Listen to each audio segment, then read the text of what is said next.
Testing 1 2, testing 1 2.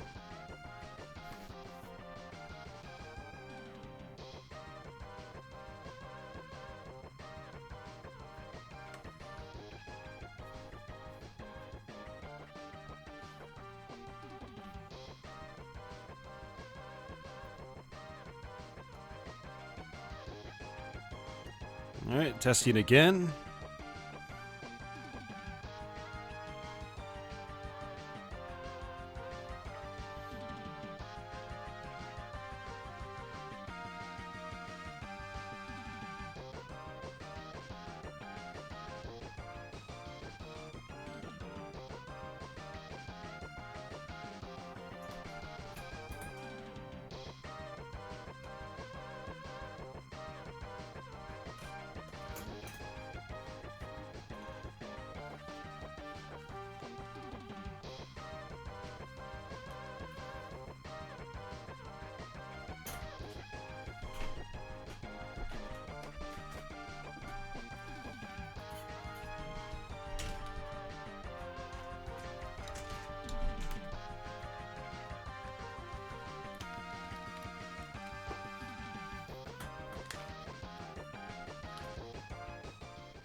Greetings, everybody.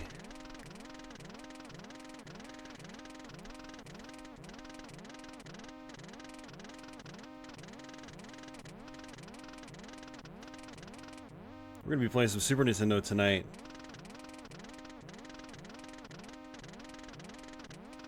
And I've got a few games lined up that I want to play, starting with Mega Man X.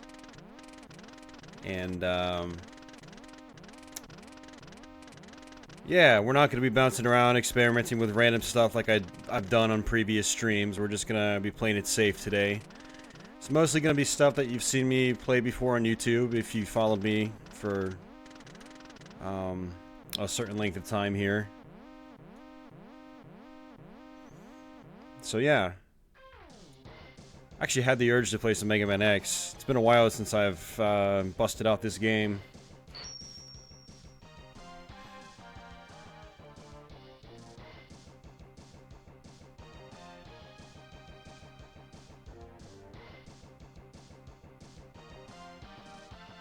So, I've actually been trying to figure out what I want to do with these streams here on YouTube. Back in like November or December, I think it was November-ish, I decided that I would do every other Thursday. But with other obligations in my life right now, it's proving to be rather difficult on me. Like today, I didn't sleep at all. I worked all night, I was supposed to sleep all day, that didn't happen. So needless to say, I've been up for about 24 hours now, and it's not really an ideal situation to be in.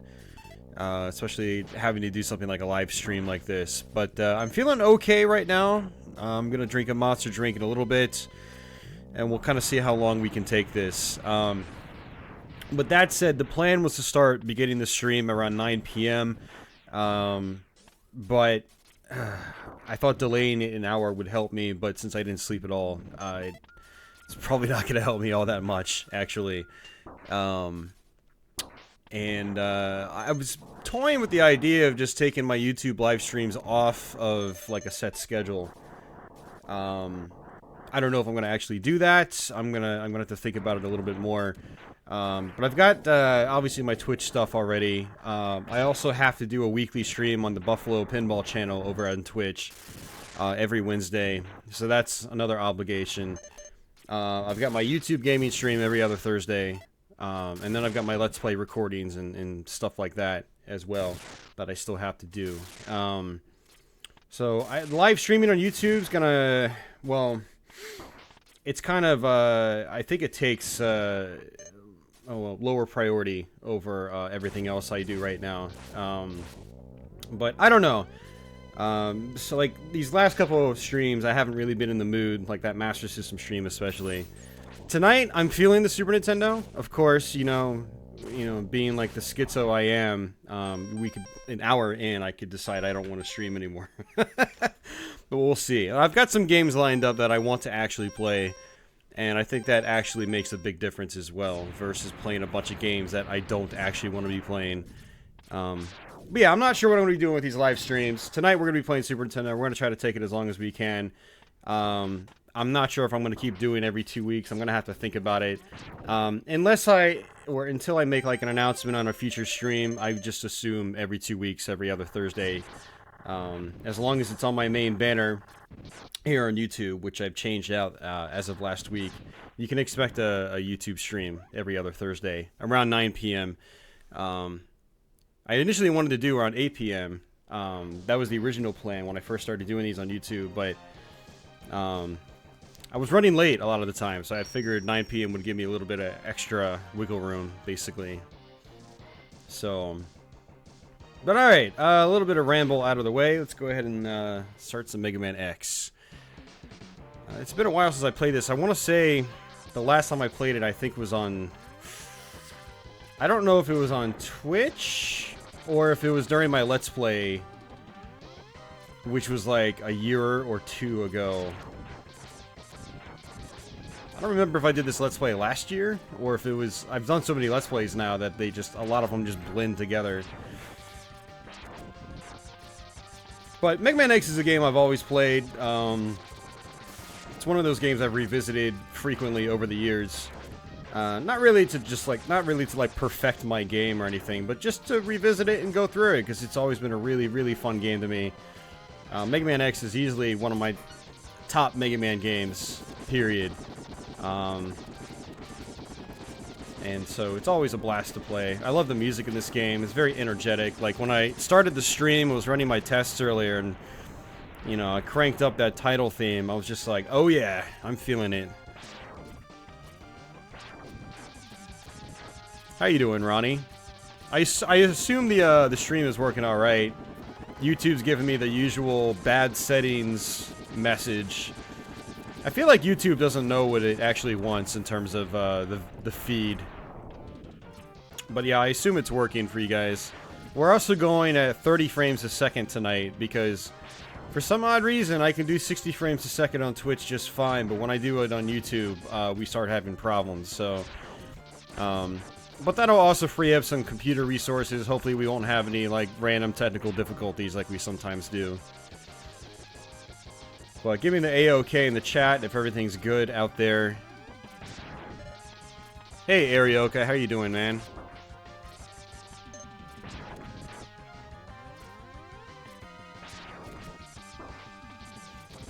The C64 flash card, it's interesting.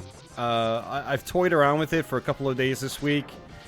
What I need to do is... a friend gave me a big ROM pack, and I think I need to go download an all-in-one, like, pre-packaged thing. Because a lot of the games I was provided, they don't really work. Or they crash, or they freeze, or something like that. And these are games that I assume should work, like, I don't know, like Ghosts and Goblins and things like that.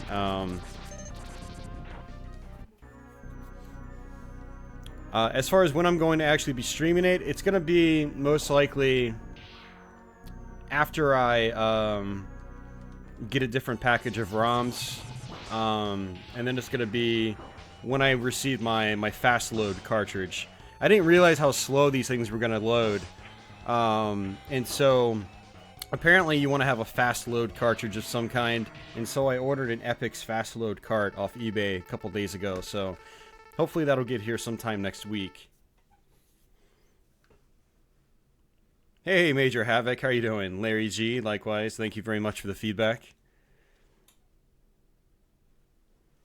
Hey, your settings are so terrible that we can see the game, hear you clearly, and hear the game just fine. Well, YouTube's giving me the green on the stream health now. No, it just went red the second I said that.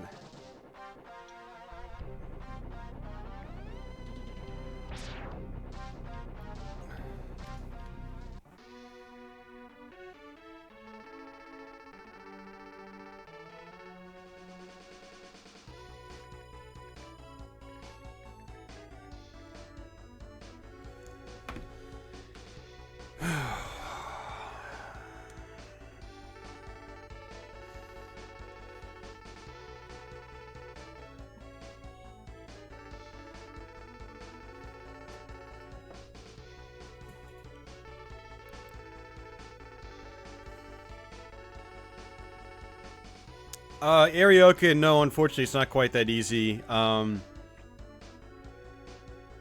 Well, yeah, I mean, I guess it is easy to set up in that regard. You basically just have to drag the core files onto the SD card, and then just make a folder with all your ROMs in it, and you can structure it however you want. You can have multiple folders, and whatever. But when you load it up, it basically acts as like a disk drive. So the Commodore 64 doesn't recognize it the second you power up the system. So every time you power it on, you have to type in a command. It's like load. You have to basically do a load function and then point it to the drive, which is basically emulating a disk drive. And after that, you have to run the file manager or the file browser.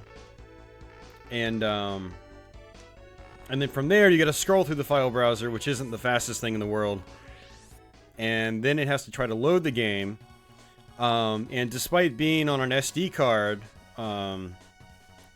it loads at the same speeds as if it were going through a tape drive or a disk drive.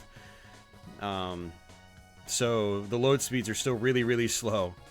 Like it takes minutes to load, you know, a single program, depending on the program. Some programs like Wizard of War, I think, loaded almost instantly, but those are really small programs. If you try something like Ghosts and Goblins or Black Tiger, it takes a while for them to load. But like I said, I did order the fast load cartridge that apparently speeds up the load times by like 8 or 12x. So like, you know, it should speed things up considerably, but it's still not not as quick and easy as like a console flash cart. So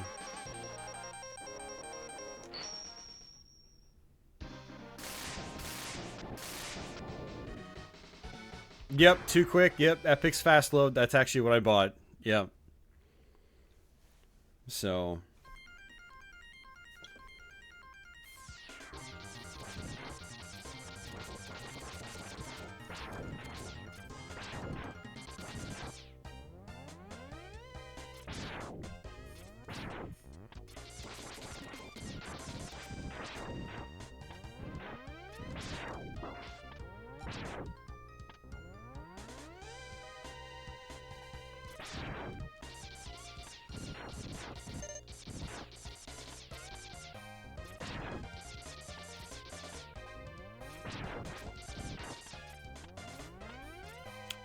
too quick. What is the one for? Just out of curiosity, is that for the fast load cartridge?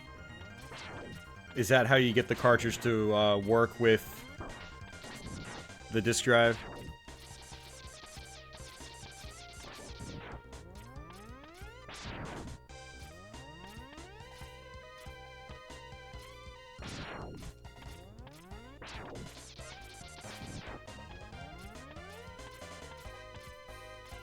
Yeah, Mega Man X1 is easily one of my favorites as well. I'm not sure if it's my absolute favorite, but it's pretty damn close.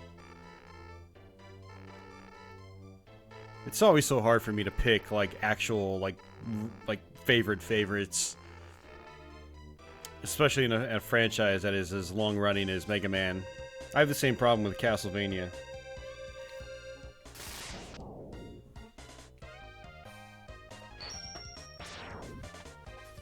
Oh, man.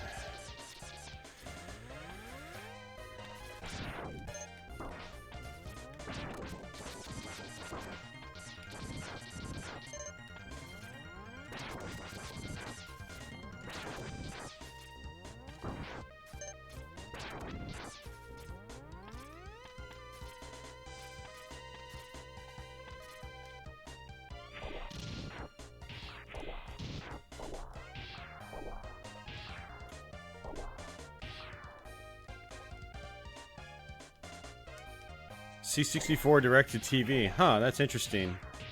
I think I've heard of that, but I never really looked into it, so... I mean, does it have a lot of games on it? I assume it comes pre-packaged with games.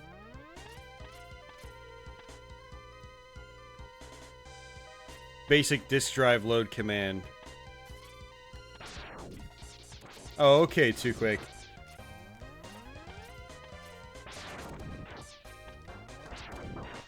No, like, I understand that. I didn't know what the 1 was for, because, when I want to use my, my drive, I have to do the same command, but omit the 1. And then after it says ready, I have to type run, which will run,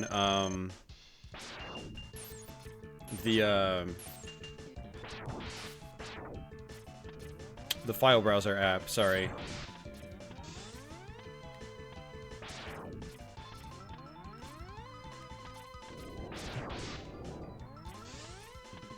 Okay, I'm still new to this whole Commodore 64 thing, these 8-bit computers in general, like,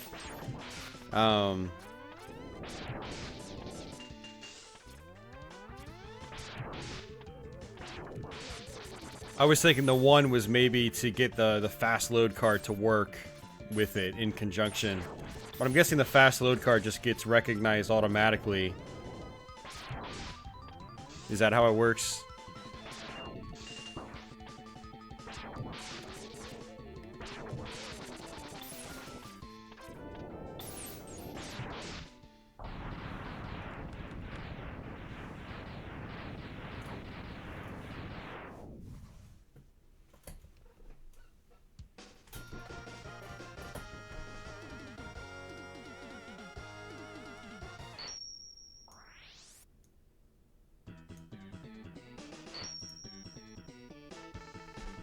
Oh, that's cool area, okay.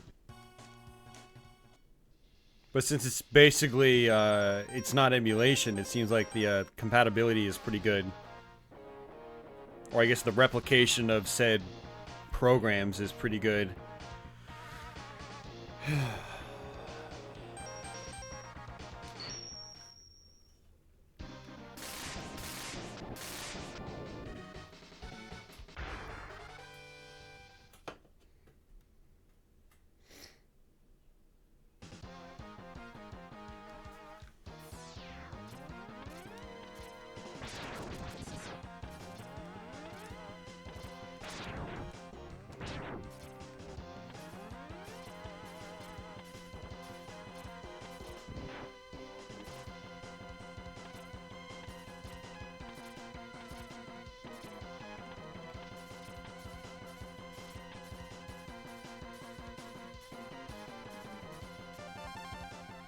One is the position the game gets loaded into in memory. Okay. I mean, doesn't matter what position it gets loaded into, or is it better to always do position 1?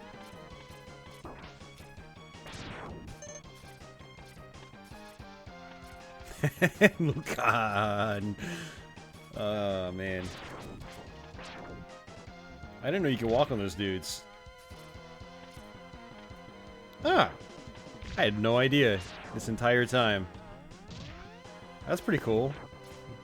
Some attention to detail. I like that.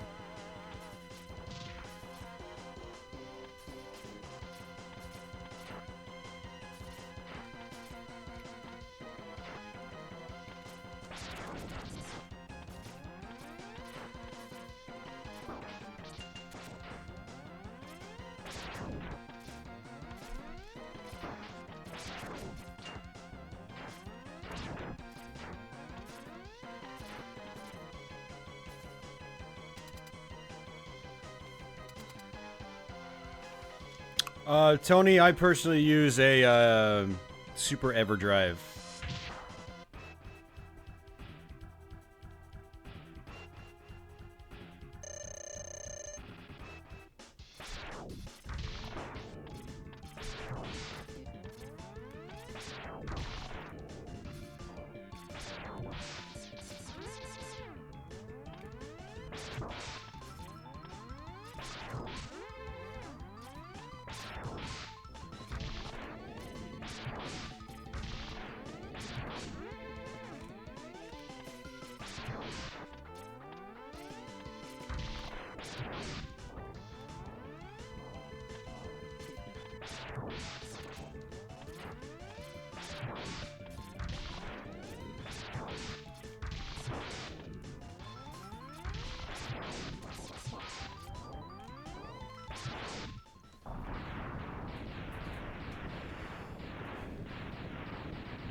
Oh, yeah, it's good to be playing some Mega Man X again.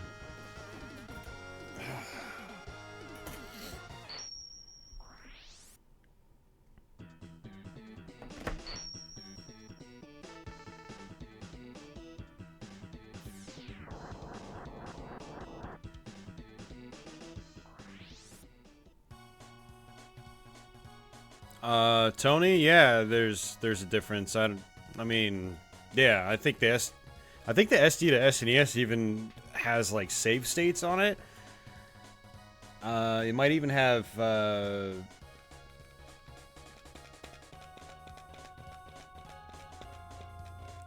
a greater potential expandability in the future. Like, I think it uses an FPGA, whereas mine is just not.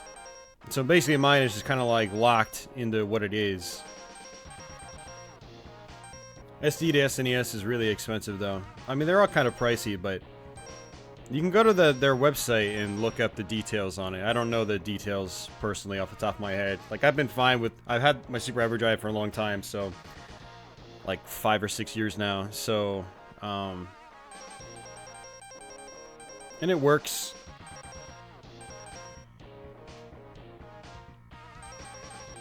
I'm trying to figure out what I want to do. Whew, damn, I'm so tired right now. Does YouTube not allow posting links like Twitch? Yeah, I don't think it allows it. I think it removes them by default. I don't even know if there's an option I can change to enable them.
Yeah, for me, it would probably be a tie between the first and the fourth. Mega Man X4 is just a really well-made game. It feels really good, it looks great, sounds great. And with the two characters, it's got a little more replayability. Zero, like, feels completely different from X, and it's really awesome. With, like, his double jumps and his spin attacks and stuff like that, it's really, really cool.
The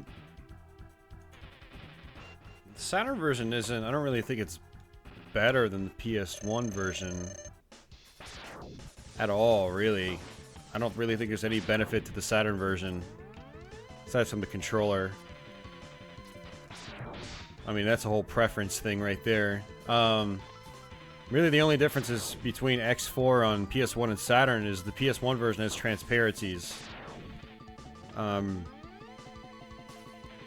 Mainly just, you know, when your characters dash, that's the big difference in the game.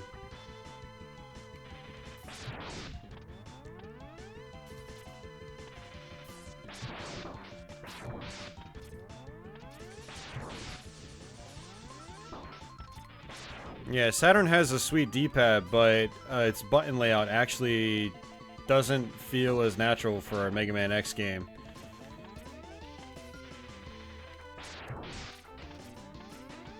I remember having to map my dash function on the Saturn version to, like, the R trigger or something, just because it hurt my hands a lot less than trying to, you know, set it up like the Super Nintendo one.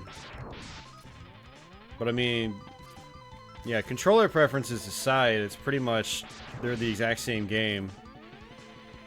Except the PS1 version has transparencies on your dash.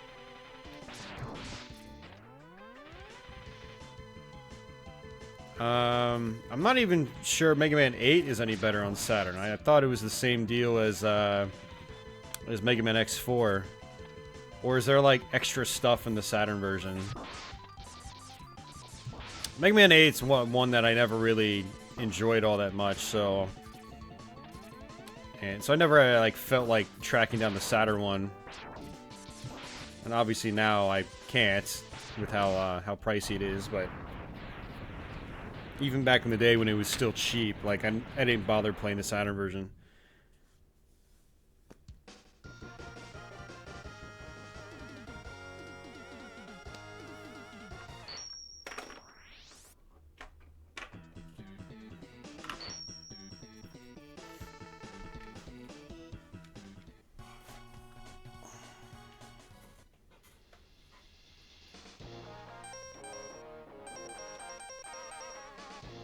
Yeah, I mean, they both look like the Saturn and PS1 versions of Mega Man 8. They both look like the same game to me, but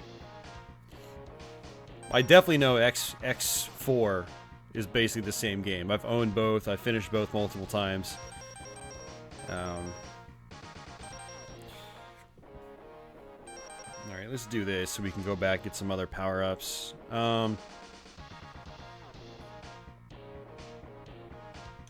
Yeah.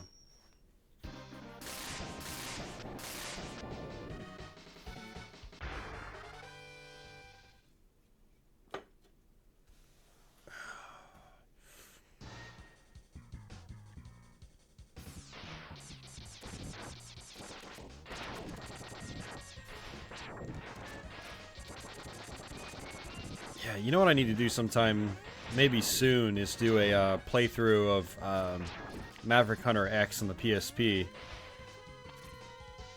I have a copy of it. I should definitely do a Let's Play on that.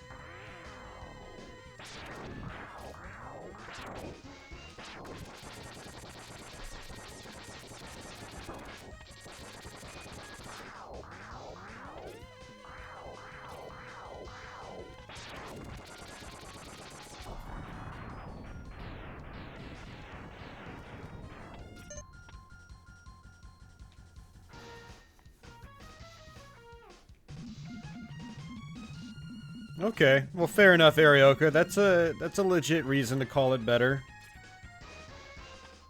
That's pretty cool. I didn't know it had those extra features. But yeah, X4 is pretty much identical. But hey, Sinful, what's going on, man? Yeah, no, the PSP version is definitely not as like enjoyable as the Super Nintendo one, but it's, I mean, it's still freaking Mega Man X, so like you still can't go wrong with it either way. I more or less like the PSP version just because it's for like the same reason I enjoy Dracula X Chronicles on PSP. Like, it doesn't grab me as much as the original Dracula X either, but it's still fun. It's still fun to see how, to go through it, see how they remade all the different parts of the game, you know? I remember in Maverick Hunter X, they changed the locations of a lot of the armor upgrades.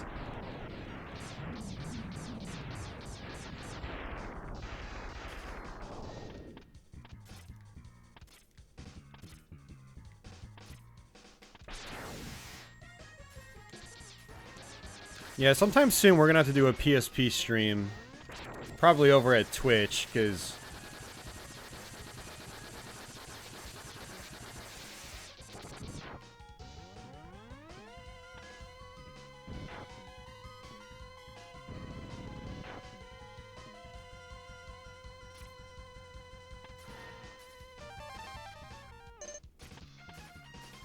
I mean, I do think it would have been cool if they included the original Mega Man X on the PSP version, like they did with Dracula X Chronicles. But even still, I mean, it's not an expensive game. I mean, you can still get Maverick Hunter X, I think, for like 10 or 15 bucks complete. And it's definitely worth it.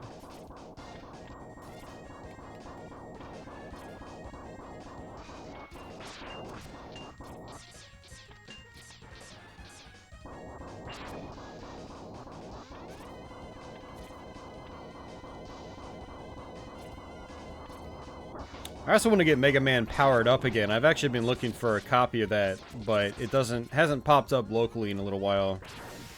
I'd definitely like to do a playthrough of that on YouTube. That one's got some serious replay value with all like the extra stuff they included.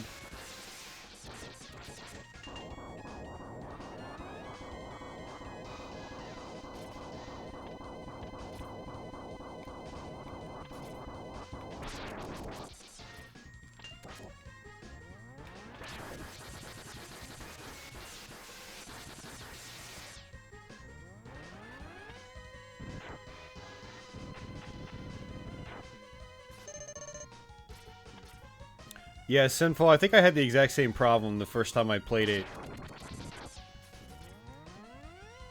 So when I go back to it, I'll probably just prefer to do a walkthrough to see where the dash upgrade is.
Indeed, Arioka, indeed.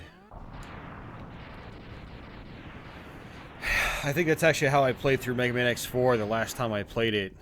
That was sometime last year, I believe. Played through X4 on Twitch.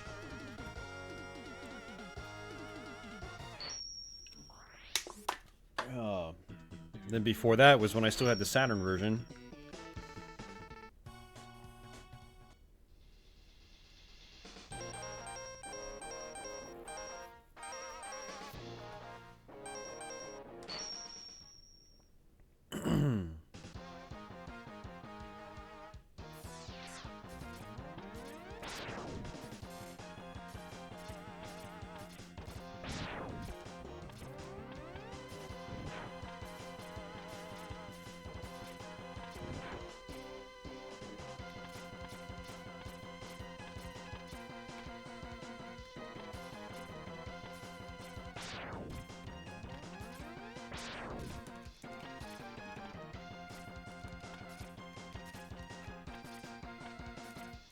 Oh, that's right. I need the helmet power up. I'm an idiot.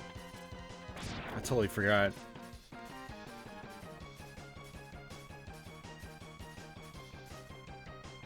Hey. That's right. I already got that the first time, too.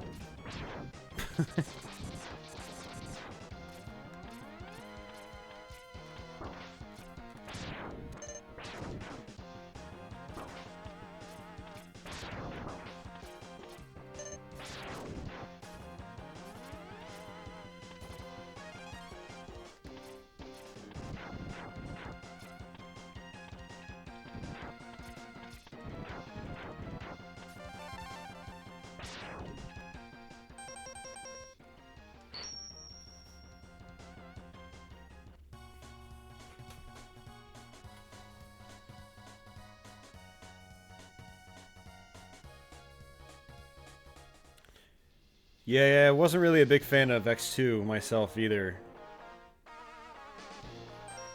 I mean, I've only finished the game once, and I pretty much had to use a walkthrough to find the armor pieces in it. Which... I didn't care for at all. I also didn't like the music that much. I didn't like the, I don't know. It just felt uninspired compared to the first one. I guess it just didn't feel fresh when I played it. But also the fact that I couldn't find the stuff on my own was a major turnoff.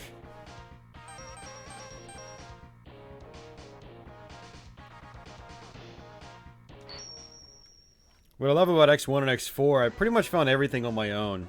You know, I didn't have to resort to any guide or anything like that. Some of the armor locations in X2 were like super cryptic.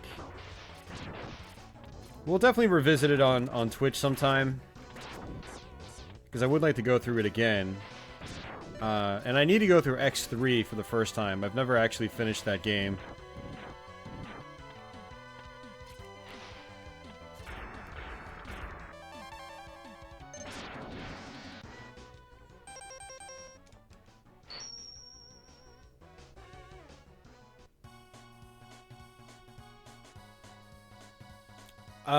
The version of X3 on the collection was the PlayStation version.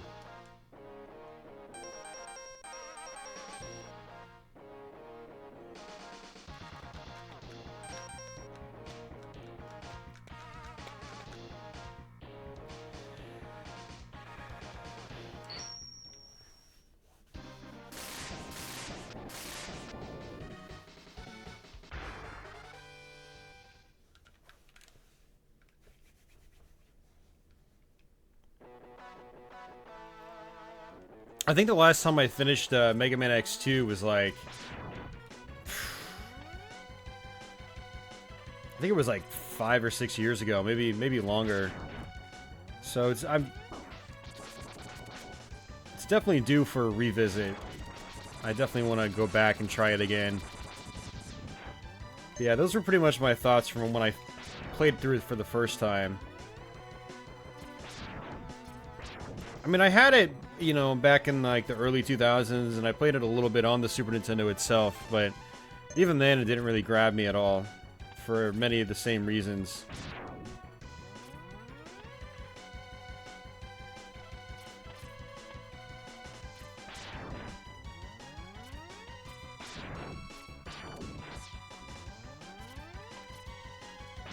I think that's kind of like what's great about X1 though, like it's...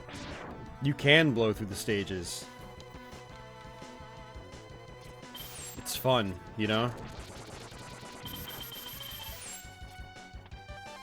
It's not overly challenging, but, you know, towards the end of the game in particular, if you let your guard down, you will die.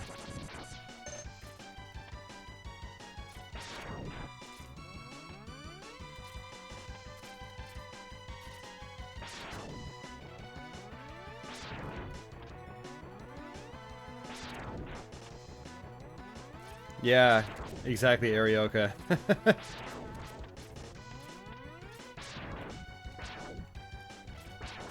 I see X1, to me, X1 is kind of like a feel-good game, you know? Like, doesn't matter how easy or hard it is.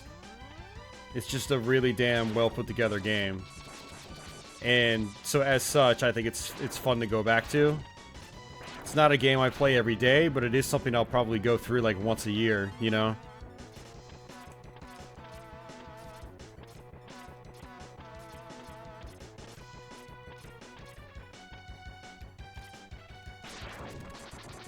Kind of put it in the same category as like Donkey Kong Country, you know? Not a horribly difficult game, but it's just so satisfying to go through, just, you know, experiencing that full package.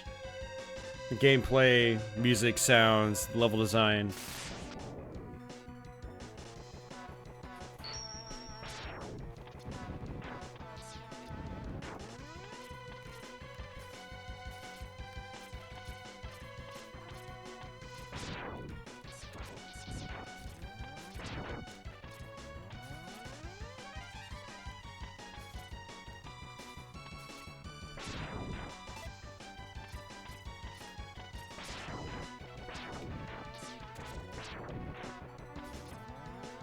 Exactly. It's an uplifting game.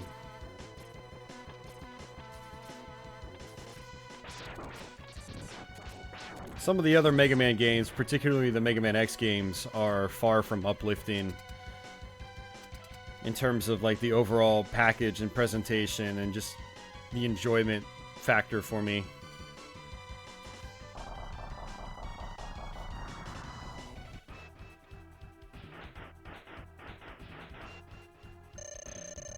Because the GameCube version, there's probably a lot less copies out there on GameCube.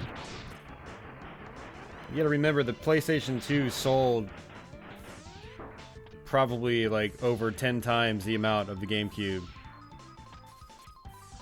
How many units did the PS2 sell worldwide, guys? I don't remember. Was it 100 million? Or was it like 150?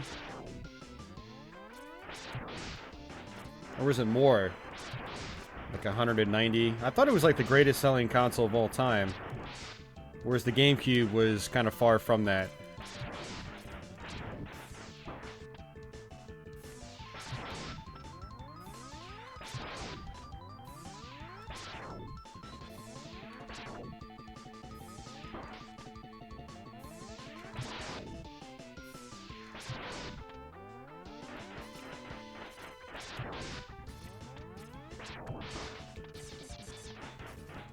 Yeah, Sinful, I mean, maybe I'll share the same sentiment when I finally go through DKC2.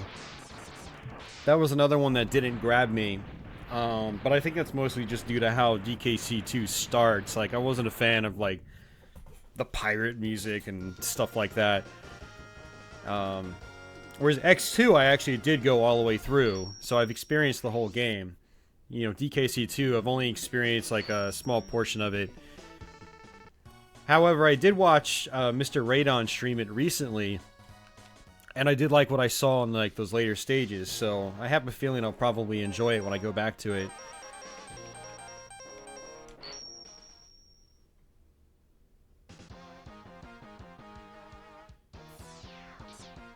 $155 for PS2? Okay.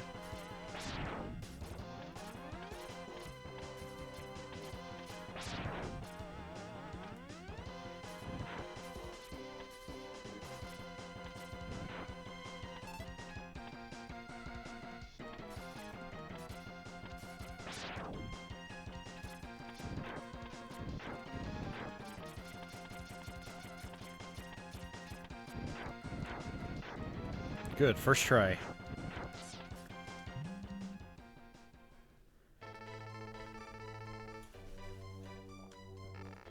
Yeah, I remember on the Mega Man Anniversary, I'm not sure about Mega Man X Collection, but Mega Man Anniversary Collection, they reversed the jump and attack controls on the GameCube version, and you couldn't change them.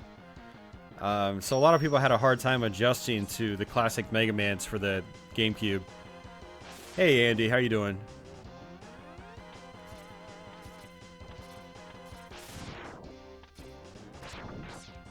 I don't need to do anything else here.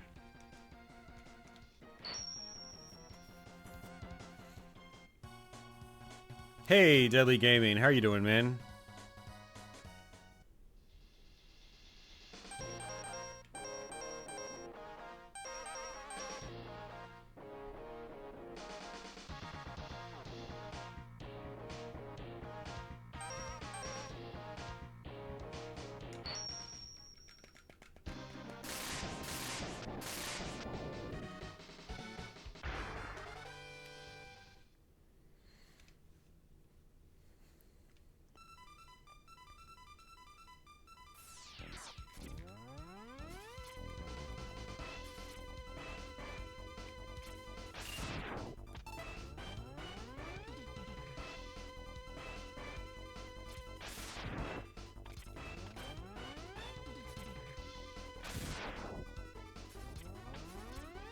I think the PS4 still has a long ways to go, though. It'll be interesting to see if it does surpass it.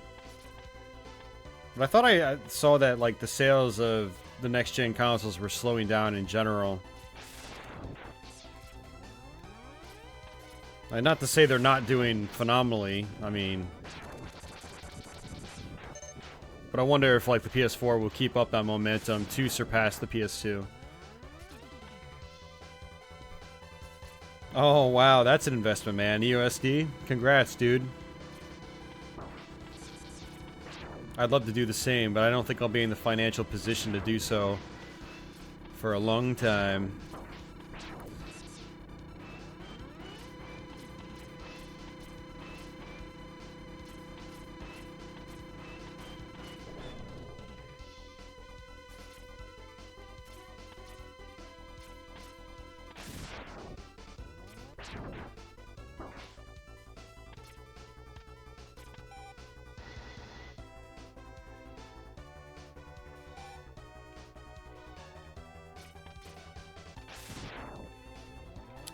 Rising Sun, I think we're strictly talking in sales numbers.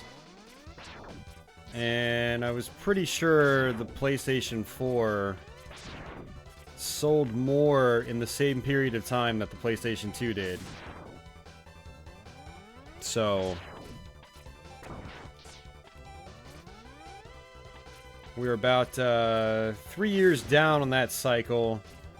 PlayStation 2 was around for about 12 years. Like, still available in stores. So we've got a long ways to go.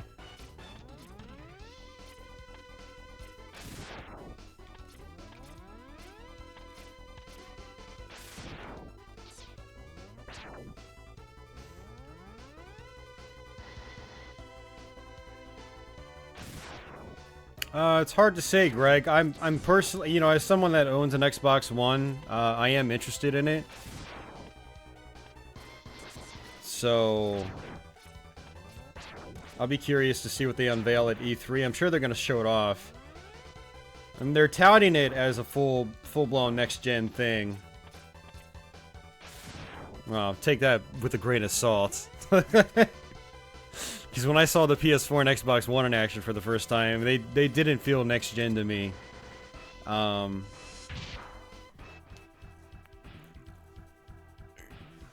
But, I mean, there was definitely an increase. I could definitely tell, it was, you know, the systems were doing more than what the prior generations were, but it wasn't like, you know, going from the NES to the Super Nintendo or something like that, you know. Or the PlayStation to the Dreamcast.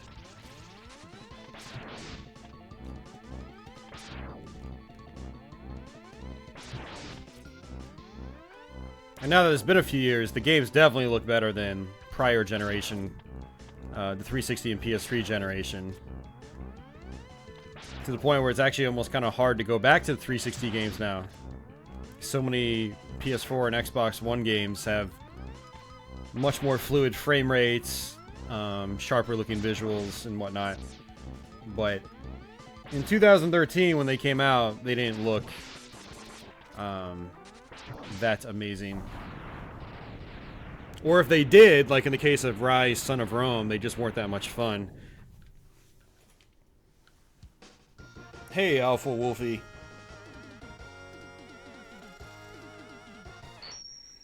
Well, if it's another $499 price tag, I mean, to me, I'd rather buy that than buy like a PS4 Pro for $400. You know, which doesn't really offer much of an increase. So, I don't know. It'll be interesting. I don't think I'll be able to afford one either way. Like, I don't think I'm going to be able to afford a Switch that's coming up next month. And so I don't think I'll be able to afford a Scorpio either.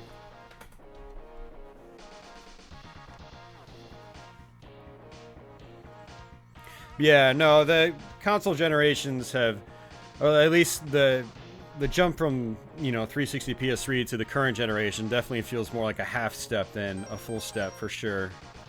But, you know, I guess it is what it is. The games are definitely improved, you know, technically speaking now. So at least, I guess, consoles are still moving forward in a way, but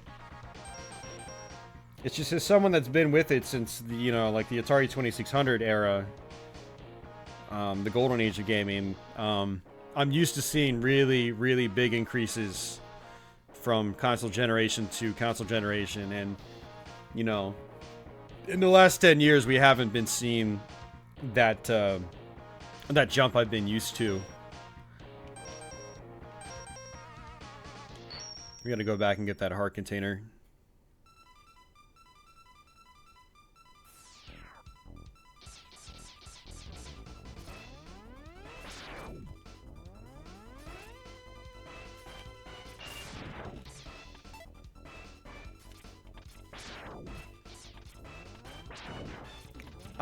Well, PS4 Pro, from what I'm understanding, you know, it definitely has a more powerful GPU in it. So, I mean, it's not like there aren't any upgrades at all. It's definitely got some stuff in there that's improved over the PS4, from what I understand. And so there are games that'll only run at 30 frames a second on a stock PS4 and 60 on a PS4 Pro. So, I mean, if you're going to buy a PS4 now and you don't already have one, I think the Pro is the way to go. And if you intend on doing VR, apparently the Pro is a lot nicer for VR than the base PS4.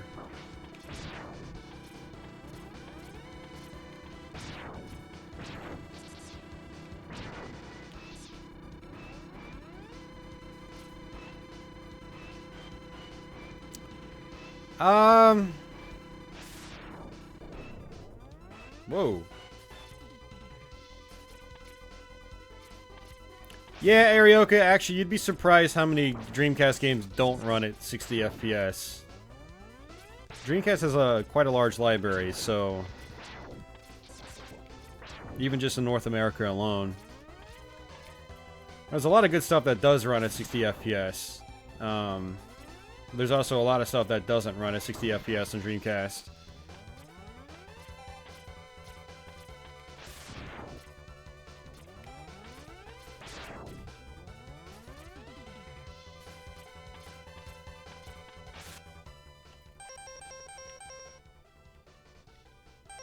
Apparently there's a technique to get this a different way. Somebody talked about it on my Let's Play years ago, and I totally forgot what it was. I think it was you had to use like the ice power-up or something like that.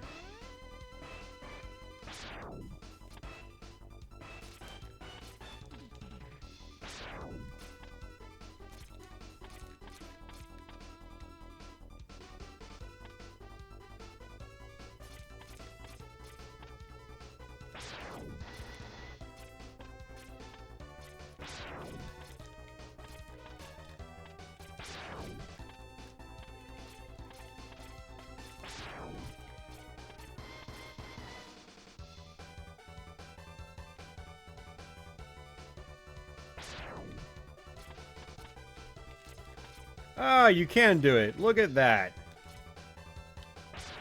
Awesome. Well, at least I figured it out.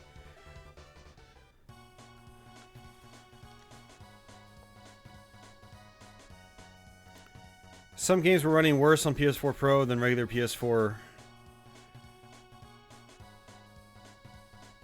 That's interesting. I was under the impression that like they had to be optimized for the PS4 Pro to see any sort of performance increase. Is that what they were doing? I thought like the games had to be patched or something like that. But I'm not sure. I don't follow PS4 stuff too often since I don't have a PS4. But I thought that's what I heard.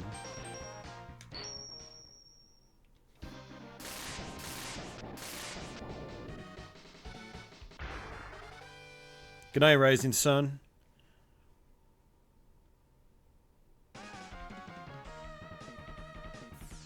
You always jumped up there with no help? Really? I've never been able to jump up there with, I know exactly what you're talking about, and I've tried it, but I've never been able to get it.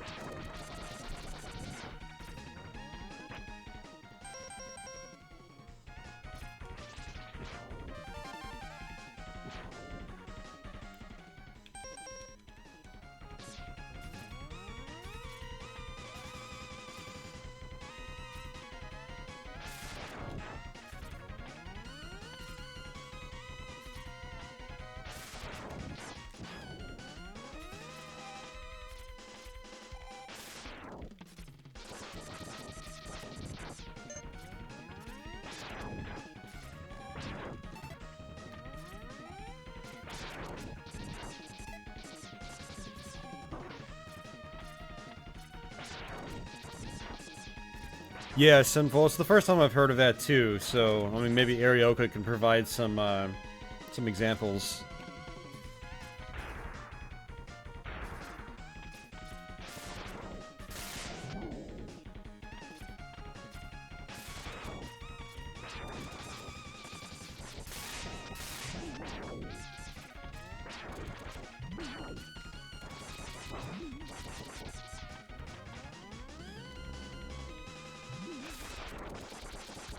Such a cool graphical effect when it sucks to like the ceiling.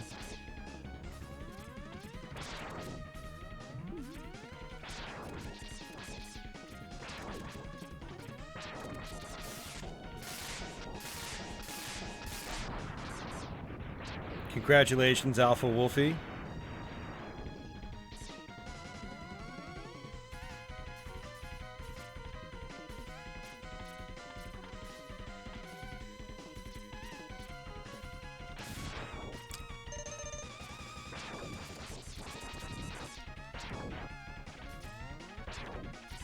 Yeah, Sinful. I mean, that makes total sense, man. Yeah, because not all 360 models had hard drives built in, so to force installs would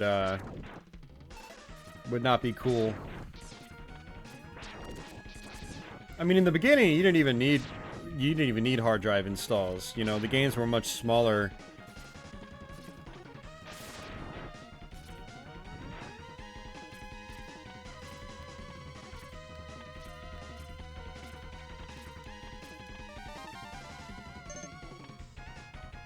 Yeah, I remember like relying on that feature later on in the 360's life.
He's like turning his face back like he just smacked him across the face.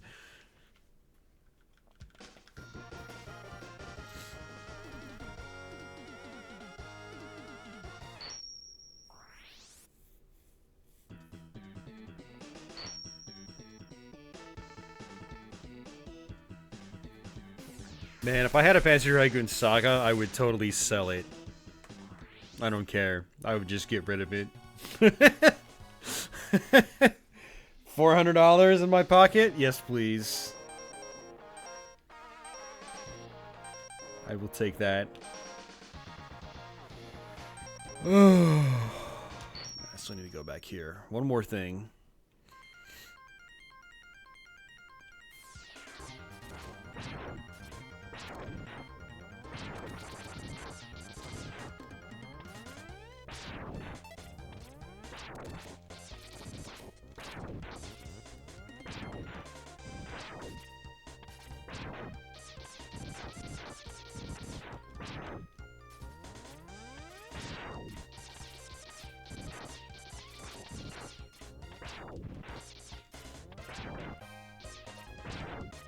No, gotta sell those games.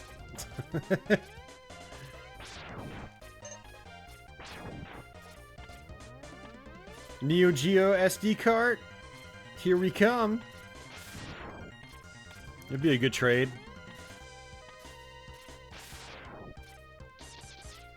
Encrypted, I have not.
Arioka, that would be a dumb decision, because you know the Switch is eventually going to lower in value.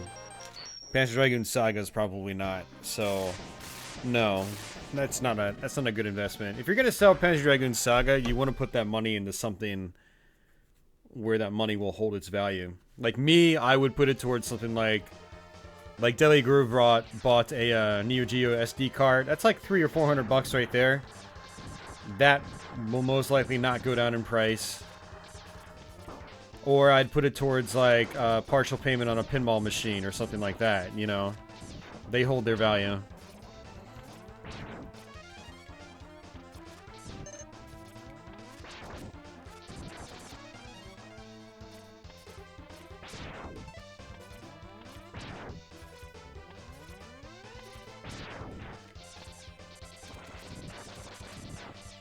So, one of the worst decisions I ever made in terms of, like, collecting was trading my Neo Geo AES Gold system for a new in-box PlayStation 2.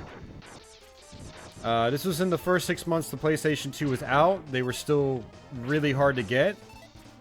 They were still, like, $300 brand new. And so I basically just traded it straight up. And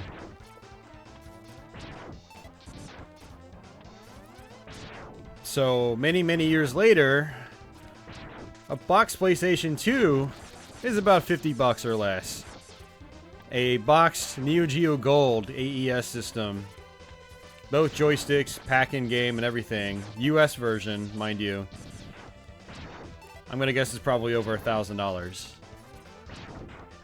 So, yeah, don't trade a Panzer Dragoon Saga for a Nintendo Switch. The Switch is eventually gonna be the price of the Wii. You can find them a dime a dozen for $50 a pop on the used market once the system's dead and gone.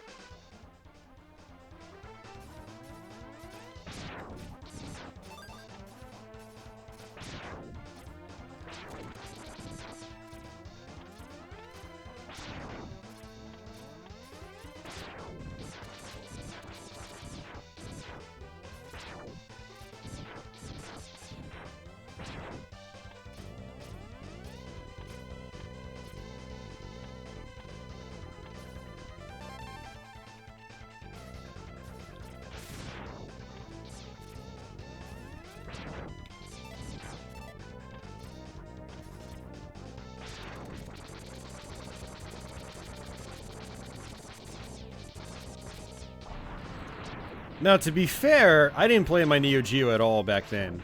You know, I was just out of high school. No, I was still in high school. It was my senior year of high school. It was right towards the end of high school. I didn't have the money to be buying Neo Geo AES cartridges. So I never used the thing. It sat in a corner. And when I got a PlayStation 2, I used the hell out of the PS2, you know. So, from that perspective, it made sense to my young mind at the time. There wasn't like a super expensive collector market back then. We didn't... I don't think any of us, like, foresaw, like, the prices rising on all this crap. And yet it has. So...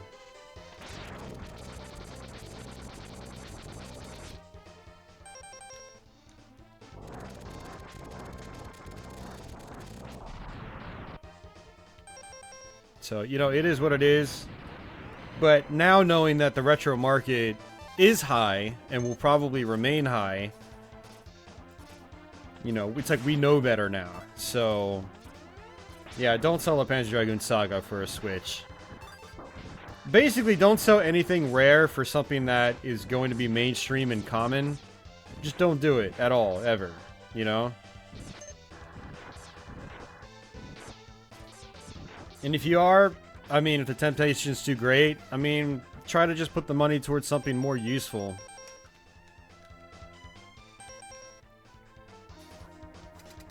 You know, something else obscure you've always wanted. A Switch will always be there. A Panzer Dragoon Saga or something else that's rare will not.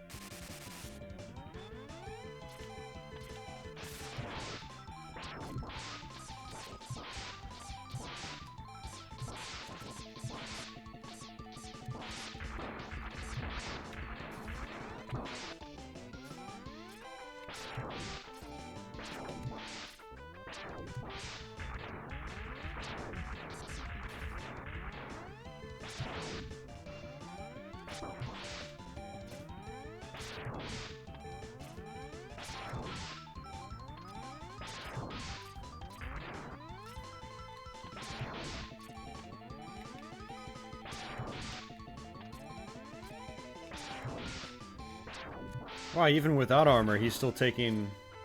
It's only doing one hit point. Even for my full charge attack.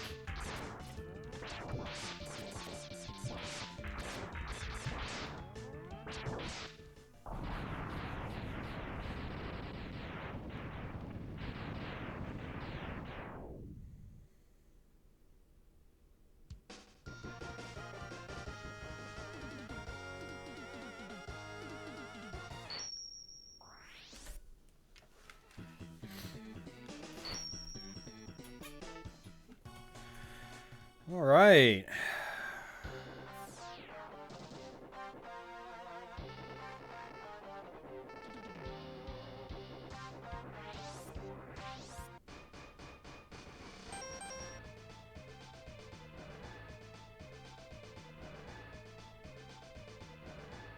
Aren't we missing an energy tank?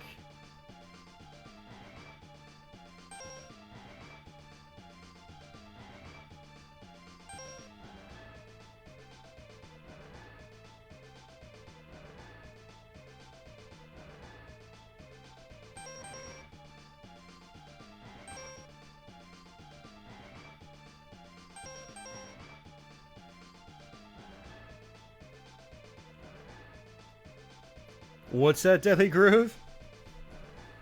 I didn't know there were... Are you sure? There aren't difficulty settings on this game, are there?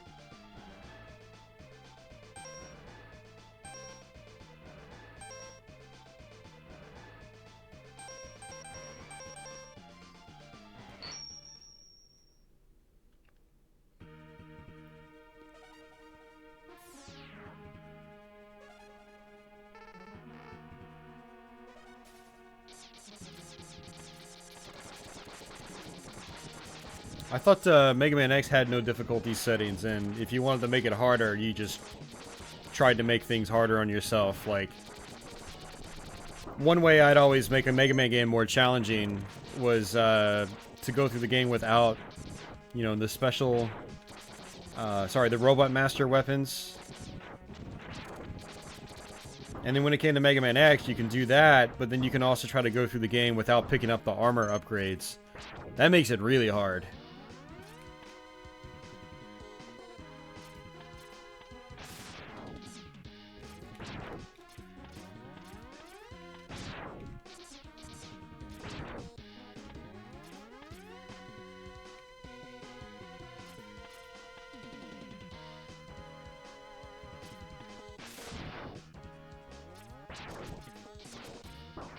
Yeah, I don't think there is Deadly Gaming.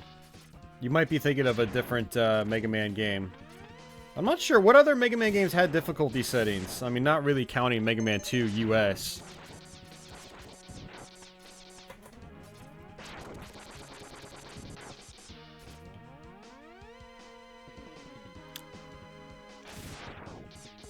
No, I did get that one. I got it. Yeah, no, I definitely got that one. The one behind the spiky arm crusher. Hey, Matthew, how you doing, man? Arioka, there is, Saint on Atari Age is working on a Jaguar SD-based cartridge. I personally have a skunk board.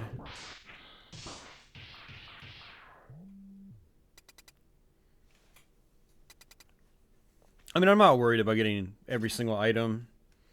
Really, the only reason I want to get every single item is to potentially get the Hadoken power-up. Besides from that, it doesn't really matter.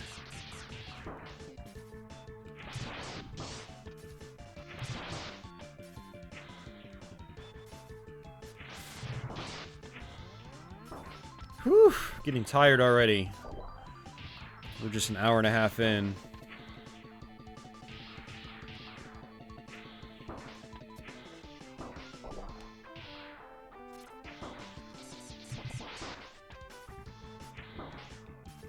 Oh, I'm good, Matthew.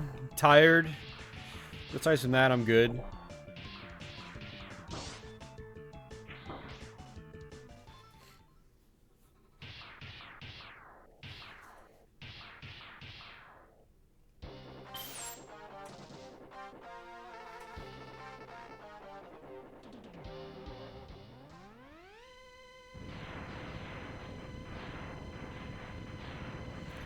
Yeah, Rick, I mean, it definitely helps, man.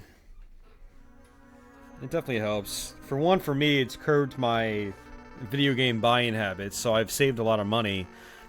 But two, I'm able to play stuff that I wouldn't even really be able to afford to begin with. And it makes a lot of sense for me in particular because I do YouTube and Twitch. You know.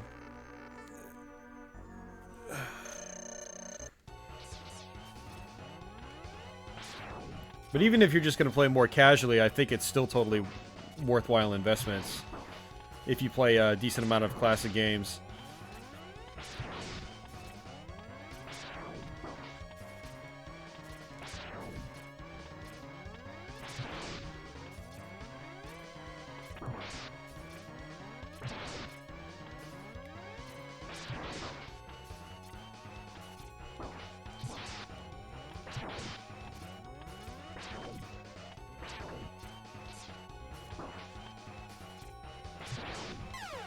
Oops.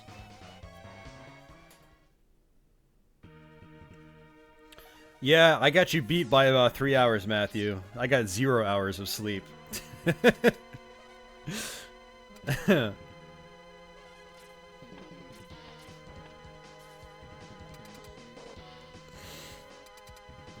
Well, Rick, you can still grab a TurboGrafx 16. The consoles aren't very expensive. Or you can get a Japanese PC Engine and then just buy an EverDrive. You're probably looking at $150 total for the console and an EverDrive. Well, if you're looking at the PC Engine route, a US TurboGrafx would probably be between like 60 and $100 for just the console and hookups and a controller.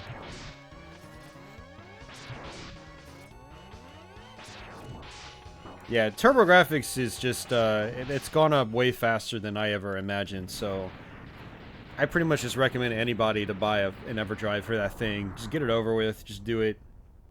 It makes life so much easier.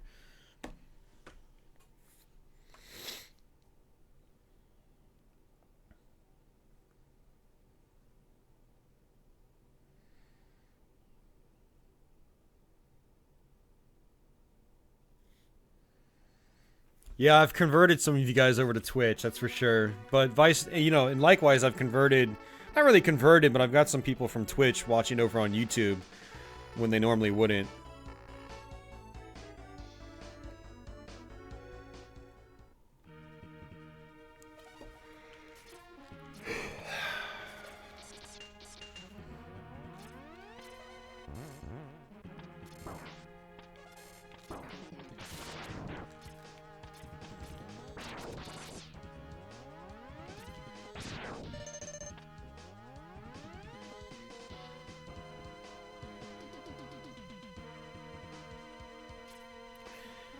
Yeah, I think it's a lot of factors right now, Matthew. I mean, for one, I work the overnight shift, and sometimes, you know, even though I've been doing this shift for a few years now, I still have a hard time sleeping during the day.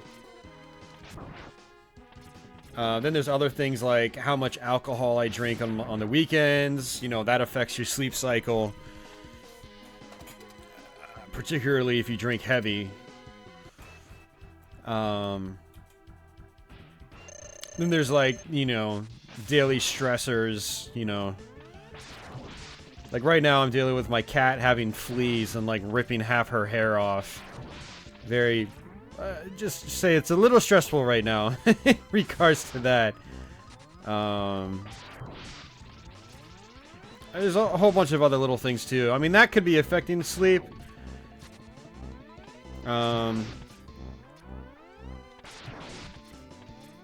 Yeah, it has been weird these last couple of days in particular, because like I've taken melatonin and it hasn't been working, and it usually works. But I've even like taken higher than suggested doses of melatonin and still not feel drowsy.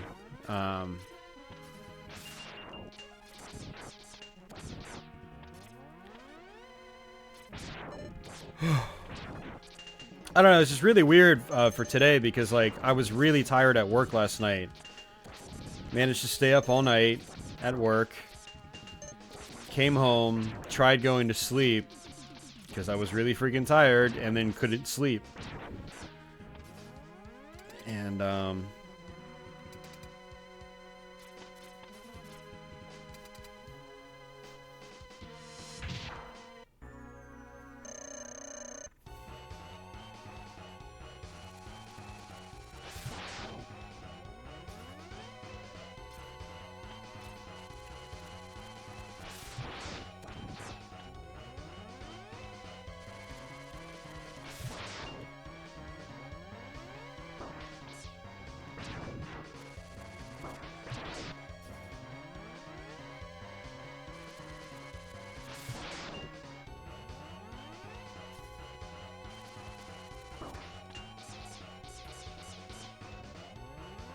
you have to take ZQuil.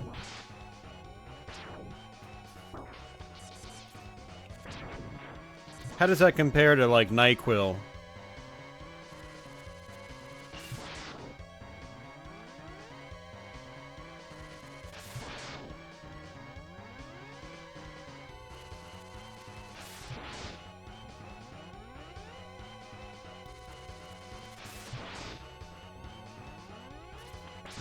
Like, I know NyQuil makes me, like, super drowsy.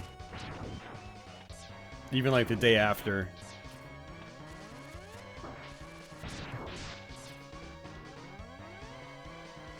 It's like, with NyQuil in the past, I've only used it if I had, like, a serious headache that wouldn't go away, even after taking headache medicine. Usually, like, forcing myself to go to sleep would cause me to wake up and the headache would be gone.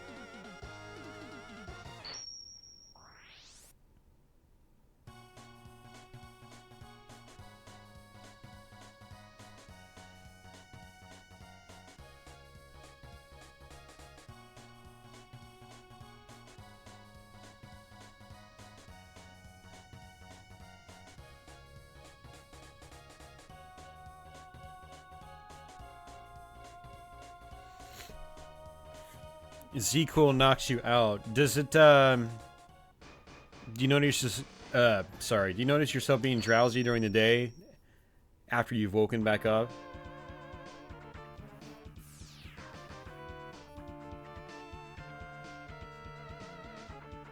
Hey, David. Yeah, I haven't done Gunneck yet. Yeah. I actually played through the game on Twitch last year, and, I meant to do a Let's Play, but I honestly didn't really like it that much, so... I know a lot of people rave about that title, but I wasn't feeling it.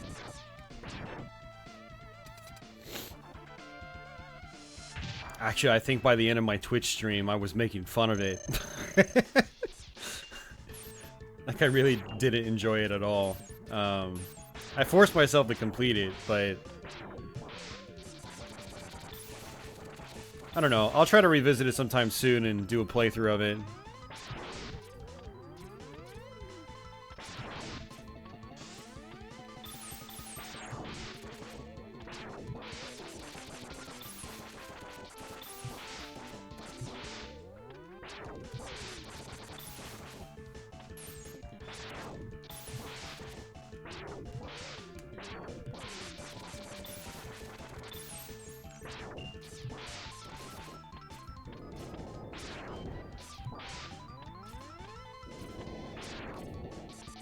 Oh, yeah, Benadryl, I always feel drowsy when I take that, too.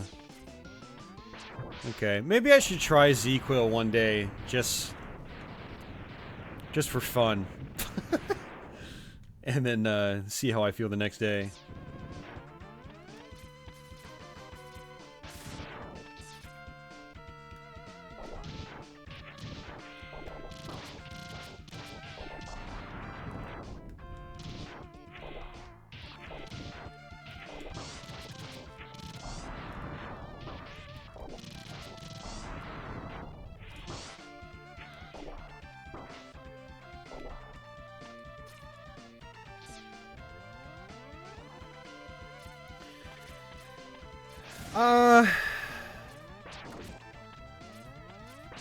Yeah, I mean, David, I don't know. That could be a factor. And, like, you know, I think I'm fairly decent at shmups, but I don't consider myself, like, a pro. I'm not like one of the guys on the shmups forums that are able to 1cc, like, the hardest cave shooters, you know. Hell, I don't even think I can 1cc a single cave shooter. Well, you know, I did S-Braid. But...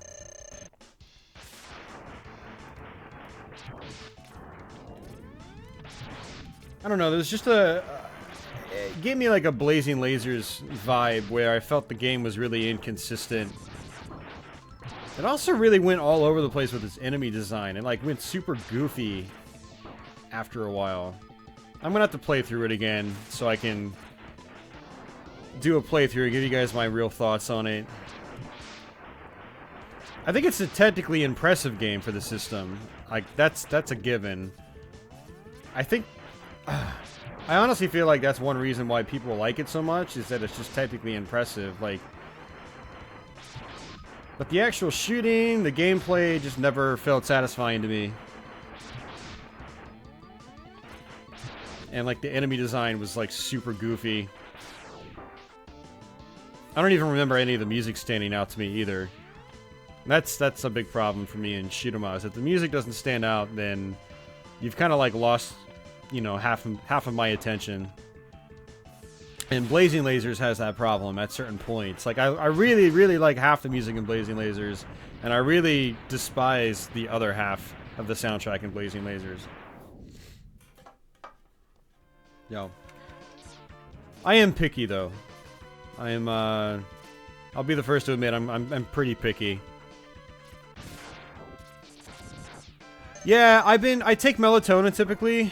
And usually it works, but like this last week it hasn't worked at all. Like, I haven't felt drowsy at all after taking melatonin. You know, there's people that get knocked out when they take like 2 milligrams of melatonin. I take like 15, and I haven't been feeling it this week, so...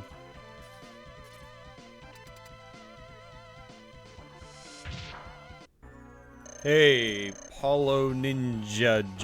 Ninja? Paulo Ninja. Matthew, no, Mega Man X1's not hard to find in North America. It was a fairly popular Super Nintendo game. Now, Mega Man X2 and 3, they are uncommon. Part 3 in particular. So those are expensive, unfortunately. But we do have the Mega Man X collection in North America. I'm not sure if you guys got it in Australia. So the way I usually recommend to play X2 and X3 is to just get the PS2 X collection. Or if you just want to play X3, you could always just import it for Saturn or PS1. Pretty sure it's not expensive. Unless Mega Man fans have driven up the price on that one, I'm not sure. I did stream a little bit of Legendary Wings on Twitch. It's a game I need to go back to and try to actually finish for the first time. I never played it much back in the day, so I was kind of learning how to play it a couple of months ago on Twitch. Seems like a pretty cool game. You just have to make sure you get through the whole game without dying, because when you lose your power-ups, it's insanely difficult.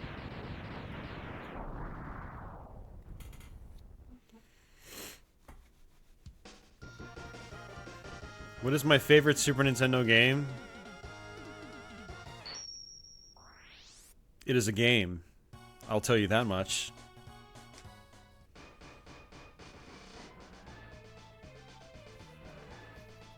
Oh, Legacy Collection is, that's just the first 6 original Mega Man games. That's not the, X games.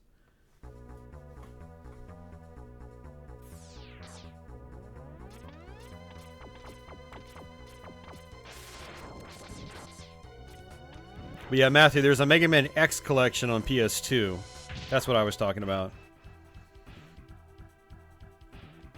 Alright, we're gonna take the easy way out this time. Oh, I did get all 4 energy tanks. Okay. I just wasn't paying attention.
Hey, Wayne.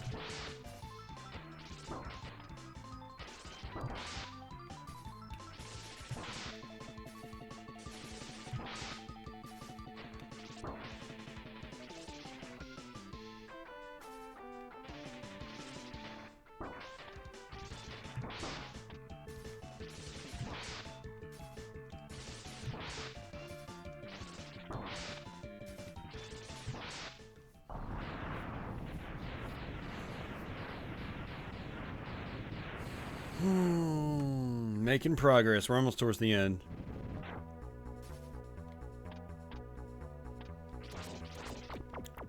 I did a podcast, David.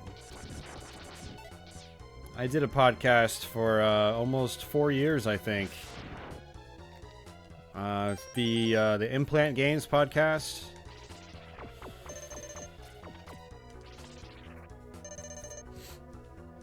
I thought about trying to maybe start another one on my own, but I don't think I can. I don't think I can do it, honestly. I mean, if I do, maybe it'll just be YouTube only.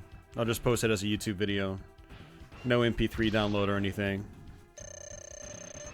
Doing podcasts is a lot of work. It's more work than I think people. Well, it's just a lot of work. Combined with like all the other stuff I already do, so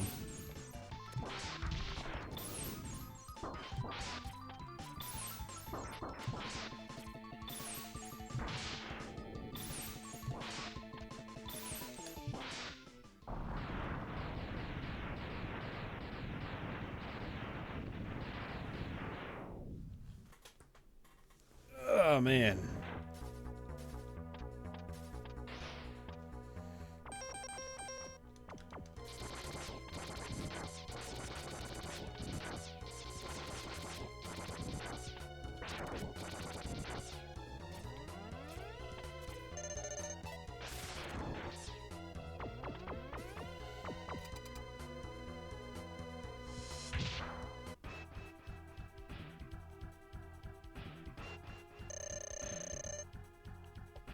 I always forget what works against this guy. Maybe it's... Yeah, it's that.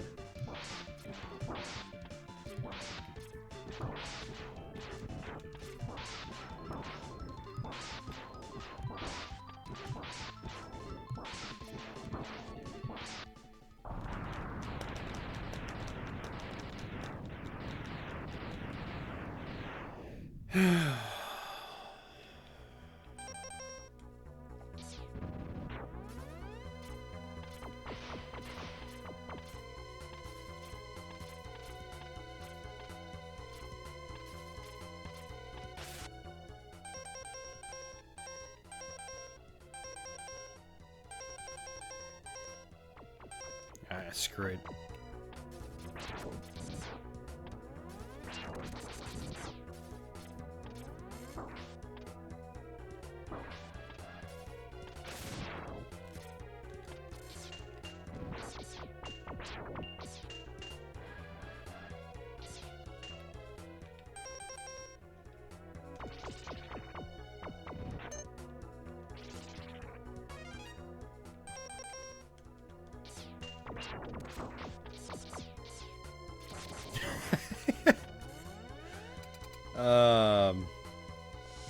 Yeah, probably not a good time to make fun of cancer, because one of my mom's good friends just died of cancer today. She sent me the text message, like, right as I started streaming. Yeah.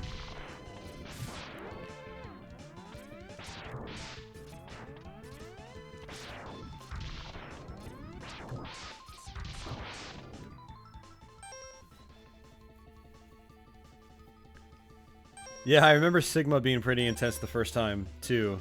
Definitely.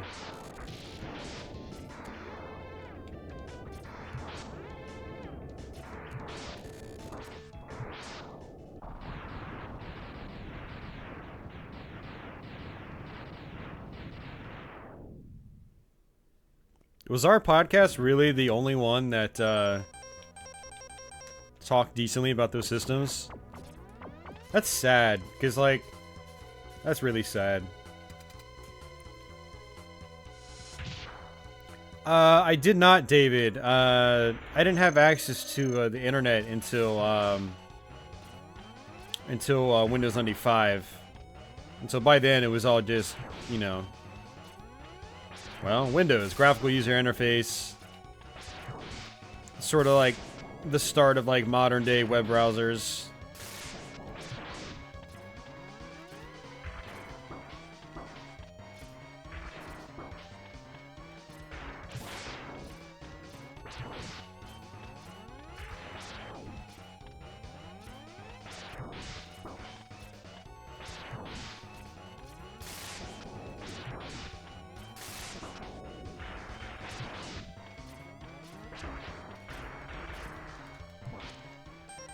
Alright, we're gonna play it safe.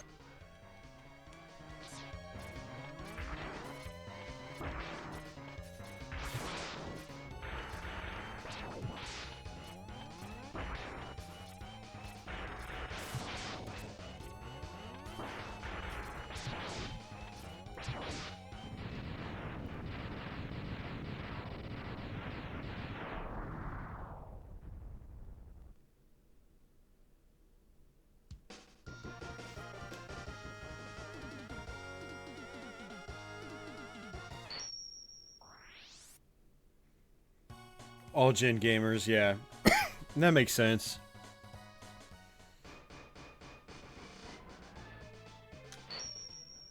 And I'm gonna guess it was probably when Pete Dorr was on the podcast. I can't imagine too many of those other guys, like, playing those systems consistently. Like, I know Pete actually still plays those systems. You can see him streaming them on Twitch.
I don't have the Hadoken, so I can't do that, unfortunately.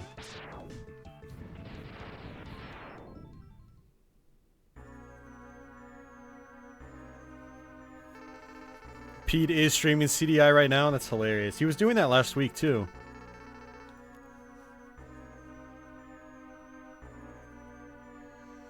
Yeah, I do listen... Well, I only catch a handful of the completely unnecessary updates on YouTube.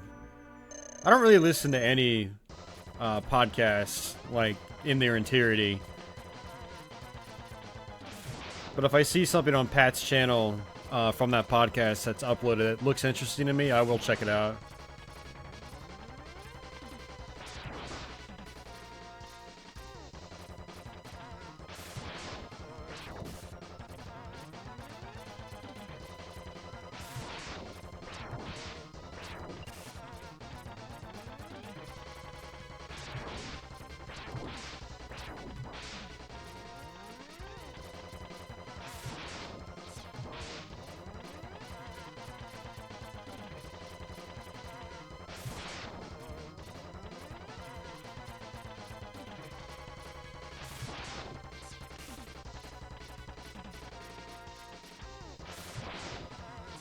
Jedi Sigma.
Do I have a favorite 90s era handheld?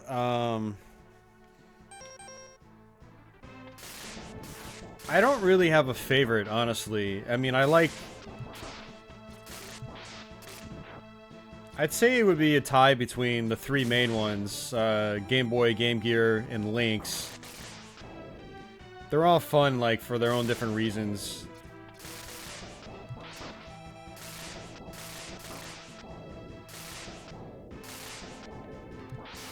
Oh, shoot, man. Come on.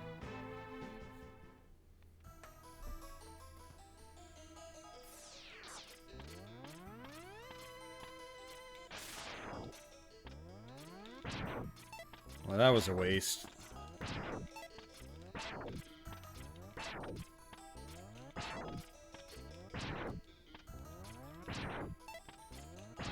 Yeah, I mean, as much as I would love to say the Neo Geo Pocket Color is my favorite, it doesn't have enough games on it, period. And half the games on it are fighting games, which I don't really care about, especially not in the handheld realm. But it was nice. It was like nice hardware. The games ran really smooth on it, and I liked it a lot when it was out. I wish it stuck around longer.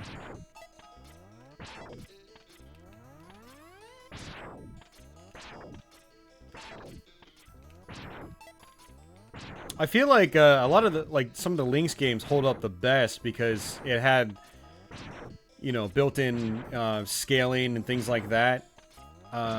So games had a tendency of animating really well in the Lynx, and you'd get lots of zoom effects and so forth.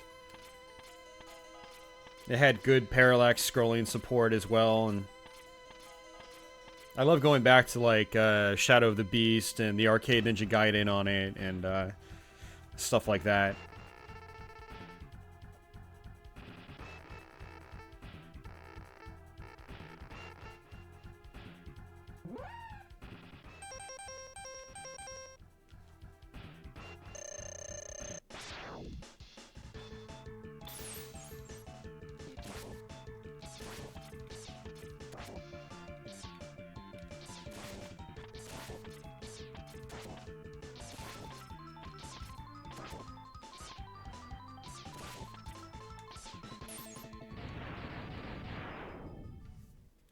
I do like the N-Gage a lot. I've owned, you know, I owned an N-Gage since, on release day, and I used it as a cell phone until my iPhone, actually, in 2009. So, you know, I used it as a phone for 6 years. And I owned most of the library, so, you know, I do have the experience with it, which a lot of people don't. I do like the N-Gage, actually. Now, I don't really go back to it very often. I don't go back to many handhelds very often, actually.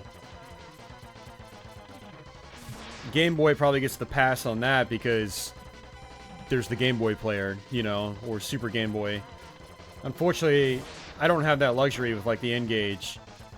Or even the Game Gear, you know?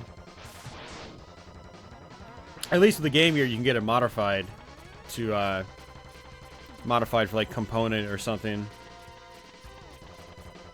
I would like to do that someday. That would be cool.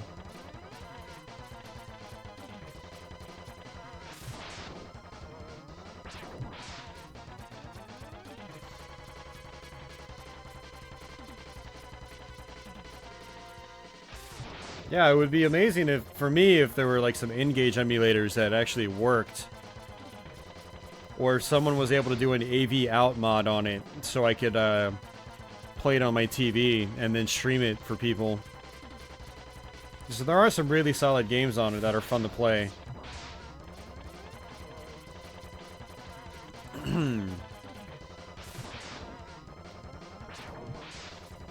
Yeah, one thing I would really like to do is get the LCD screen upgrade for the Lynx with VGA out so I can do some streaming of that.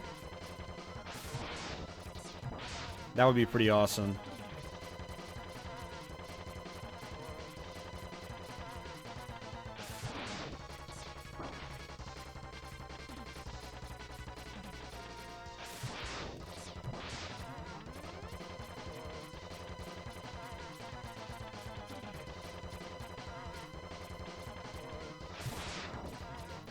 Arioka, there is no N-Gage flash cart. However, the N-Gage didn't really have much in the way of copy protection. So you can basically just, you know, get a blank MMC card and just write whatever game you want to it. Now, I haven't personally been able to get that to work, but other people online have reported it working for them.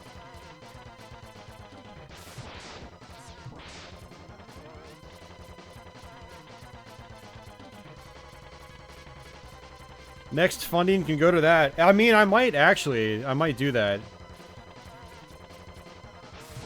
Funding for the Lynx screen upgrade with VGA out.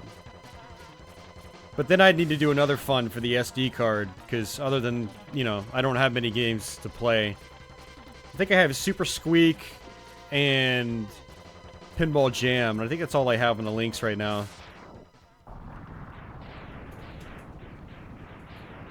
I'd love to stream some Lynx. That'd be awesome. I'd love to do some Let's Plays on it. Now, I do have a Lynx emulator on my Xbox, and I thought about just doing some Let's Plays through that. But I want to make sure, like, the performance and sound is 100% before I try to do something like that.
The best N-Gage is the second model, yes. The first model has some benefits over the second one, but you're not going to use them in this current day and age. Like, the first N-Gage has MP3 playback out of the box. The second model does not, and you have to download a separate app for that. But it's not like you're going to listen to MP3s off the N-Gage today anyway.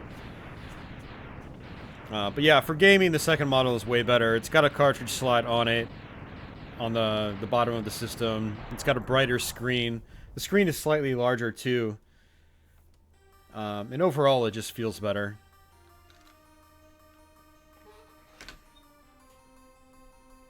Yeah, as Daily Gaming said, I've heard the screen upgrade looks amazing.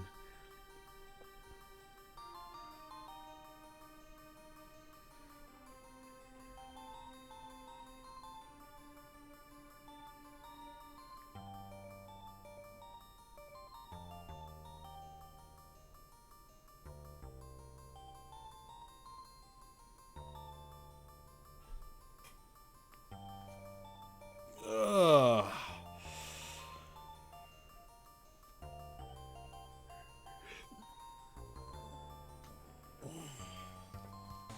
Man, that took us 2 hours to get through that game.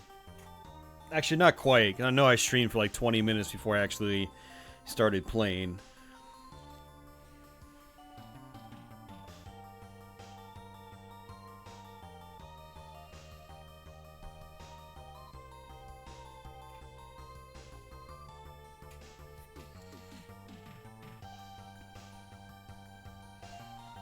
Yeah, the GBA, N-Gage, DS, early PSP, Tapwave, Zodiac. Definitely an interesting era of handheld gaming.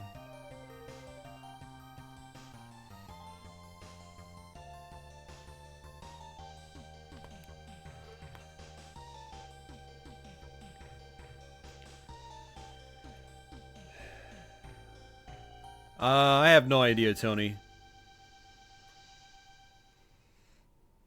I have no idea.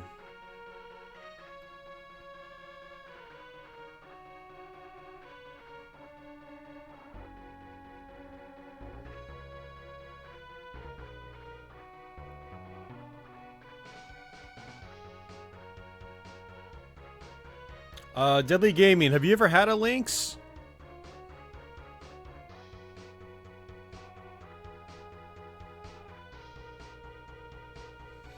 Lynx has a lot of, like, arcade-style games on it, which is nice. I do have an EverDrive 64, yes.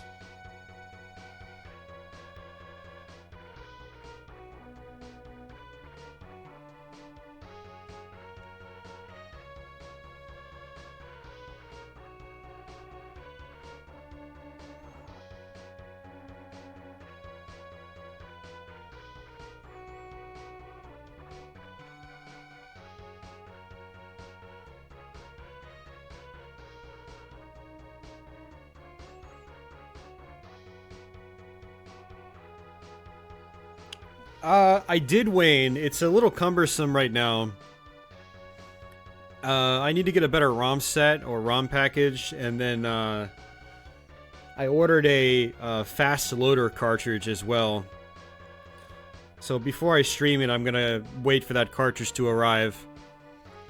I did get that that Wyco joystick today in the mail, though.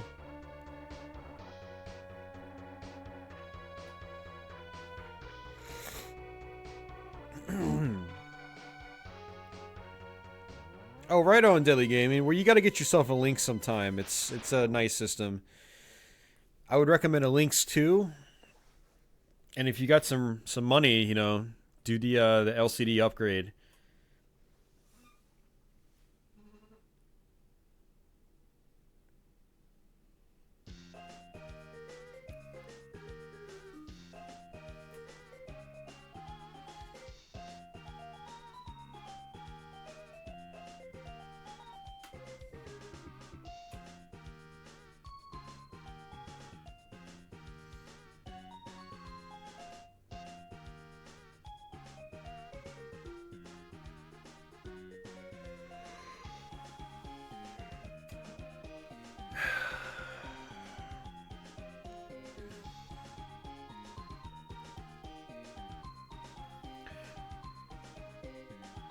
Yeah, no, they're definitely fickle, Wayne. Absolutely, man.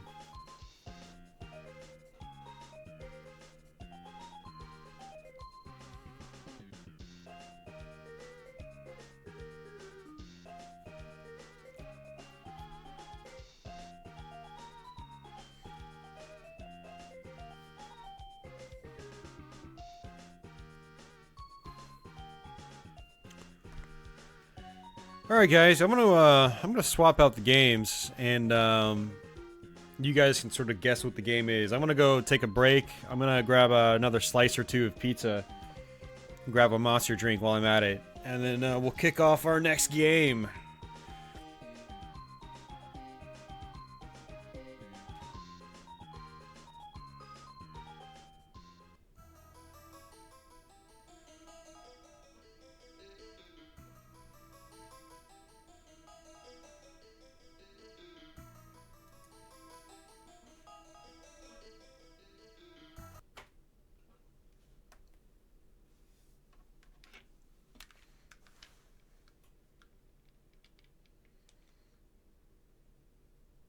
You need to play Double Dragon 3. Oh, Double Dragon 4. Yeah, I want to check that out too.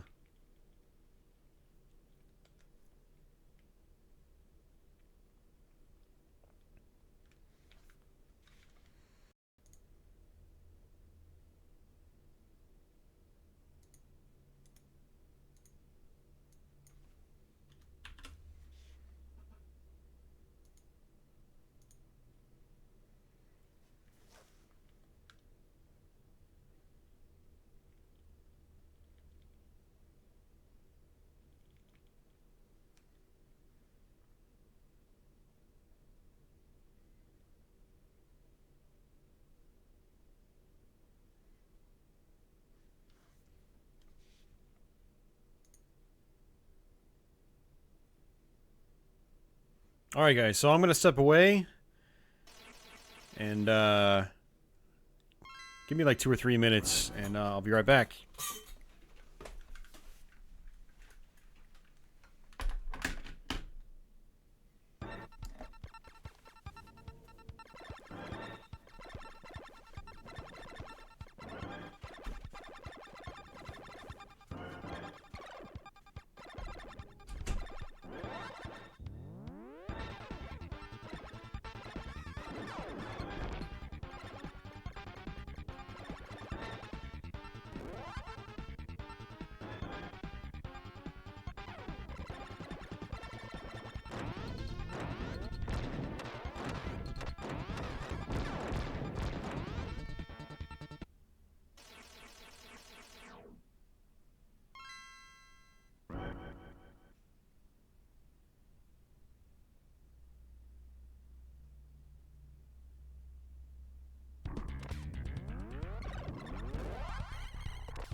All right.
Oh.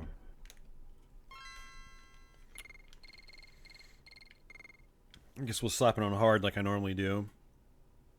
And mixer... Oh god, it was mono. Okay, it doesn't matter.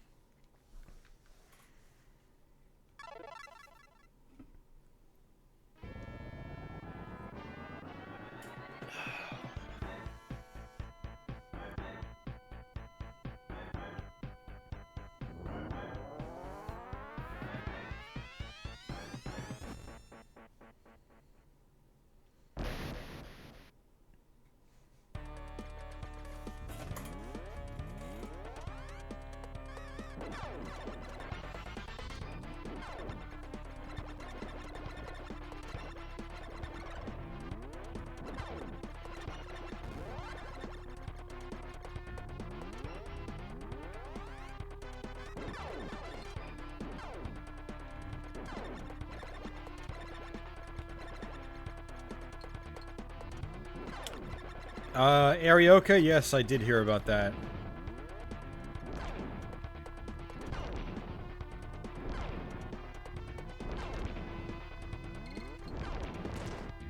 Tony, what is the best R-type? I mean, you need to kind of clarify what you're looking for there. Do you mean just like any R-type game in general, or are you specifically looking for the best port of the original R-type?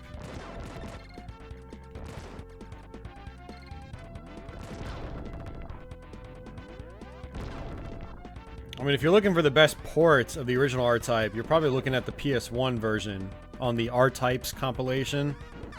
That includes R-Type and R-Type 2.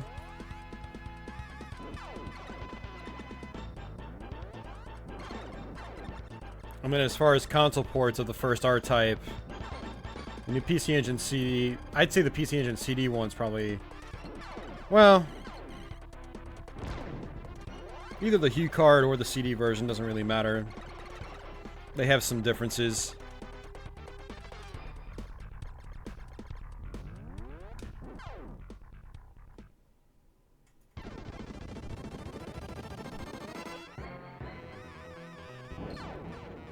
The best port, then, is the PS1 version.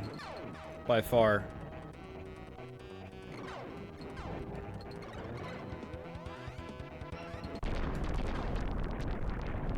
Yep, it came out in the States. It's called R-Types, so type with an S at the end. And it's got the arcade versions of R-Type and R-Type 2 on it.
Yeah, that's really surprising, Arioka, because it's a really good game. It's definitely a shame it never got ported.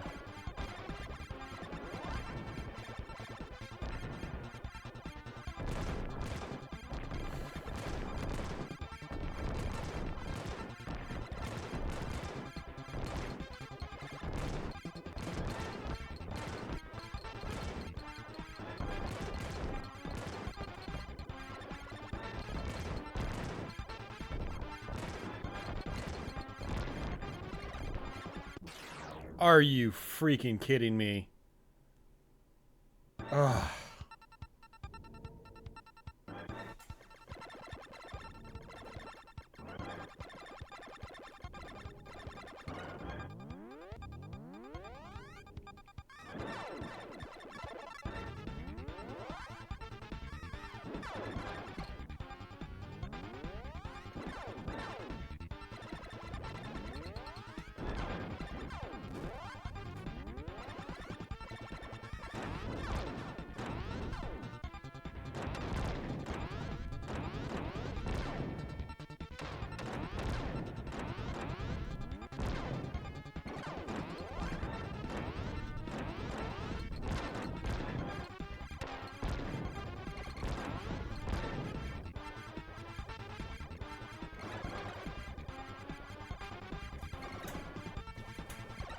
Yeah, an R-Type collection would be nice. That would be nice.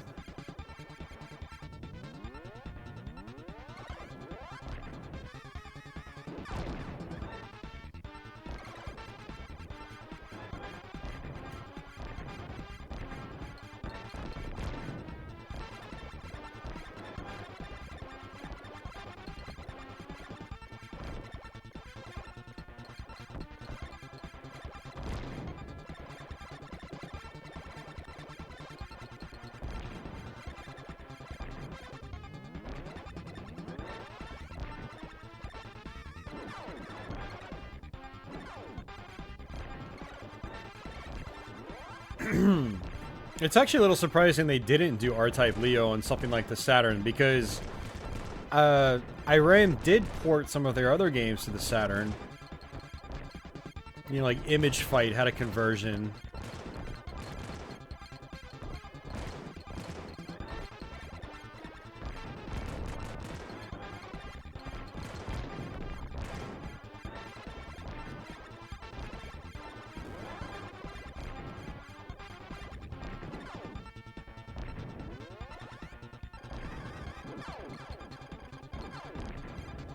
No, Tony, they did not. They made an R-Type strategy game for the PSP, but no R-Type collection. The closest we got to a collection was R-Types on PS1, which had the first two games, and that was it. R-Type Final was not an R-Type collection, it was a brand new game.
Yeah, I have R-type dimensions.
Yeah, R-type dimensions, not a horrible way to play those games, but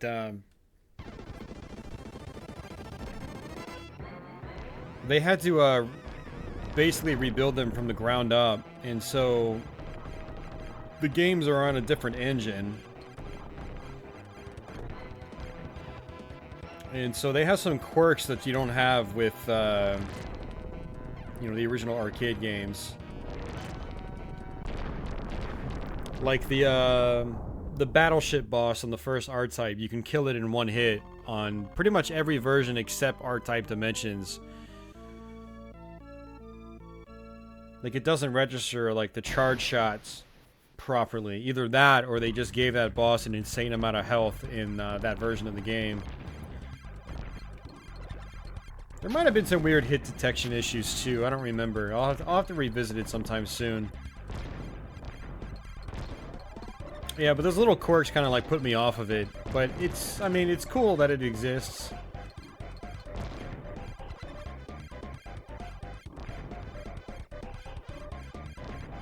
I think if you want really good ports of the first two R-types, you're still going to want to stick with R-types on PS1. But I do like that you've got the upgraded graphics option, which is kind of fun to toy around with.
Hey Ken, how are you doing?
I'm totally glad, man.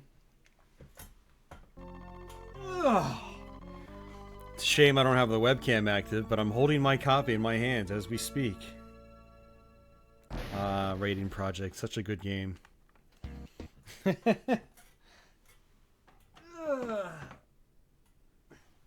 it sits right next to PlayStation Doom.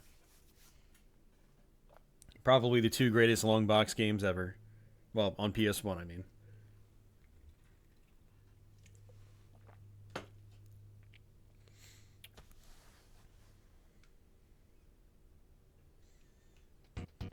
Feeling masochistic again? If I was truly feeling masochistic, I'd be playing R-Type 3 right now. Or I'd be playing Master System. One or the other. No, I'm actually really familiar with Super R-Type, so... believe it or not, this can actually be a relaxing game for me. Until I die, of course, because then it becomes a nightmare, but...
Did not want that speed power up, but...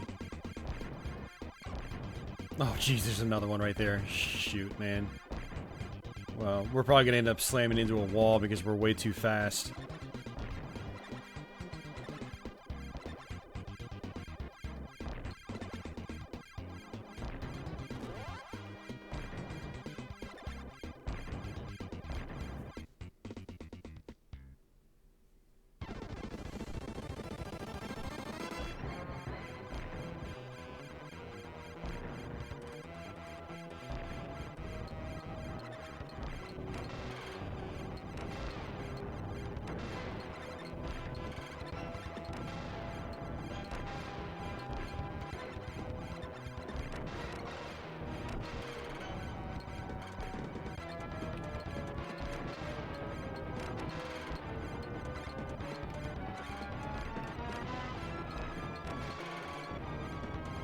Wow, nice.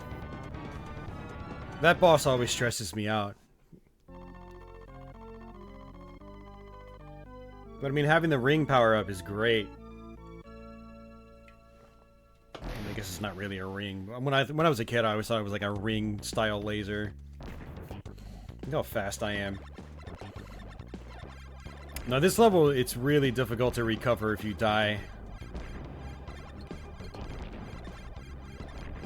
And with how fast we are, we might end up dying. I mean, these last 3 stages in the game are always pretty tough for me. I mean, that last level we just played isn't too bad. It's just the boss fight that usually puts me on edge. But this level, if I die, it's really tough to recover. I mean, it's possible. I've done it many times, but...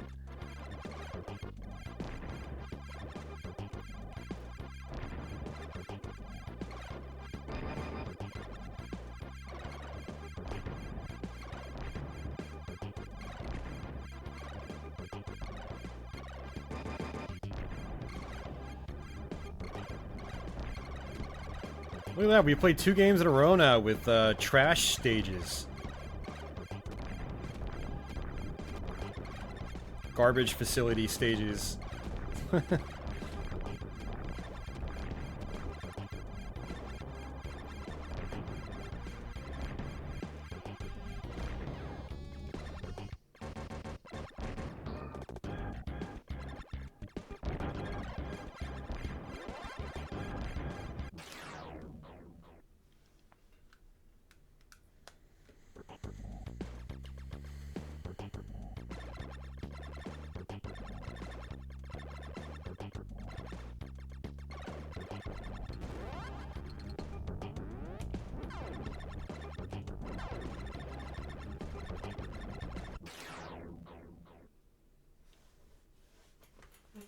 Yeah, slowdown is usually touted as like one of the big complaints of the game.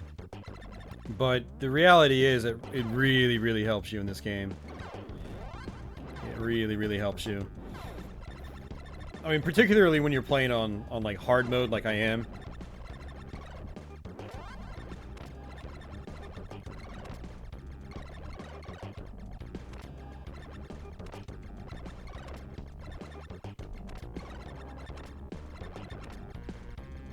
Whoops.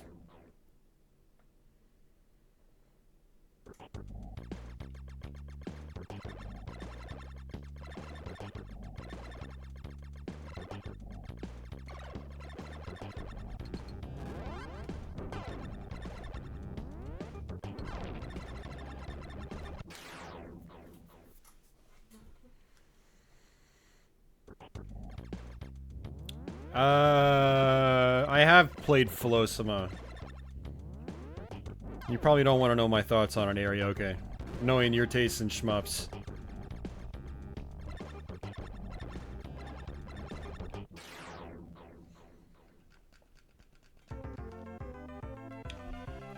Oh, man.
Man.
Alright, we'll give it one more go.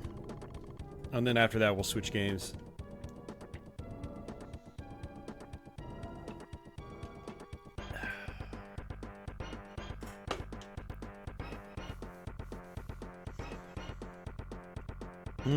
Blazing Star. Now that's a fun one, man. I had the arcade board for that one. Or I guess I should say the MVS cart. And I played the hell out of that. Like, a good, like, 15, 16 years ago. Really fun game. Alright, Arioka. Well, the TLDR is, I think it's a piece of crap. So, there you go. There's my opinion on it. Okay, more specifically, I just think it's really mediocre. Might have been impressive in 1995, but even just a couple years after 95, I didn't think it was very fun. Style over substance, but not even the style was very good. So, there you go.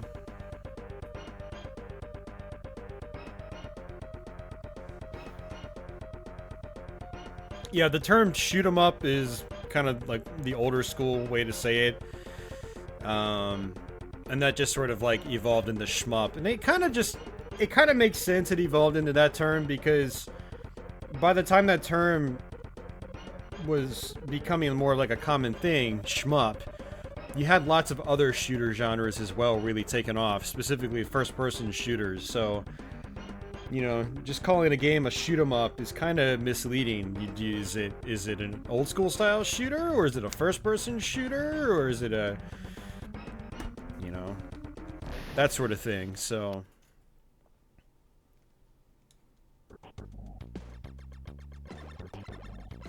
Gradius 5, the one with the giant tomatoes in space. There's actually quite a few Gradius games like that. Gradius 2 for one.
I do like Iron Hander, but I never finished it.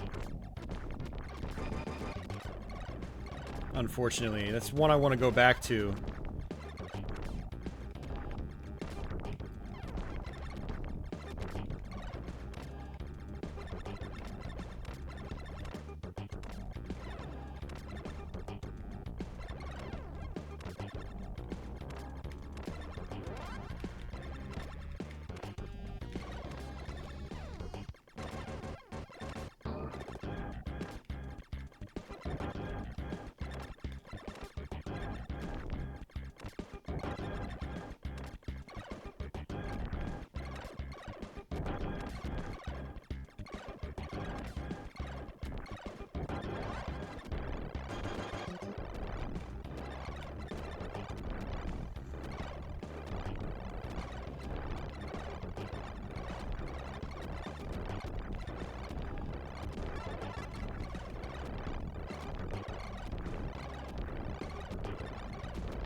Oh, I've never done that before.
All right, that's good enough for me.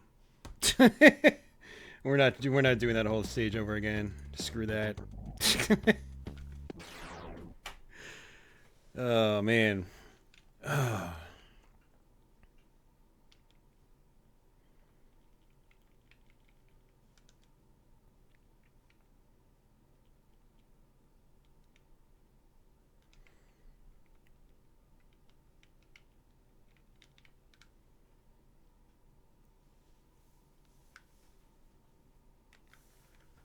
Oh man.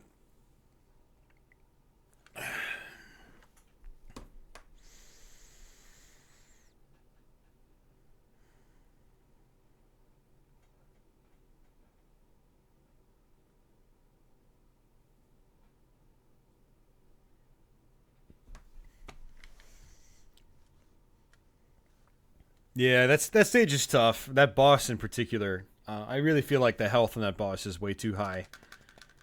So whereas most other bosses in that game you can kill them in one hit, you can't do that with that trash boss.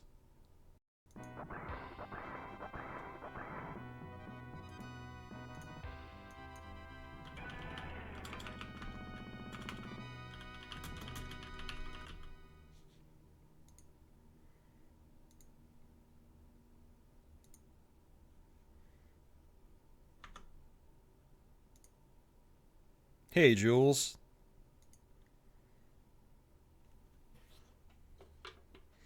Yeah, so it's one of those levels where if you die, it's really tough to recover.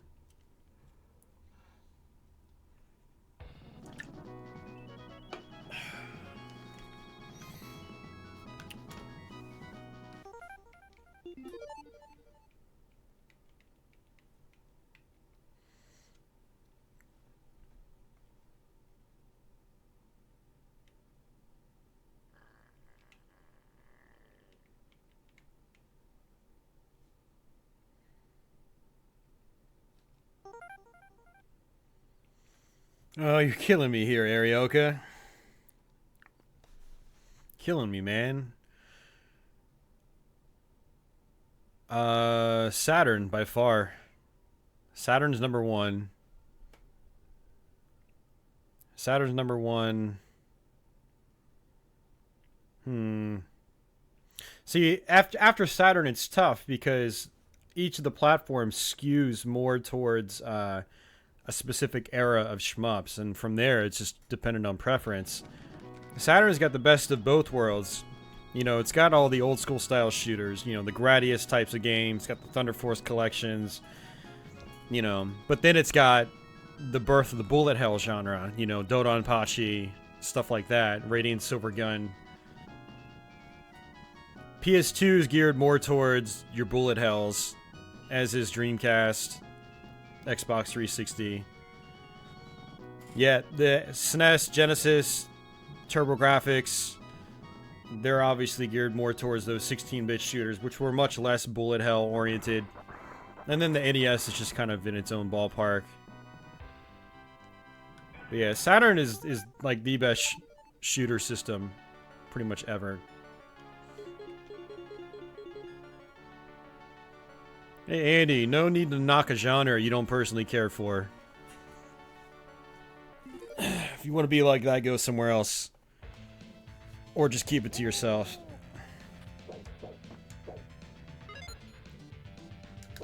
We can like all genres here in this channel. Or if you don't, you can at least understand why other people like them. Yeah, it's weird playing this after playing the arcade version of the game. I say that every time I play this version.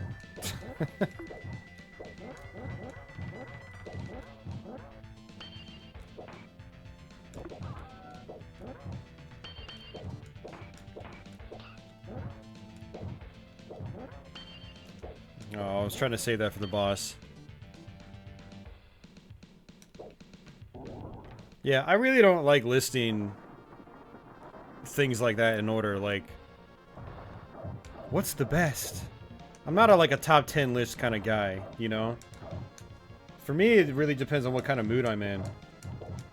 I'm not just gonna, aside from Saturn, I'm not gonna be like, oh, they're best in this order. Like, it's not really that cut and dry, because they all have a lot of shoot 'em ups on them. So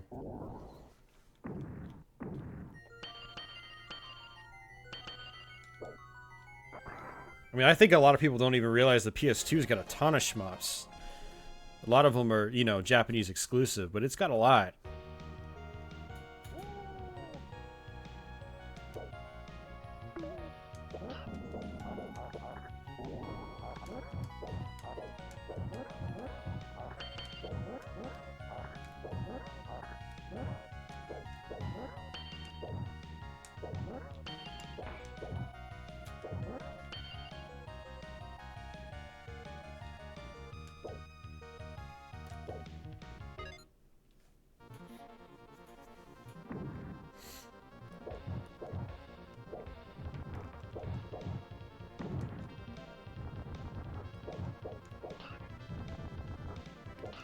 Oops.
Raiden 4, yeah. That's a good game. I do enjoy me some Raiden 4.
Really? You're just gonna stand there?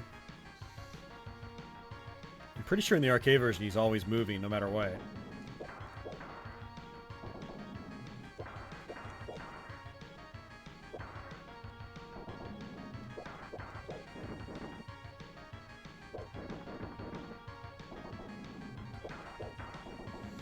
I need to play Otomedius again. I didn't really care for it when I first played it.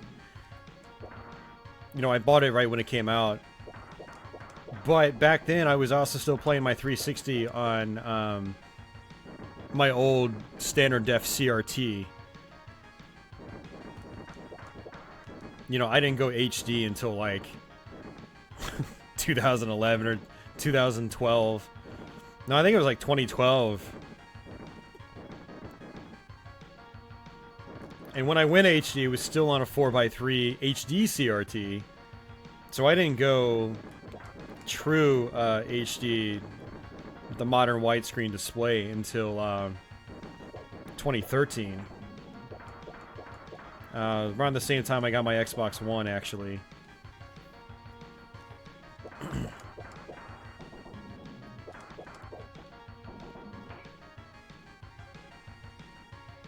So when I first played Otomedius, it looked like crap. You know, you basically had a game that was designed for like HD displays being played on you know, in 640 by 480. Actually, I think it was even letterboxed. Most 360 games by that point were letterboxed on my old CRT. So it didn't look very good. And of course, I didn't think the gameplay was all that engaging, but I mean, you can tell it's obviously based on the Gradius series in terms of the gameplay setup. So I want to play it again on my HD setup. I still have a copy of it, so I need to do that soon on Twitch.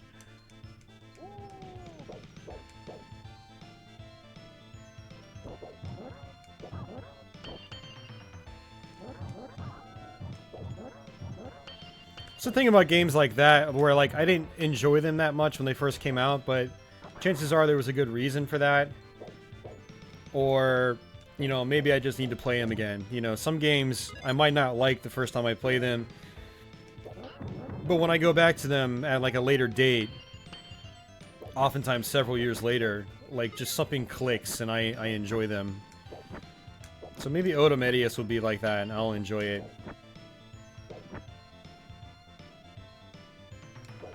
I put a lot of time into pretty much all the other US released shmups on the 360 though.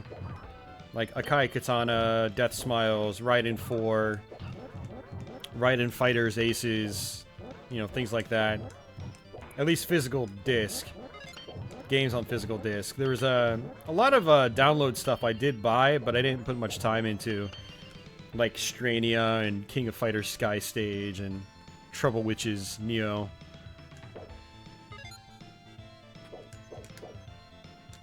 I did get a few of the imports, like Mushihime Sama Futari, Espagoluto 2, Dodonpachi Resurrection.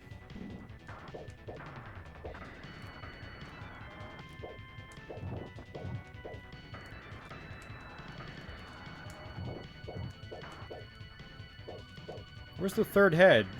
Oh, there it is. It only displays 2 at once. That's interesting. It's interesting to see, like, the cutbacks they had to make in order to compensate for the Super Nintendo's relatively low power compared to the original arcade board this is based on, or this was designed on.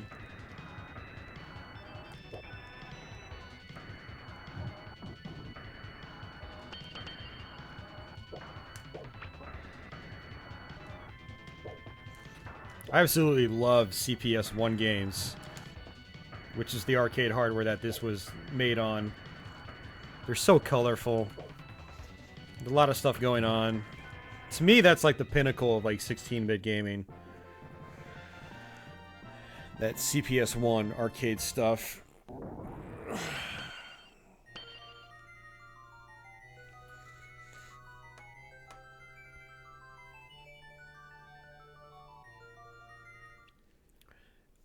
David, I think you will like it, man.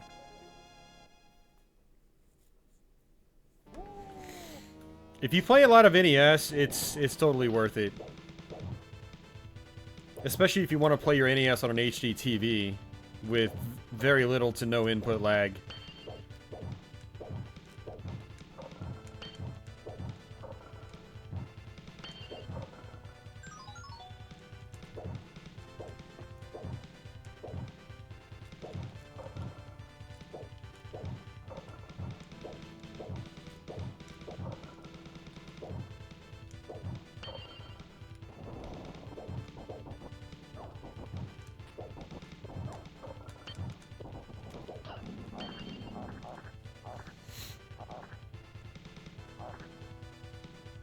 The original arcade version of this, yeah, it was CPS-1.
No, CPS-1 was like... I think Black Tiger might have been CPS-1.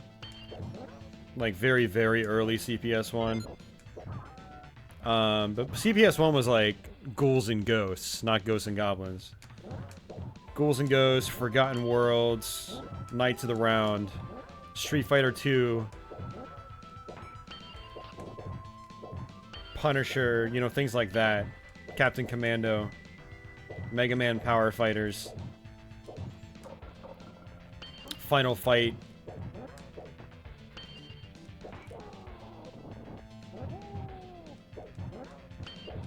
Yeah, the original Ghosts and Goblins was not CPS-1. But Ghouls and Ghosts, the sequel, was. Ghouls and Ghosts might have even been the first CPS-1 game, I'm not sure.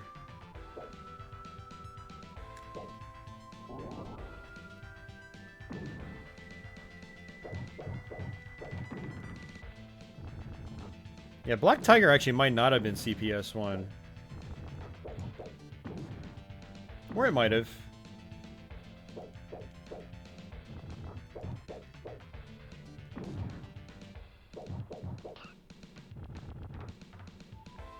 Actually, it probably was.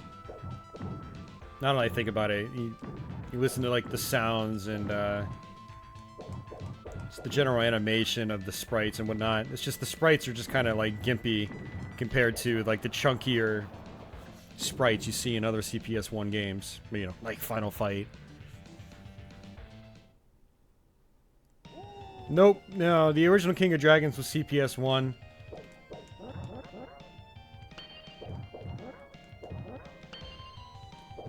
I mean, we're talking something like, I think this arcade game might have been like 91 or something like that.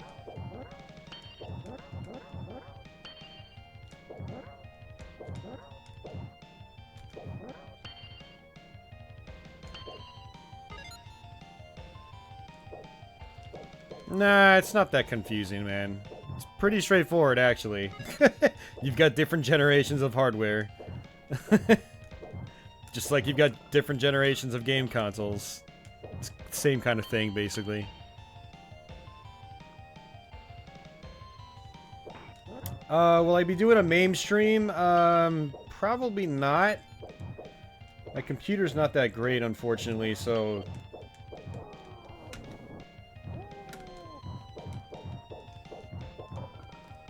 Now, over on Twitch, I will do a stream of my actual arcade cabinet. I've got a multi-board in there. Pandora's Box, which basically has emulation on it. With a few hundred games. And I'll point my camcorder at that and stream that. Actually, I might be able to fiddle around with the VGA out and see if I can convert it over to where my capture card recognizes it. And then I can just play the games on my arcade cabinet and send the feed to the capture card. Because it does have VGA out on it, on that multi-board.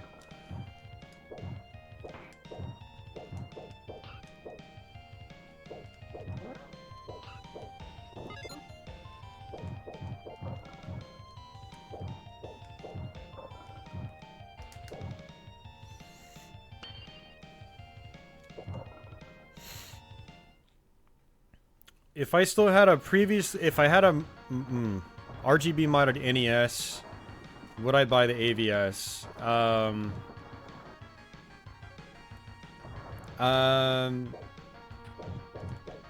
It would depend on if I still had a FrameMeister or not. If I didn't have a FrameMeister, then yeah, I'd buy an AVS. If I did have a FrameMeister and my NES was already RGB modded, then no, there wouldn't be a whole lot of point to buying the AVS, for me. I mean, it's not necessarily true, because it's great being able to just keep the AVS in my main living room setup, you know? I don't have to, like, I don't know. If I had an RGB NES and an AVS, I wouldn't need to, like, swap consoles from room to room if I wanted to do different types of streams or capture. Or just chill on my living room couch and play NES. You know. Really depends on, like, how much money you have and what the dollar is worth to you.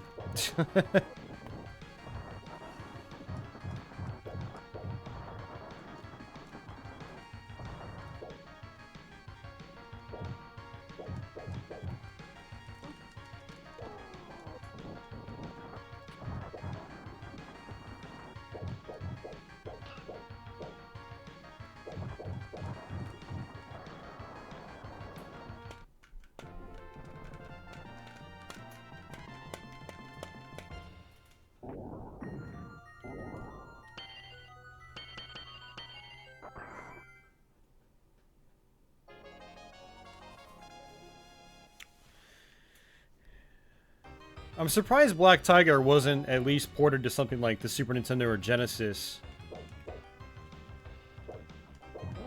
I mean, I'm glad it never happened on the NES, because the NES wouldn't have been able to do it justice. I mean, I'm sure it could have done like a gimpy version of it, kind of like the C64 did.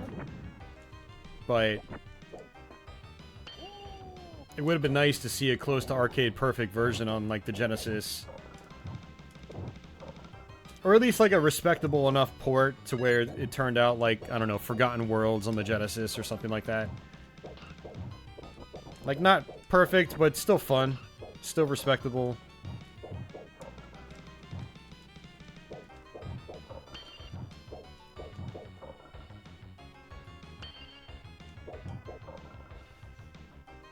Yeah, I mean, if you don't think you're going to use the AVS, then yeah, there's really no point in buying one. If you've got a FrameMeister and an RGB NES already.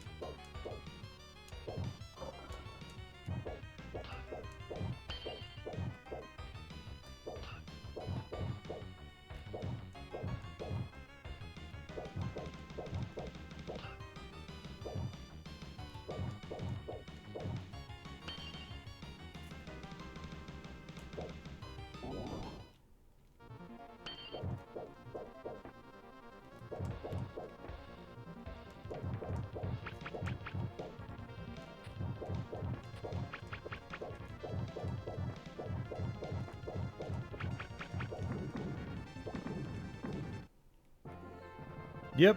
Yeah, Genesis Strider was really solid. We actually played that on stream a few weeks back. I need to do a Let's Play on that game. Because it's one of those few Let's Plays I can do where I don't even need to practice for the game. I can just go right into it and do it.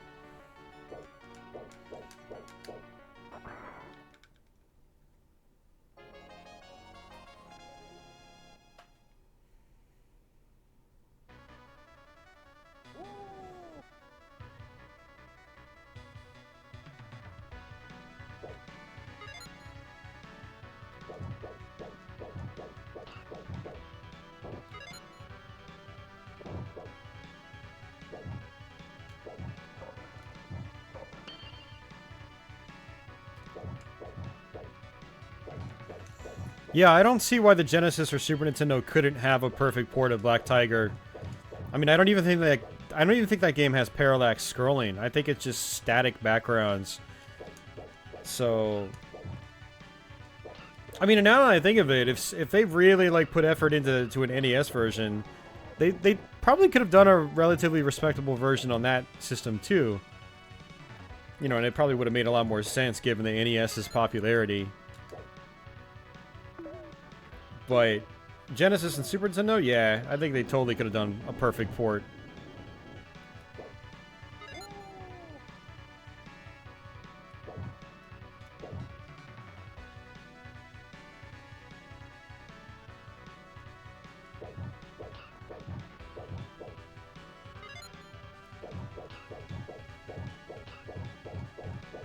Hey, Beefy, what's going on, dude?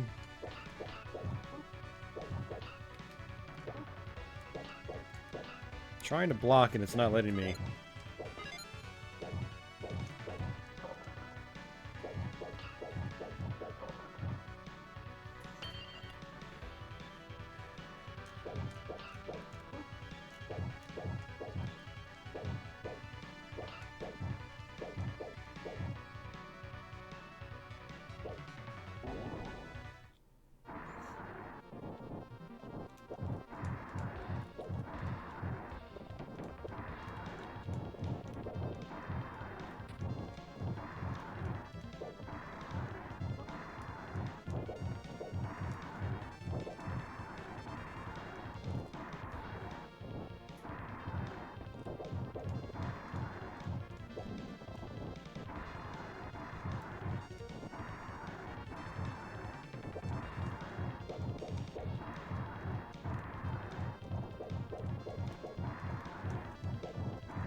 Oh, right on, man.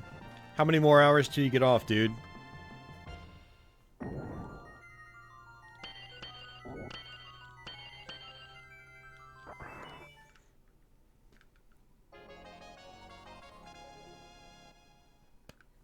Yeah, I can never beat Revenge of Shinobi either.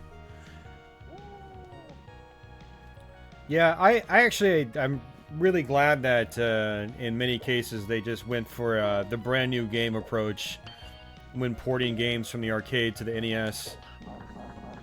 The hardware just wasn't there to do stuff like, you know, Strider and Double Dragon like Justice.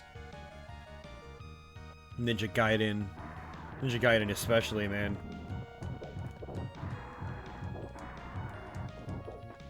And we ended up getting several classics out of it as a result that are able to stand on their own next to the arcade games. Ninja Gaiden. Ninja Gaiden's the big one for me.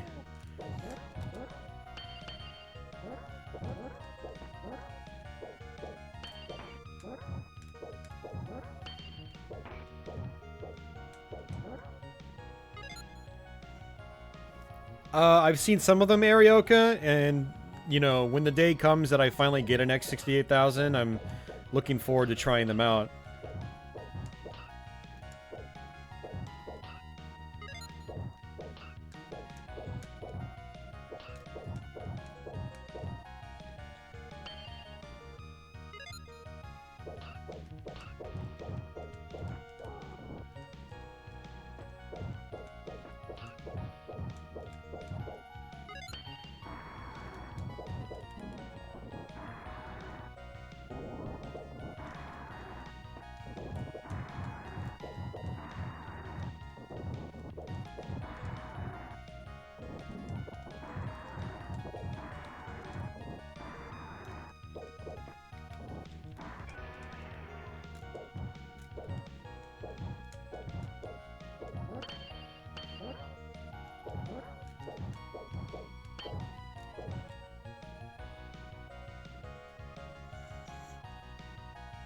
Oh, wow.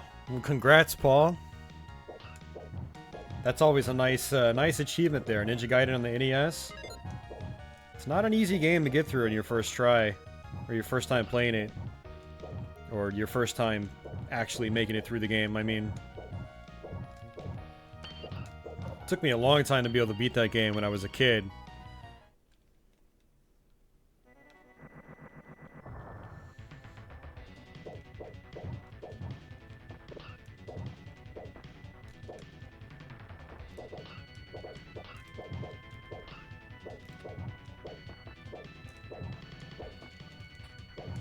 This boss feels way slower than he does in the arcade. I'm not complaining, because it's at this point where the bosses just start to eclipse me completely in this game.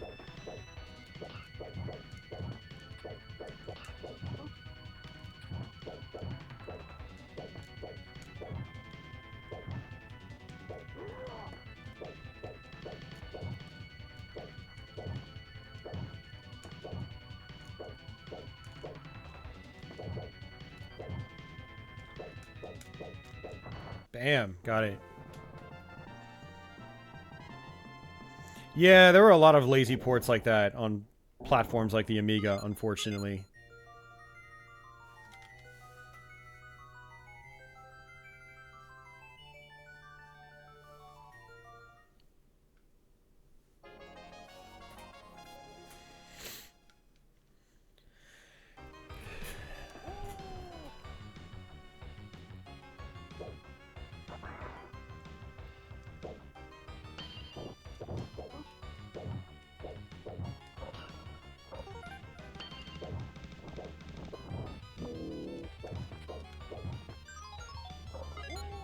Extra life.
Yeah, these like blobs are a pain if you're not using the wizard.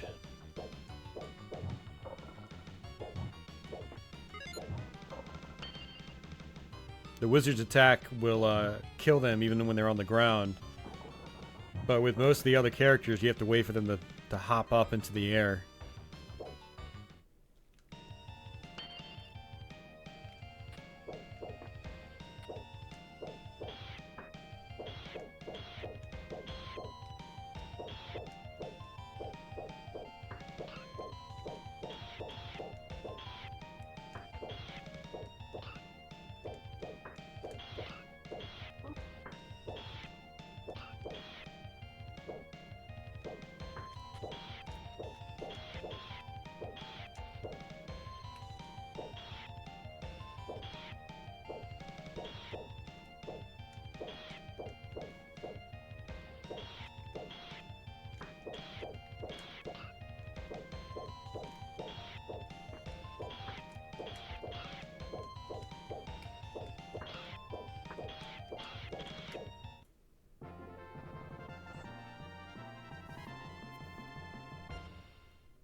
Alright, see ya, Paul.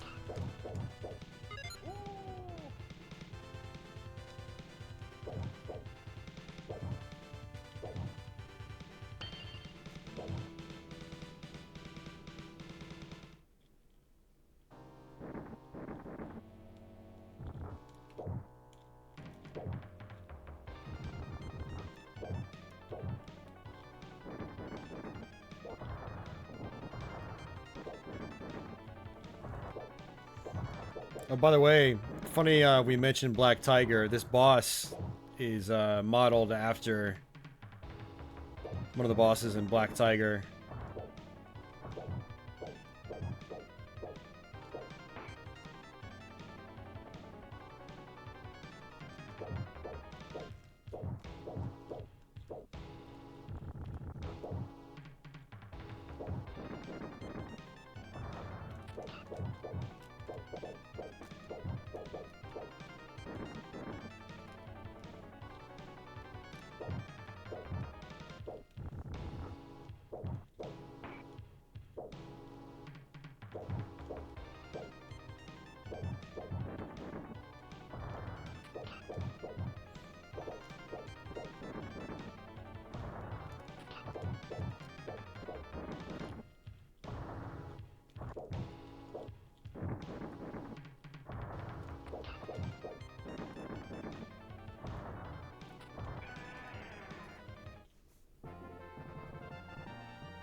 I have finished Black Tiger, yeah. I'm not sure if I was able to 1cc it, but back in like 2008, 2009, I was playing a lot of Capcom Classics Collection Volume 2. And in particular, Black Tiger, so on that collection, I was able to finish it. I either 1cc'd it or I got really, really, really close to it.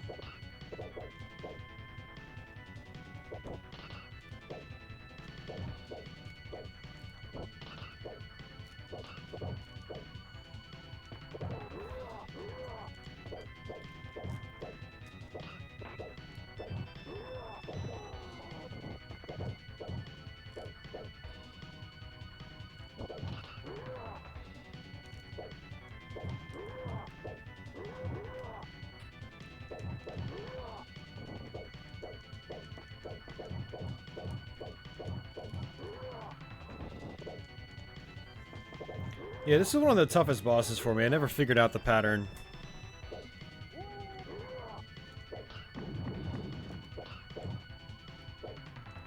Especially in the arcade. The arcade game, it feels like they were a lot faster. More aggressive.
Oh, come on.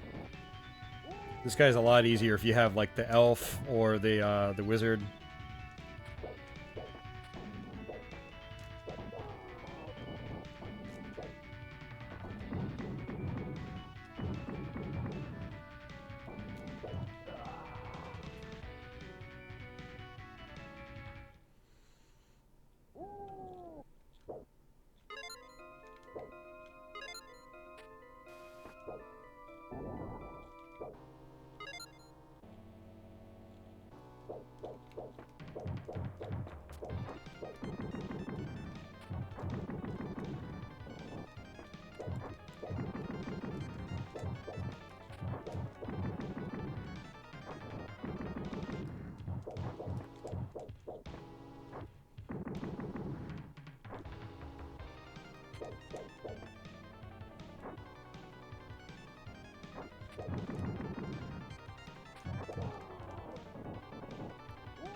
Alright, we're getting close to the end. Yeah, this is pretty much just about it.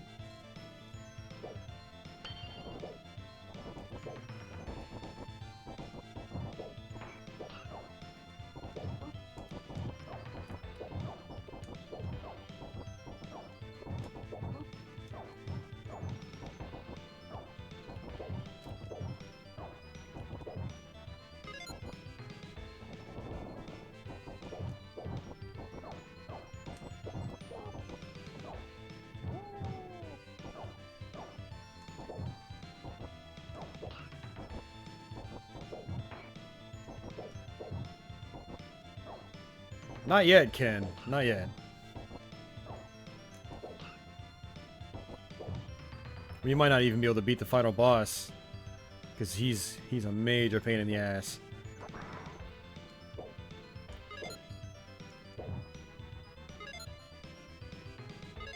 God, that sword is huge. It's like the size of me.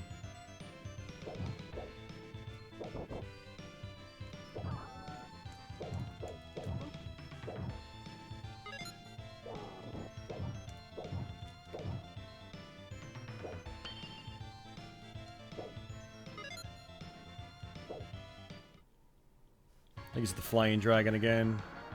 Yep. Except now I think he's like an ice dragon. First one was like a fire dragon.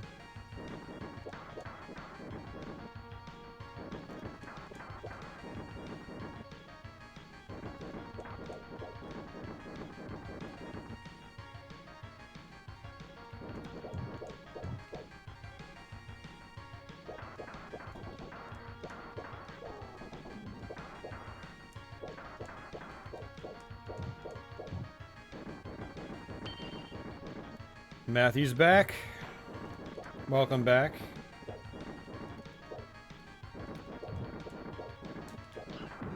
Oh, nice. Those magic orbs are super powerful against bosses.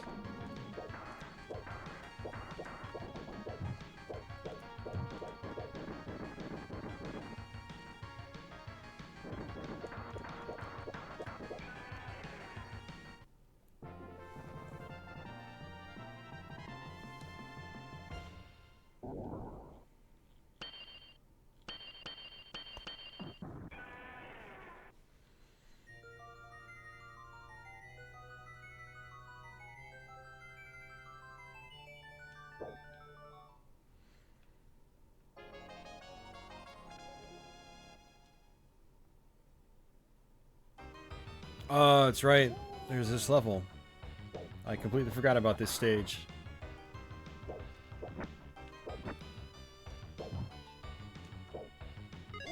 Yeah, come to think of it, I think the final boss, there's a long bridge walk-up sequence like there was on that wizard level.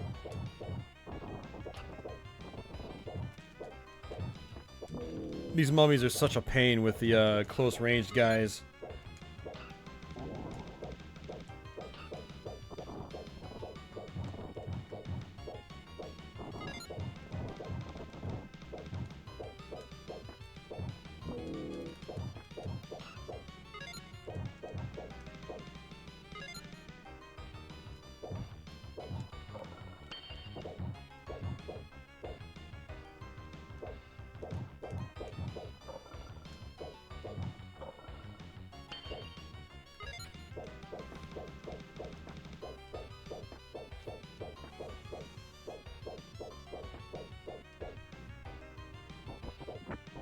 Sounds like you got a lot done, man. I beat Mega Man X. I got close to finishing Super R-Type. And now we're about to finish King of Dragons. About 3.5 hours in.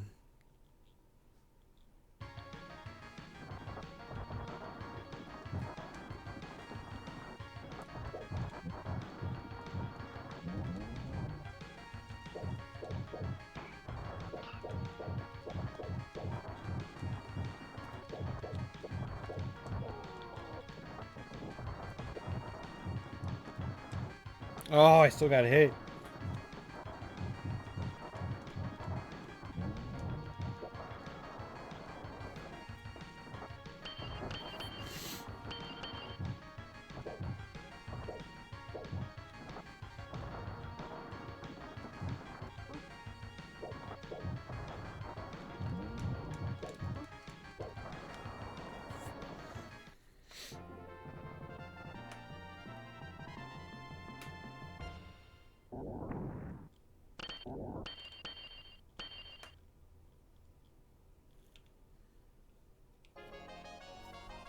Alright, final stage.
Oh, I still got hit.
Oops.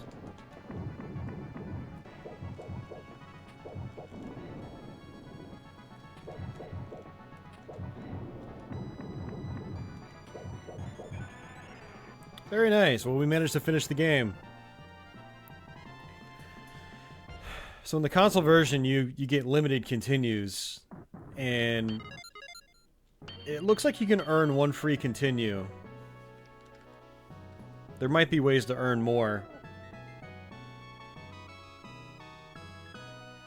So you basically get 3 tries. So, you know, finishing the Super Nintendo version is not always a given because you can't credit feed your way through it. Well, not in the same way you can in the arcade version. You know. So that's cool. I'm glad I finished it.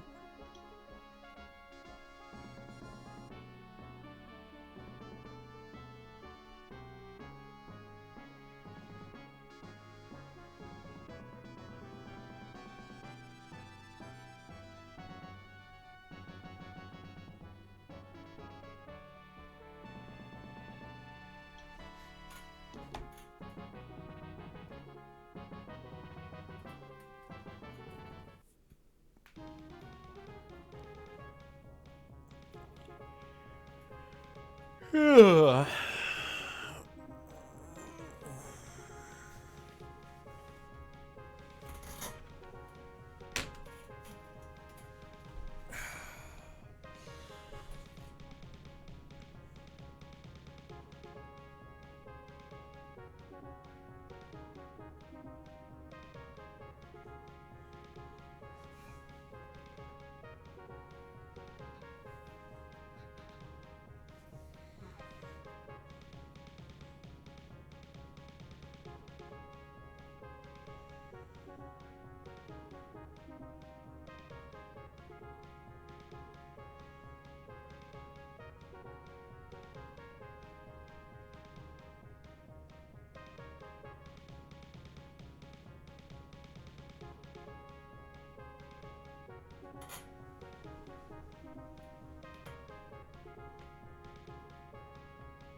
I'll have to do a Let's Play in this game sometime soon.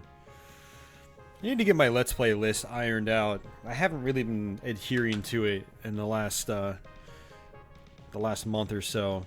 I've just been kind of doing random videos. I need to get back to just tackling the games on my list. I need to add this to my list. Put it towards the top.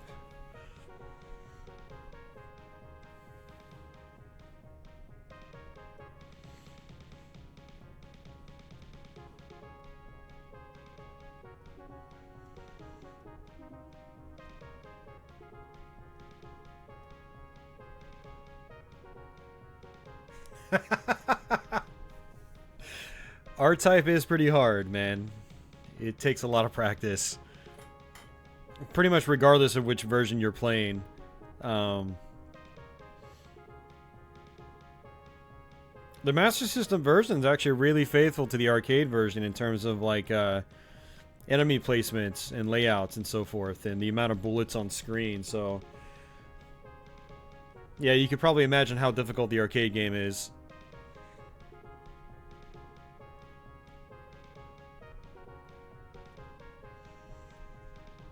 I mean, but really, Wayne, like, what version of R-Type isn't damn hard?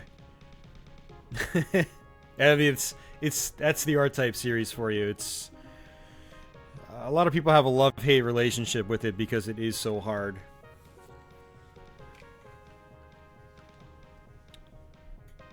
No, Matthew, that's just games made and published by Nintendo. This is made by Capcom. Capcom games are usually pretty good.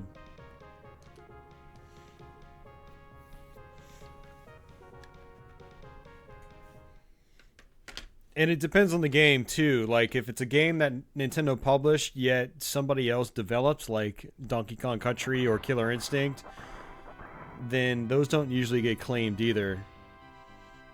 But if it's like Super Mario Brothers or Zelda or Metroid, those, yeah, all your ad revenues are going to Nintendo. So, yeah, that is true, Wayne. The Game Boy. Oh yeah, I definitely love to do one for Black Tiger. That's one I have to practice though. The thing about King of Dragons is I can jump right into it and not really have to practice. I do have a Let's Play of the arcade version of King of Dragons. Yeah, exactly, Matthew. So I basically just have to steer away from certain Nintendo franchises. And one reason I don't do Konami stuff on the stream is that they pretty much copyright claim everything under their name, and that they fully developed and published on their own. That's not a license, you know. So like Castlevania or Contra or Gradius, stuff like that.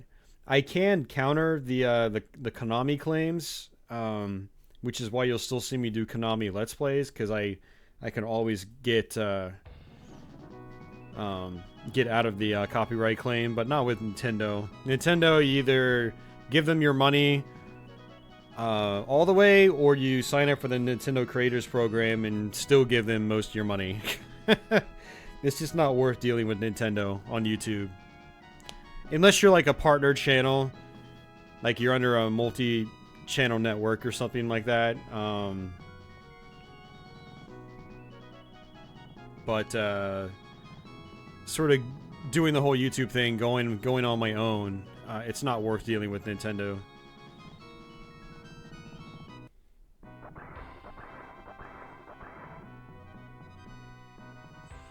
Do I prefer R-Type or Master System or TurboGrafx? I mean, definitely TurboGrafx. I always prefer the closest to the arcade version as possible. I mean, the Master System version is great though. Like, it's actually a legit, like, good version of R-Type. I mean, if you don't have access to the TurboGrafx or arcade version, it's not a bad way to play it. I had a lot of fun with it 2 weeks ago on stream. I need to do a Let's Play of that too. But, alright guys, I'm gonna put my message up. I'll be back in like 5 minutes, and,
Alright, so I'm back. I'm going to mix things up a little bit. We're going to do a fighting game. When I do these streams, particularly on YouTube, I like to bounce from genre to genre so it doesn't get too repetitive.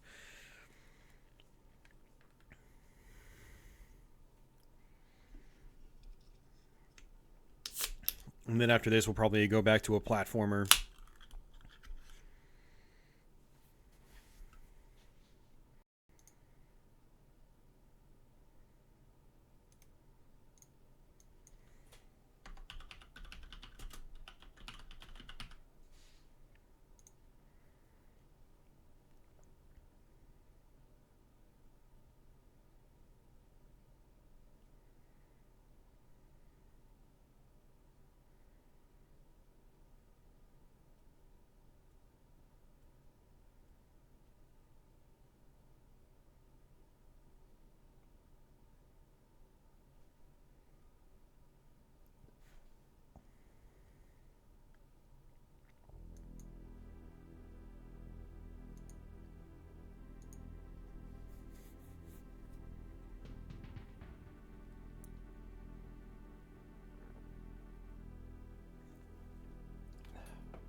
Whoops.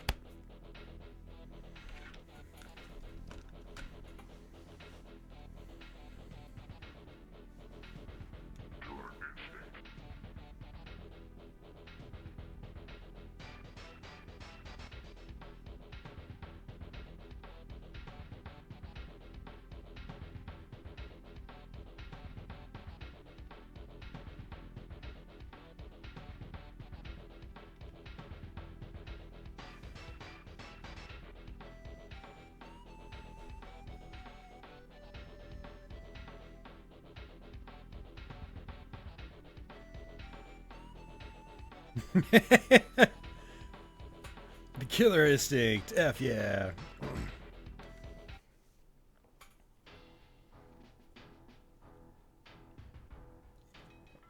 Yeah, I'm not very good at it either, so we're probably not going to play it for long.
Yeah, I got a combo, son. I might have more combos if I was on an actual arcade setup, but it's the Super Nintendo controller layout always messes me up on this version. Especially the default one, which is like the reverse of Street Fighter 2.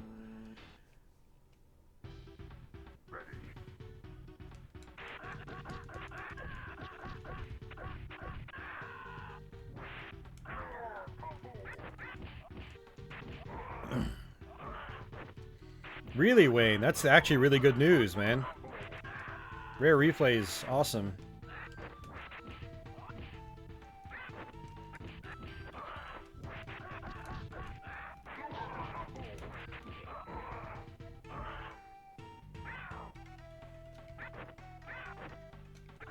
Wow, Season 2 is free? That's a good deal.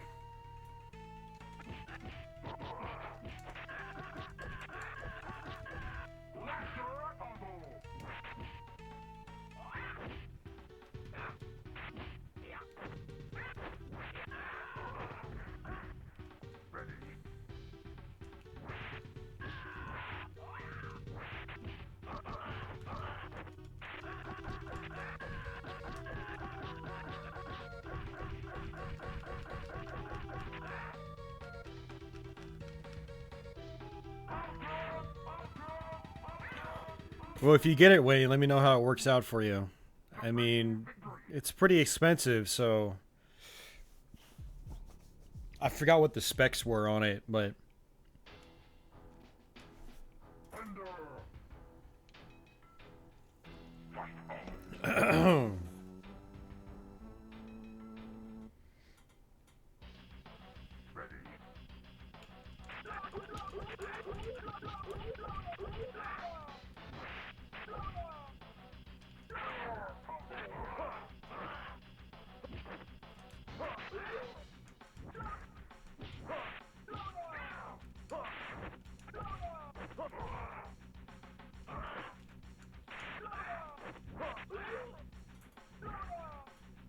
Oh, it's 1200 for that build. Okay.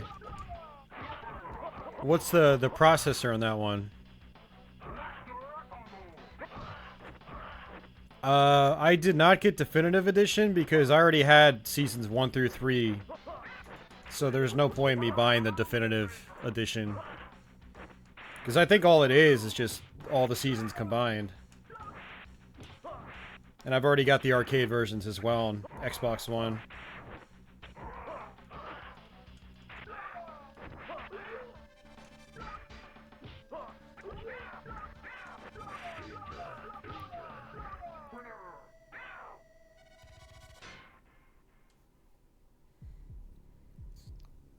Matthew, I cannot. I don't remember how to do any of them.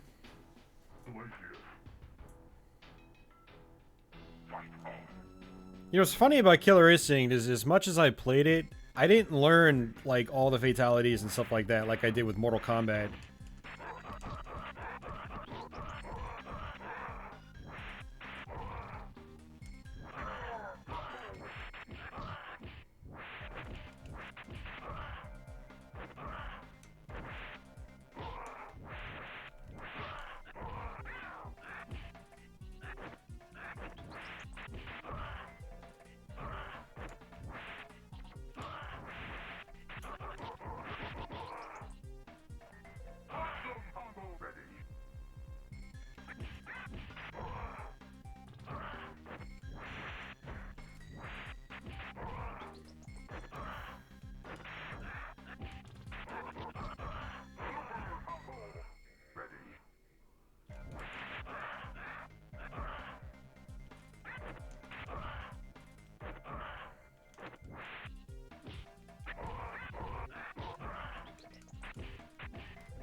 Oh.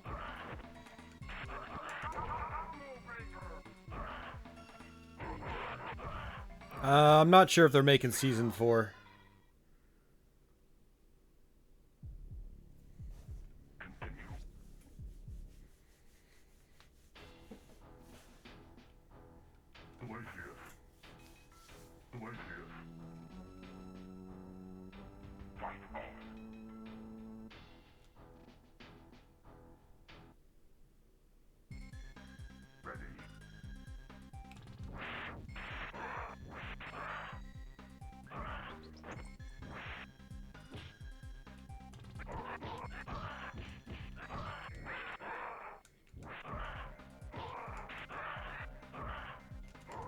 Oops.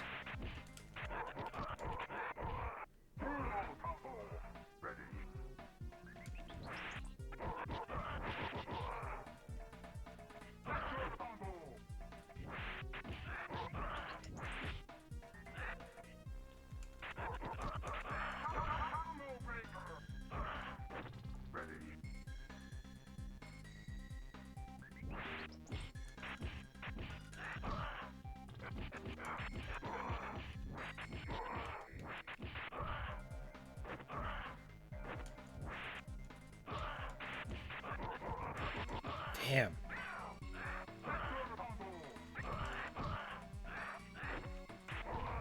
Oh, come on. That wasn't much of a fatality.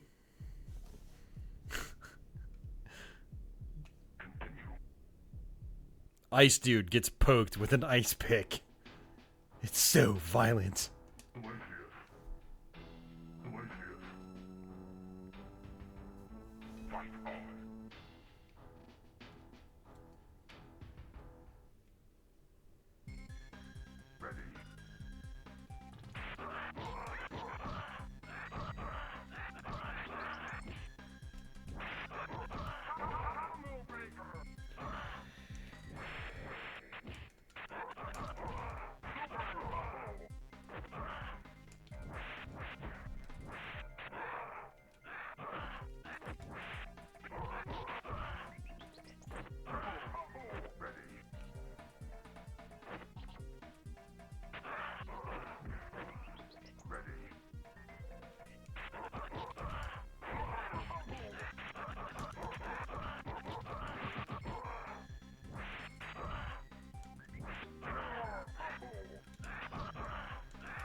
Yeah, if you got an Xbox One, you can play the original arcade games online.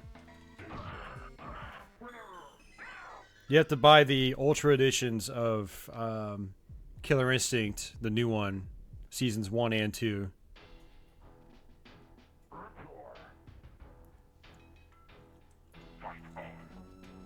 Yeah, all things considered, the Super Nintendo one was still really fun for the time. It still plays well. You know.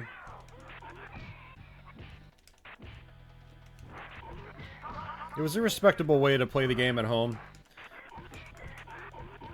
It's really a shame that they pretty much canceled it for N64 in favor of KI2. I wish they just did both.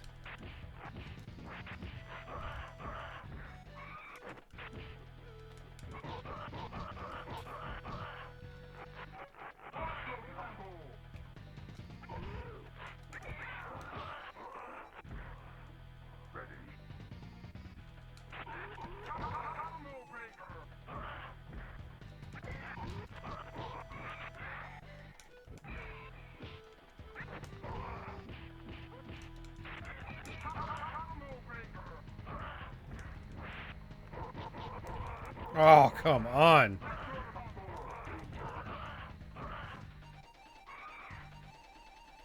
I always thought you could do that sort of thing in emulation, though, where you can, like, link up with other people and the emulator will make it seem like you guys are playing on the same console or something.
Tecmo Super Bowl Online. That sounds awesome.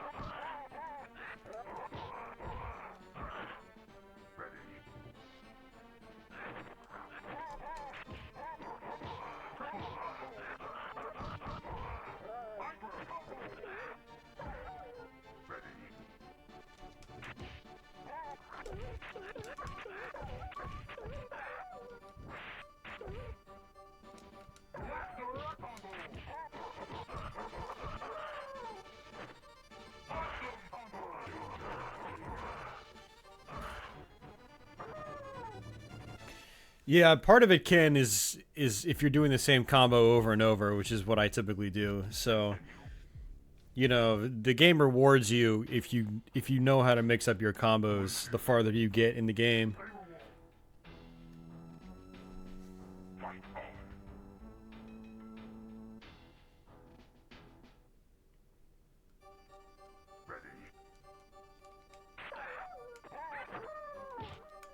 I thought the easy combo breaker mode was just for you.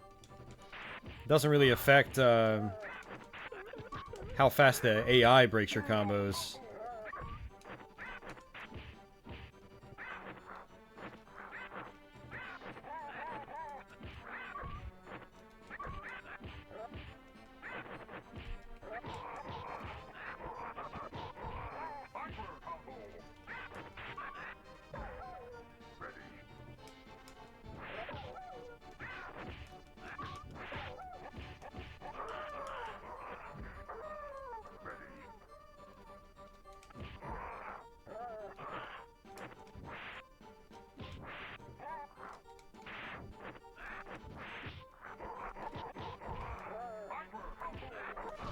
Oh, Jesus.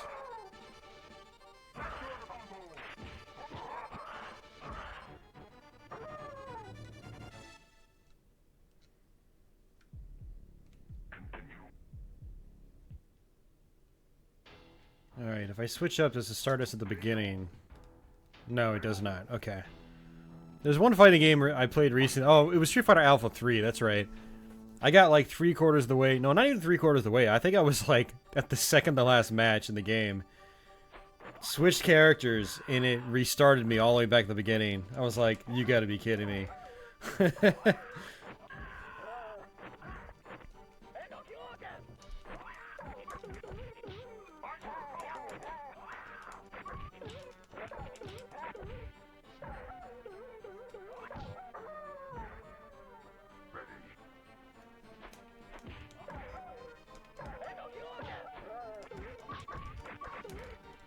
Nice combo. Why, thank you. Game was like, awesome combo. If I do say so myself.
Jeez.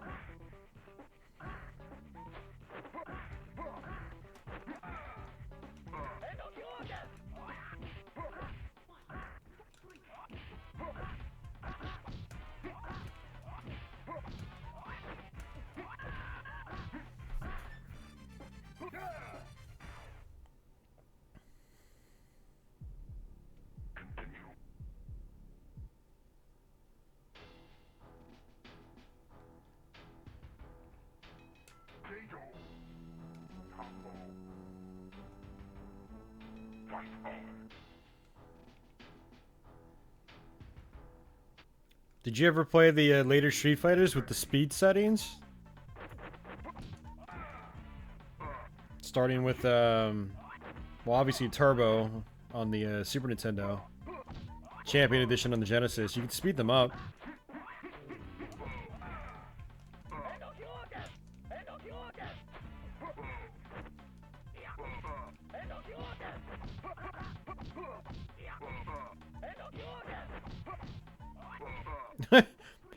Kicking his ass with normals. Haven't done a single combo yet this match.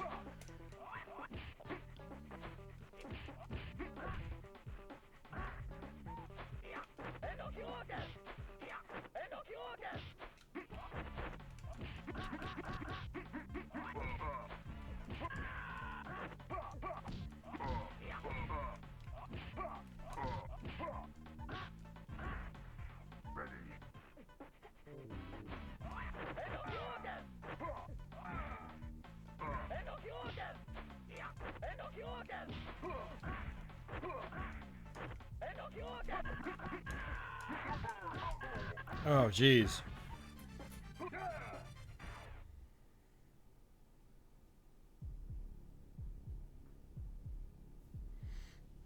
Not fluid enough. Okay, man, you're backing yourself into a corner here.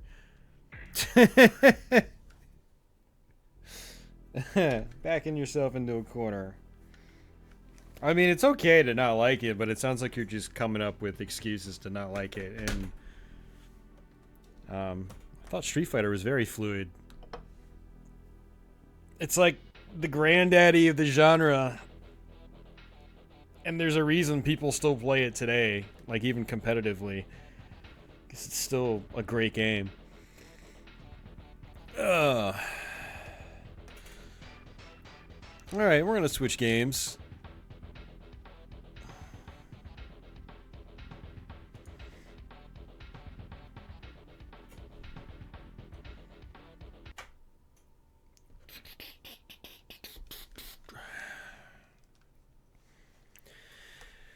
But yeah, Tekken is Tekken Tag, Tekken 4, and Tekken 5 are some of my favorite fighters. Wasn't really into the series when it was new, but after high school when I graduated and I was able to get to arcades on my own, I started playing them and really enjoyed them.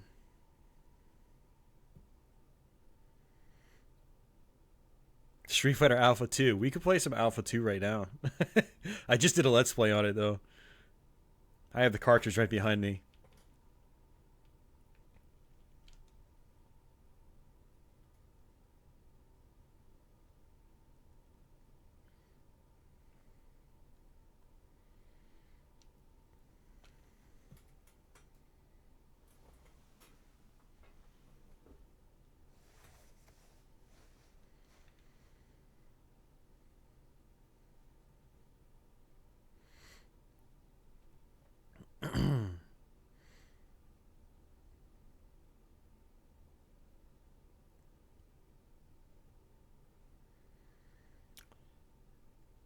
Yeah, Ken, I think from a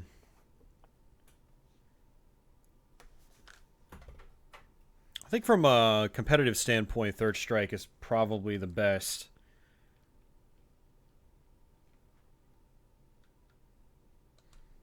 But I mean, I really, really, really have a soft spot for the Street Fighter 2 series. I mean, there's so much like good music in there and stuff like that.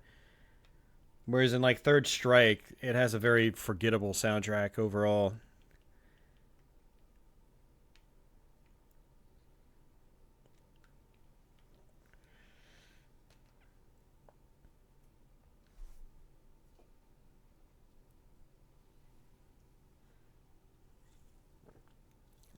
See, Matthew, I played a ton of everything back then. Well, minus the Neo Geo fighters. But the Street Fighters, the Mortal Kombat, the Killer Instincts, even the Primal Rage. Um,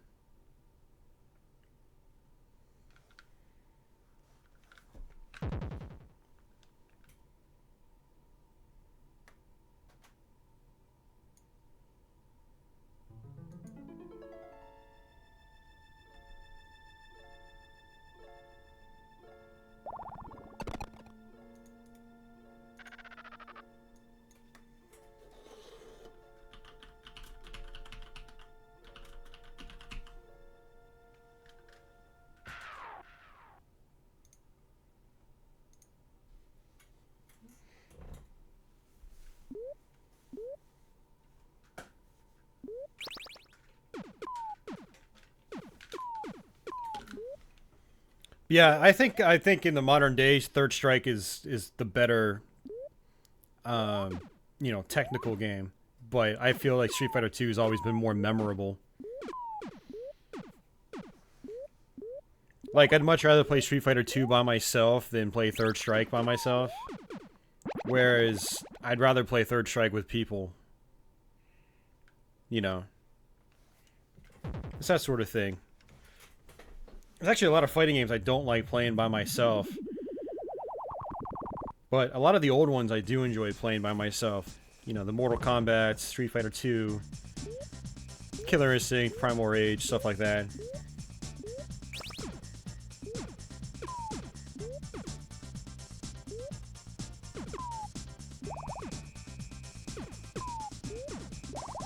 Yeah, Andy, you know, man, it's 2017. You've got to take what you read on the internet with a grain of salt. Especially when it comes to, like, best and worst of lists.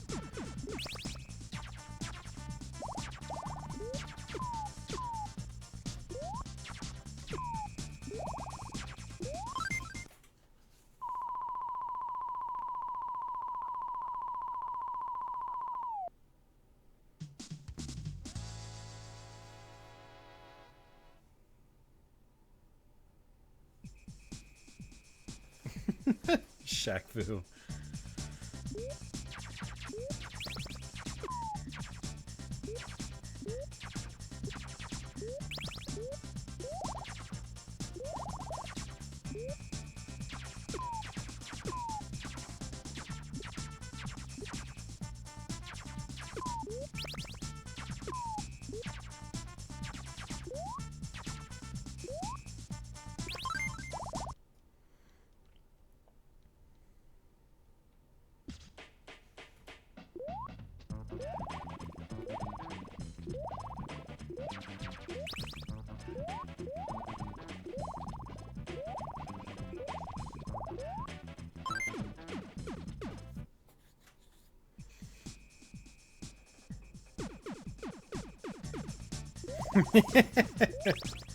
Right, Wayne?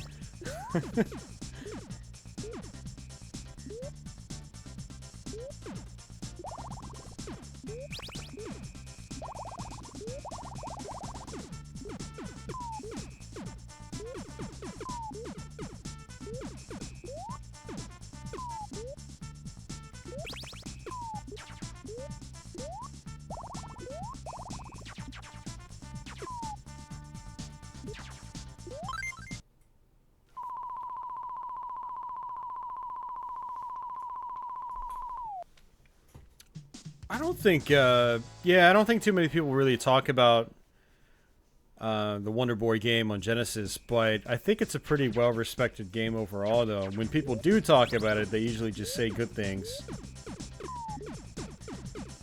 Even though I still barely have any idea what the game's like. So that's one of those games I need to try out soon. There's still so many old-school 16-bit games I need to try that I, like, should have tried back in the day, but never did.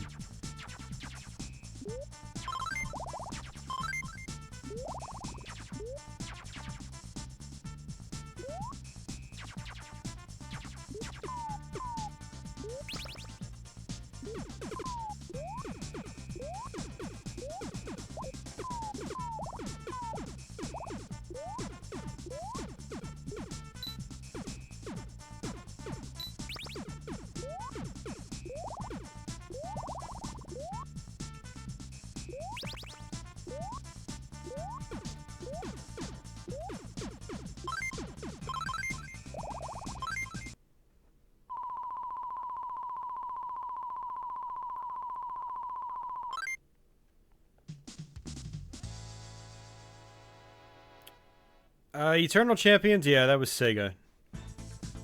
That was developed in-house by Sega. Their USA division.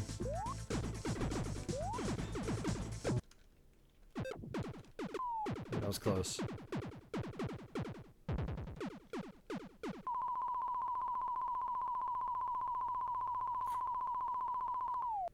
Yeah, I don't know. I liked Eternal Champions on the Genesis when it first came out, but realistically, it has not aged well. It doesn't play very well anymore. There aren't really any combos or anything in it. It kind of moves at this like really weird, wonky frame rate. The Sega CD version, on the other hand, is awesome. I love it. Like, such a good game. Way more characters, way better music, better frame rate. You know, obviously the fatalities.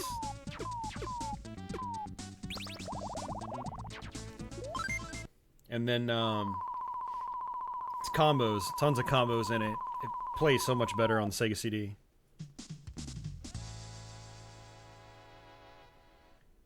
But yeah, it's a shame that Eternal Champions didn't make it past the 16-bit gen.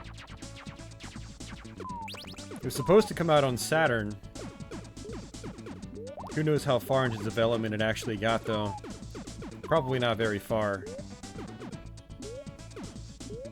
Because, like, the screenshot they gave on the back of the Saturn box wasn't even from the game. It was just a canned image from one of the full-motion video sequences of the Sega CD version.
Cosmic Carnage on 32X. I have a soft spot for it. I like the graphics, and I like a lot of the soundtrack.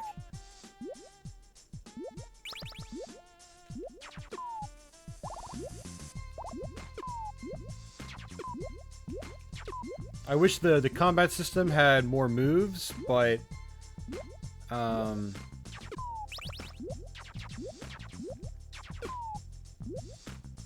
I enjoy it.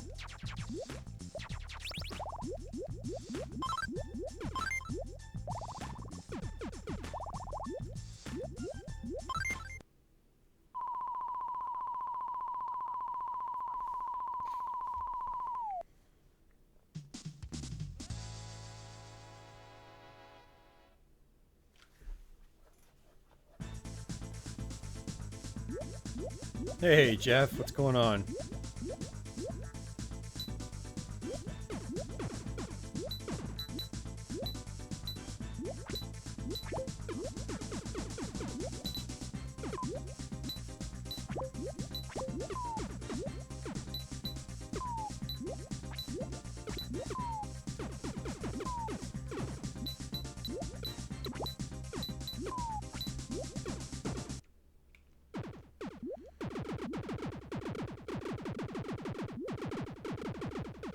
No, Sega's not going to give it a try, guys. Sega doesn't have the kind of money that is required to release a console these days.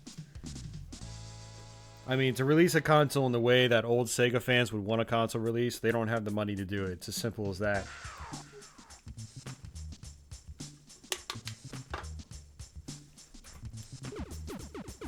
I mean, I wouldn't be surprised if Nintendo was spending pretty much Sega's entire savings on just advertisement alone for the Switch. Like, that's how little money Sega has.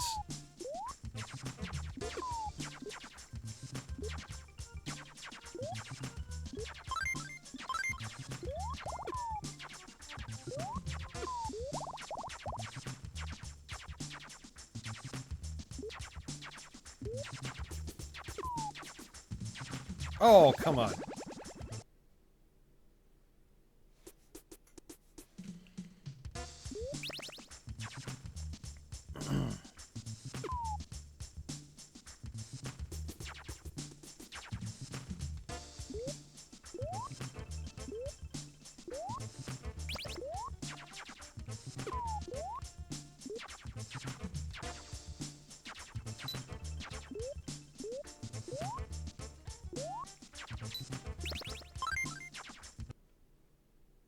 Castlevania Judgment. It was a lot more fun than I expected it to be. I think, like, on the box, it looks like the dumbest thing in the world. And when I played it, it was actually kind of fun. My brother and I played a lot of two-player on it.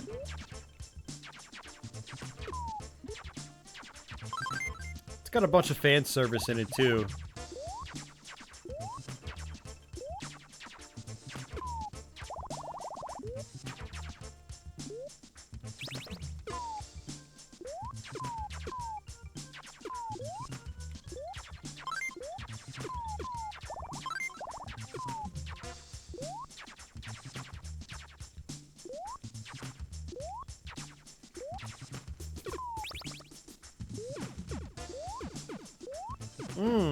Games involving hobo homicide. Double Dragon.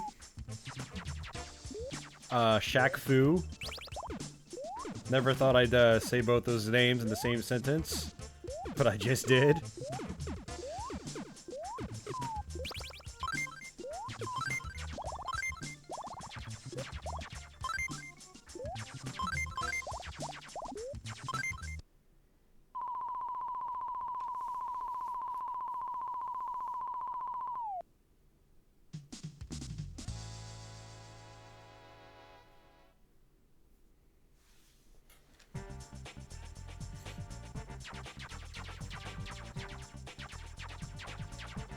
Yeah, Wayne, something else to keep in mind is that, you know, they're getting licensing fees from third parties. You know, they get a cut of all the, you know, third-party software sales on their digital platform. Third parties basically have to pay a fee to publish their games on the Nintendo system. So aside from potentially profiting on the hardware itself, there's also those licensing fees they will no longer be getting.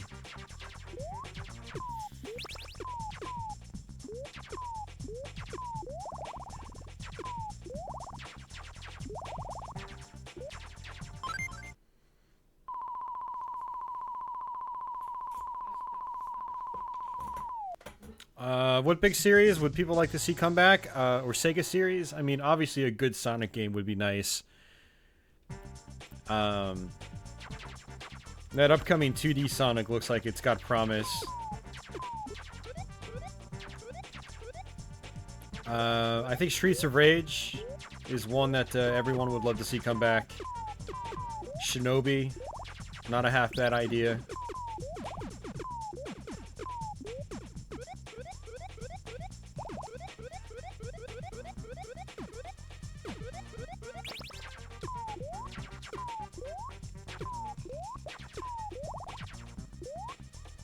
Me personally, I'd like to see an actual new Panzer Dragoon.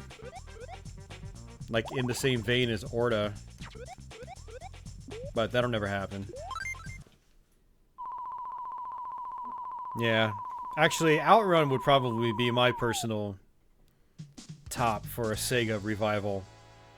Because there hasn't been one since Outrun 2006. Yeah, there was the Outrun on Xbox Live Arcade, but it was basically just a modified 2006.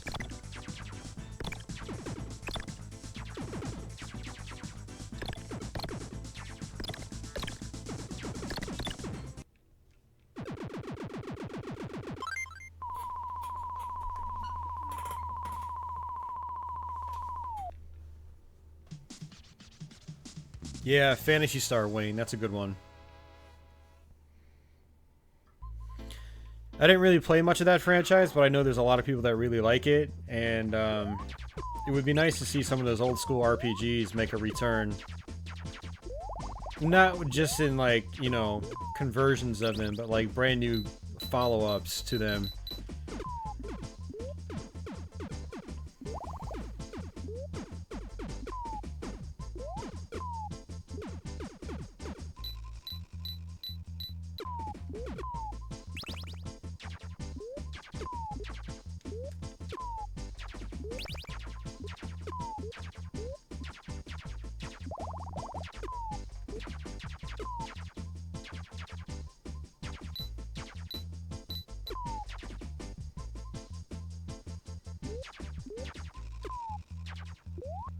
Yeah, I'd love to see a follow-up to Comic Zone.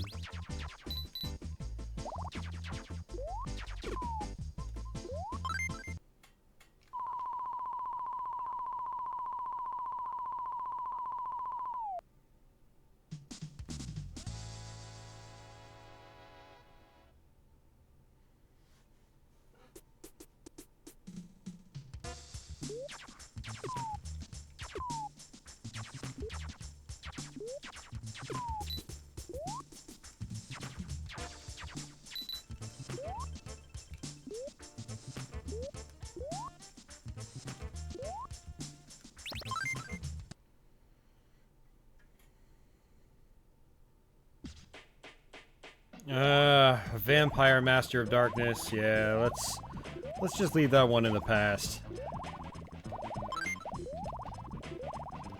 People hype that game up so much for the Master System, and it's just not a very good game. It's seriously a poor man's Castlevania. Poor man's Castlevania.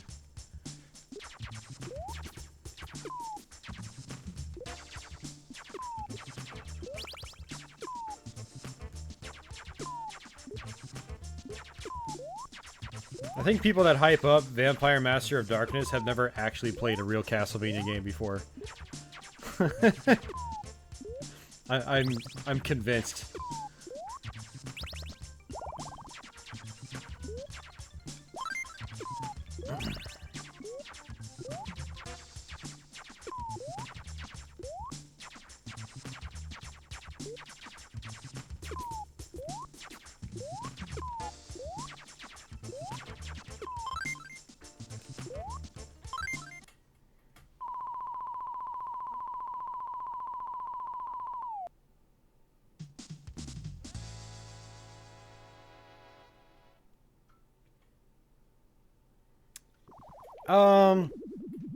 Jeff, yeah, I think that, I think there's definitely been a saturation point, particularly during the PS2 era.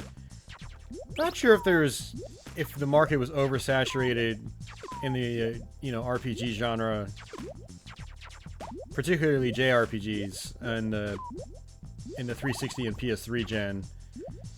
But I know the PS2 had a ton, many of which went overlooked, because there were so many out there.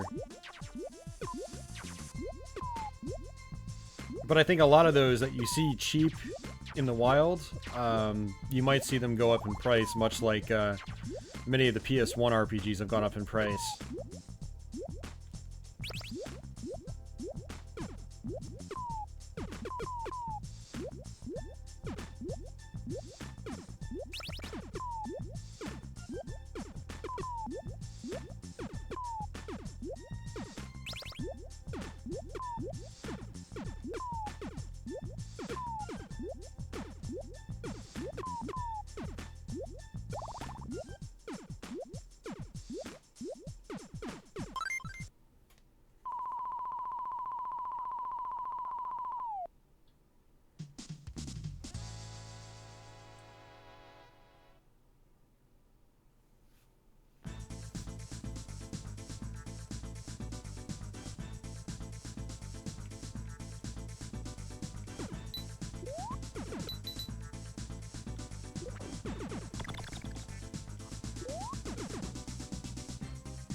just realized I have a ton of lives.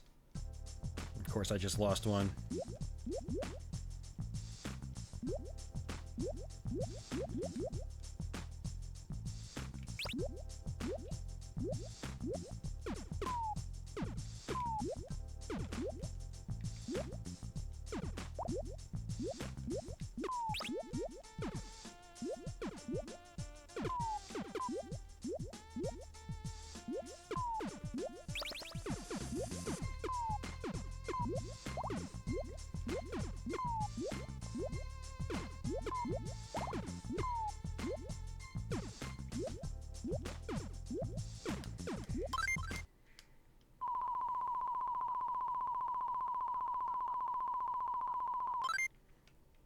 To be fair, Jeff, you don't really have much time for games at all these days, right?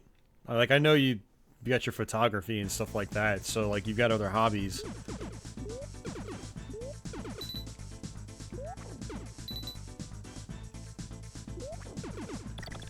I mean, like, do you even play many games at all these days?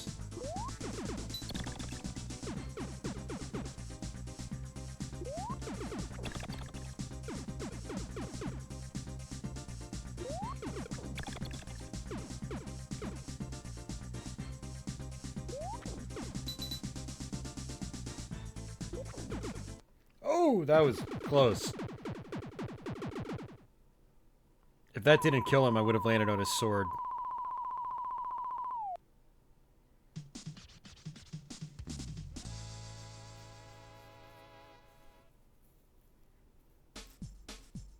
You just watch me play them. You too can experience games vicariously through Austin. I knew my YouTube channel was good for something.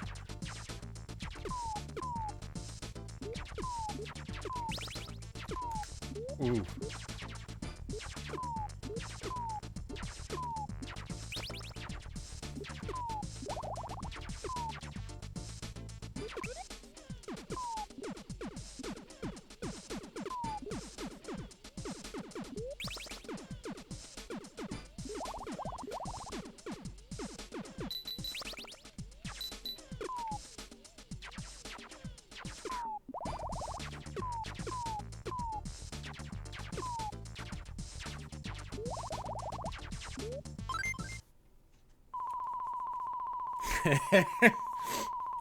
Osmosis.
Brandon, that's because this series basically was the old Wonder Boy game. So, Adventure Island started off on the NES. It was basically Hudson's version of Wonder Boy.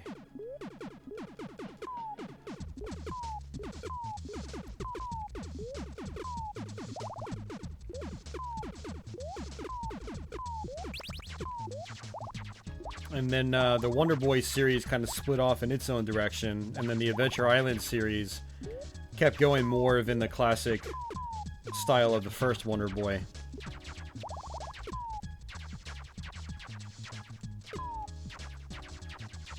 Alright, good night, Ken. Thanks for hanging out.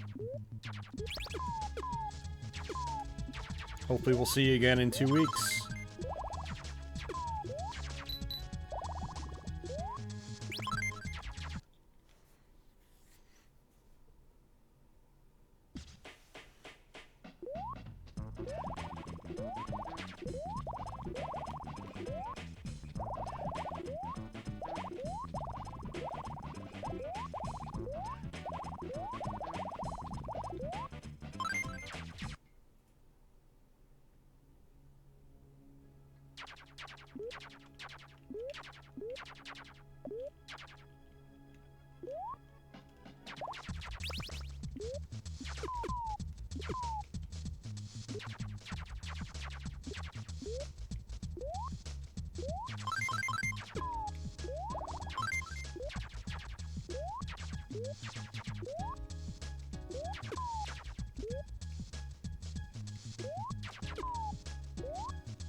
Man,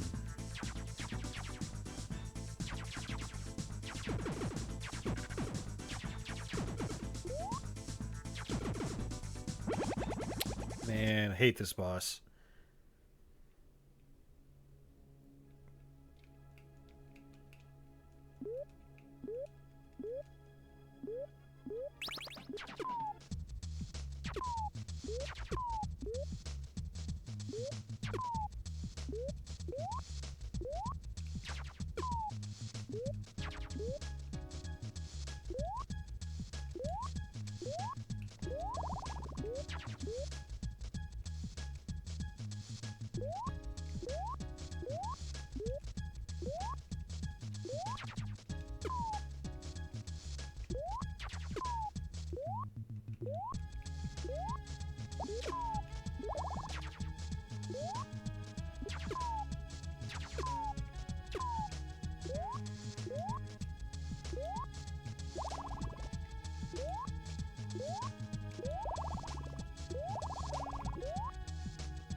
Arioka, how do you know it actually influenced Sonic?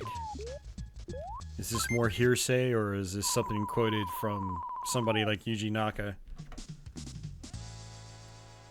I mean, Super Mario Bros. Could have influenced Sonic just as much.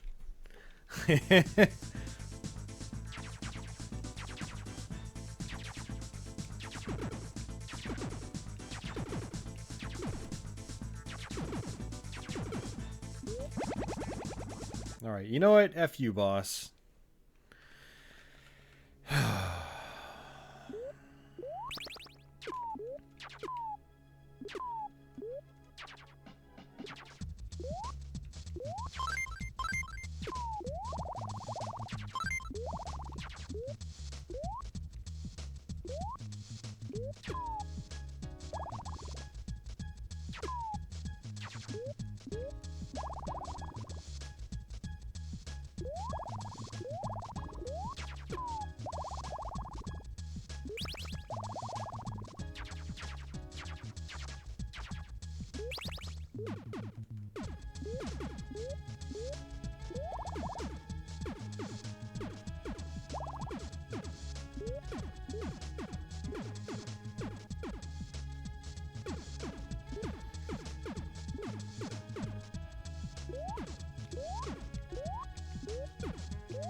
How does his hat stay on? Magic. Pure magic.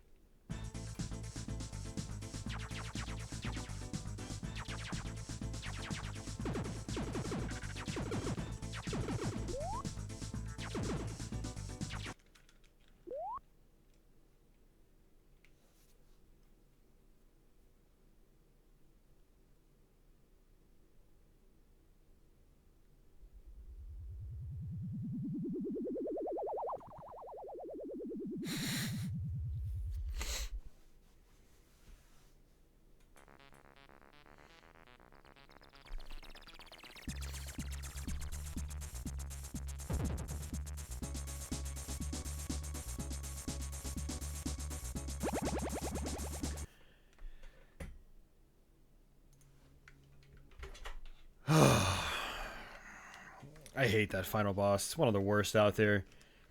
Like, I love the game until I get to the final boss, and then I'm just like, you know what? Let's play something else. Let's play something else.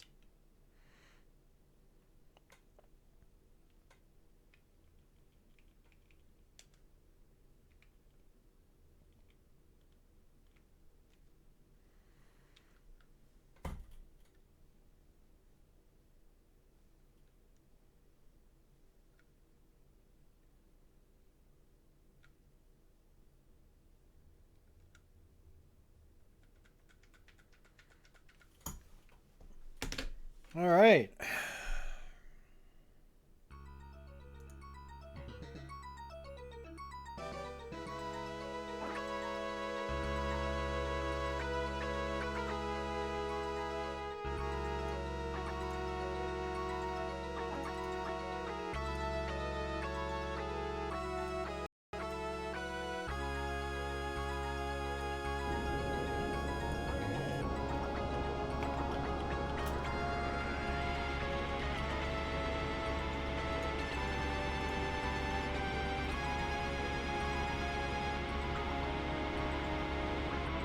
Oh, man.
How does it compare to the arcade? It kind of stands on its own, apart from the arcade. Like, it's got enough differences to where it's almost like a different game. You know, a lot of the same levels and music, but some of the bosses in the arcade are way crazier and totally different, and there's different stages here and there, and the shop mechanic's a little more involved in this version.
Oh, no! God damn it. So dumb.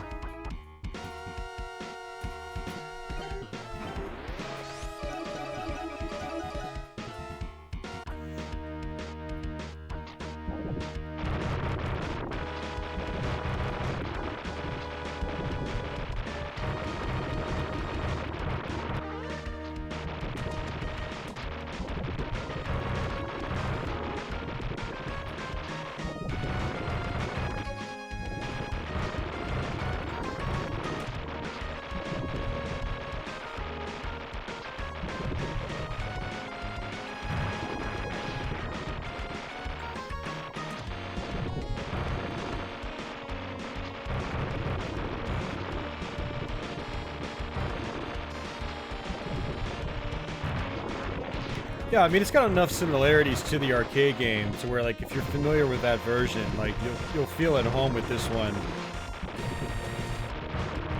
You know, it's not like it's a completely new game, like Ninja Gaiden was on the NES.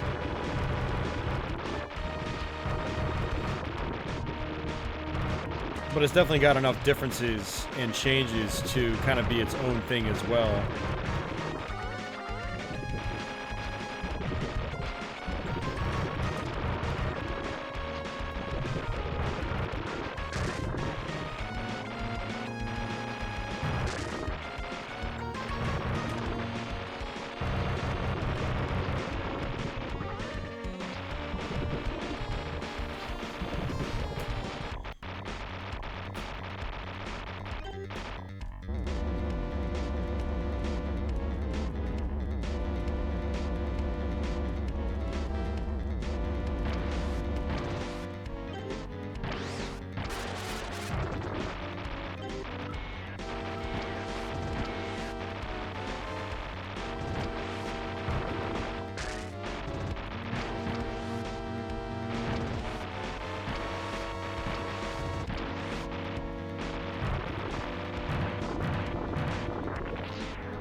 What kind of question is that, Jeff?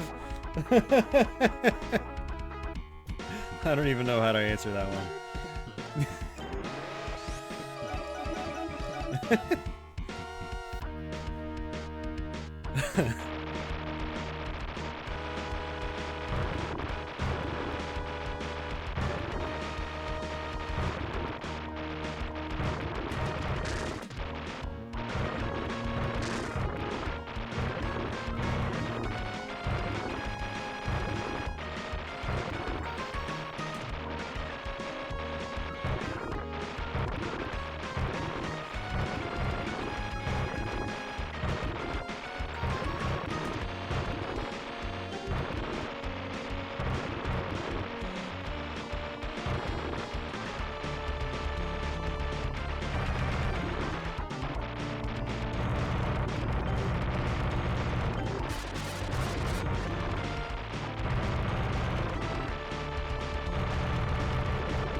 Yeah, encrypted printer. That's one of those levels that they left out of this one.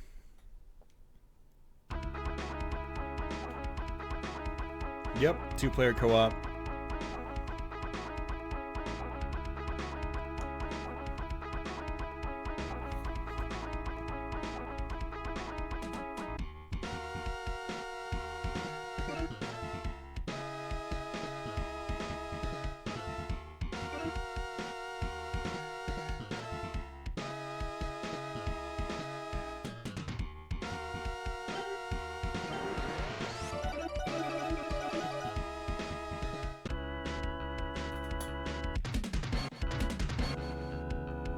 Evelyn, hello.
I never did get into the Cotton games.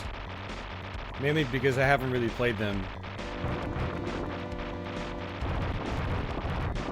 I think I tried one of the ones on PC Engine, but the one I really wanted to try was, I think it was Cotton 2 on the Saturn. But I never got a chance to play it.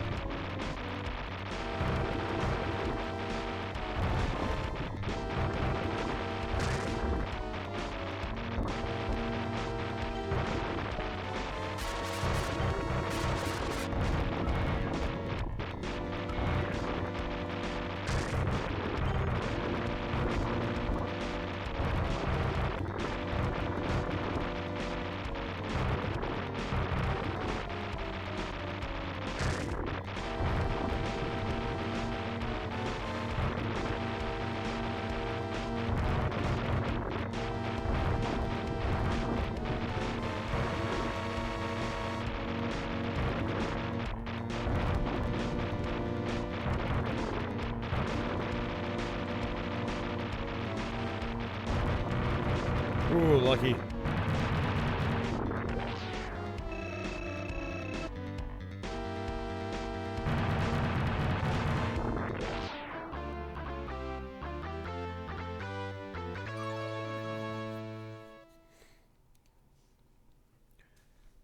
Yeah, I don't think that would be a problem, Wayne. I think Patchouli is too busy eating herself right now. The flea problem still hasn't gone away, and she's been biting herself more, unfortunately.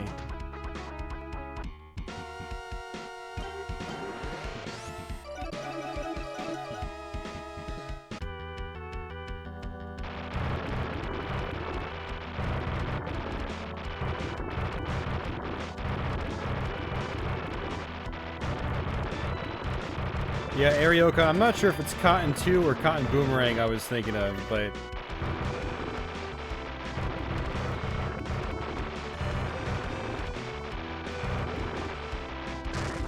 Damn, man.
Yeah, Jeff, I've never heard of that expression either.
Encrypted printer, usually the second to last stage in the game.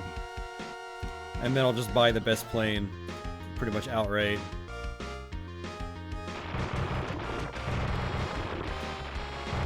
Yeah, I know that area, okay. Yeah, when I want to play the kind of games, I want to play one of the side-scrolling shmups. But the Saturn ones look way more involved than, like, the PC Engine ones. Wasn't there a Super Famicom one as well? I know there's an arcade one. I'm pretty sure. I think.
Cotton 100%. Okay. Yeah, I thought it had one. I couldn't remember.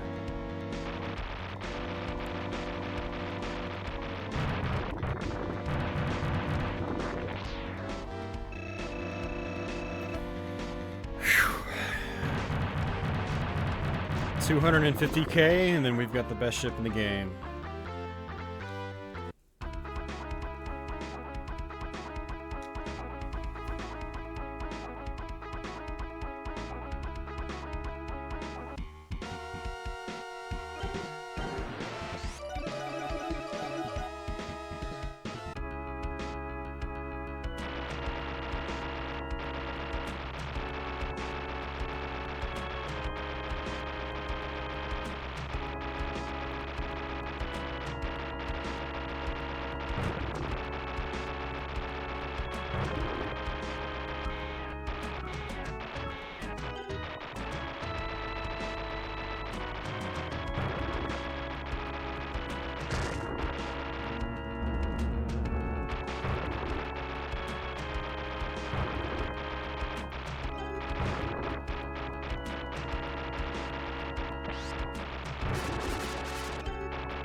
I forgot which one's which.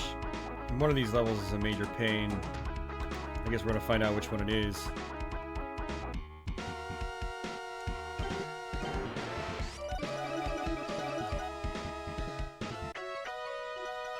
Nope, it's not this one. Good.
Oh, that's right. Those were the arcade ones. Okay. I mean, the 32-bit arcade ones.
He actually kind of does, Jeff.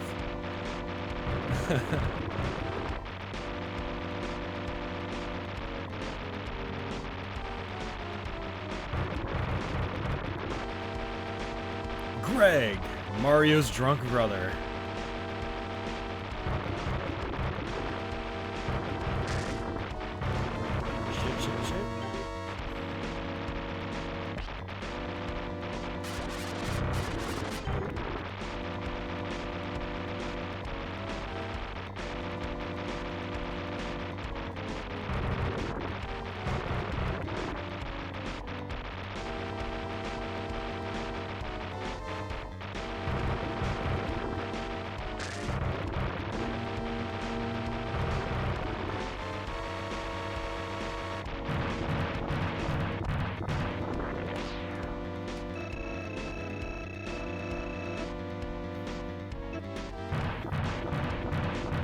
Nice. We can buy that plane now.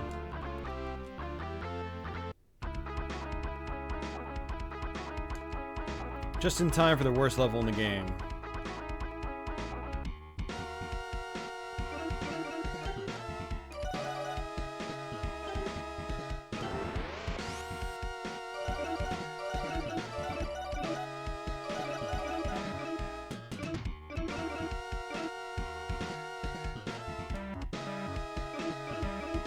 Actually, crap. We're not going to be able to do this.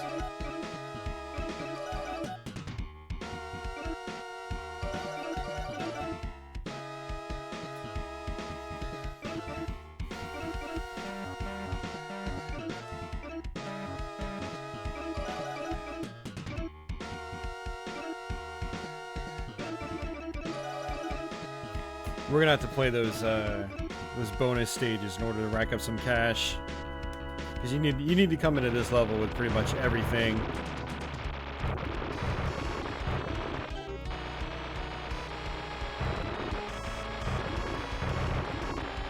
Hey, Jim.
The Slurpee machine is jammed.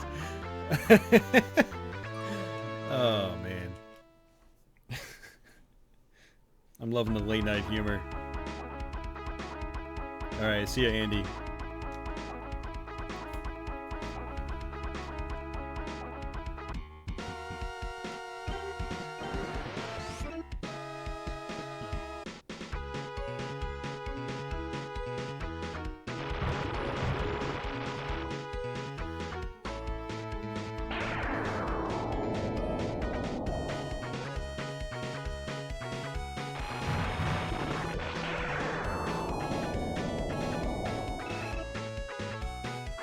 Yeah, you don't get any extra money for not taking damage.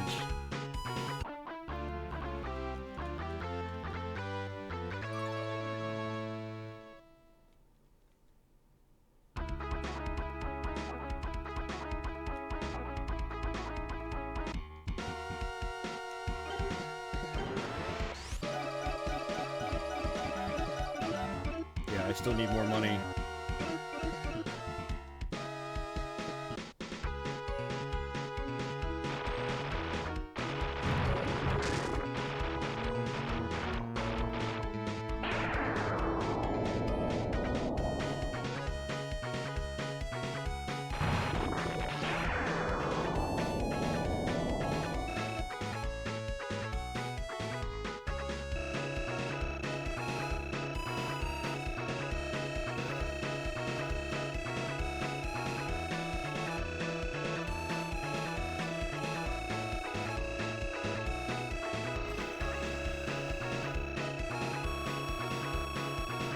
It'd be nice if you could just play old levels again.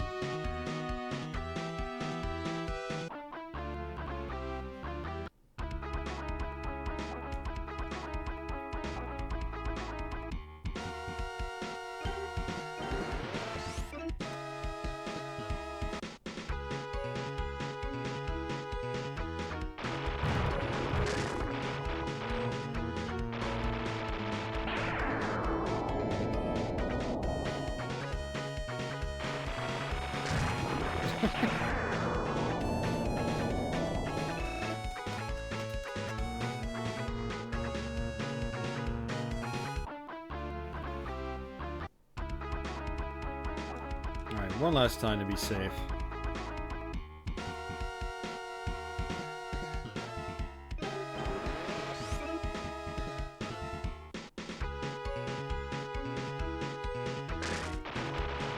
Ow.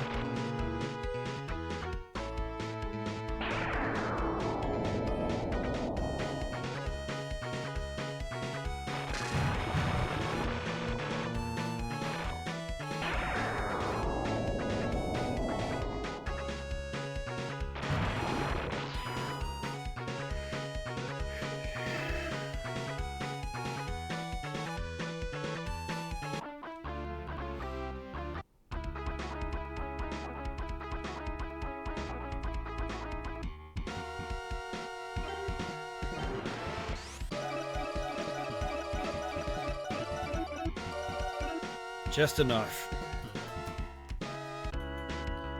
Better make it worth it.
God, Jack. Oh.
Alright, I'm gonna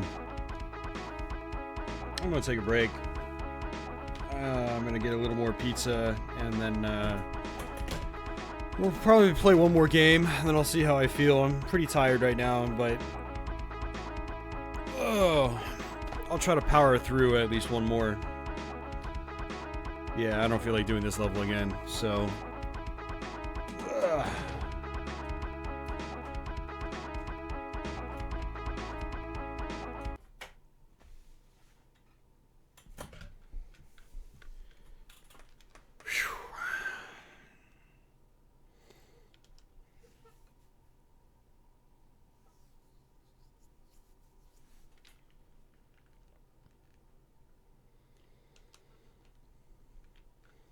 It's all good, homie.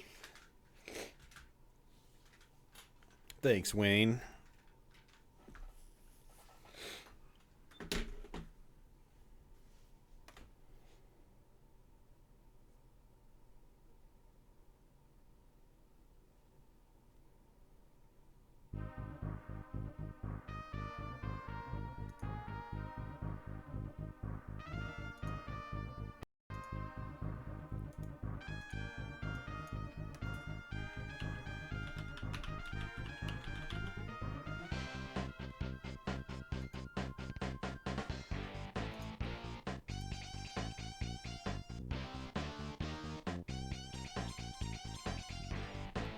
Alright, I'll be back in a couple minutes.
Alright guys, sorry about that delay. I got some food, I used the restroom.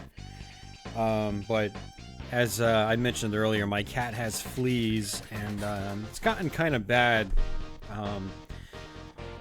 So she wanted some attention, and I brought out the flea comb, and I combed her a little bit. Caught a couple fleas, so...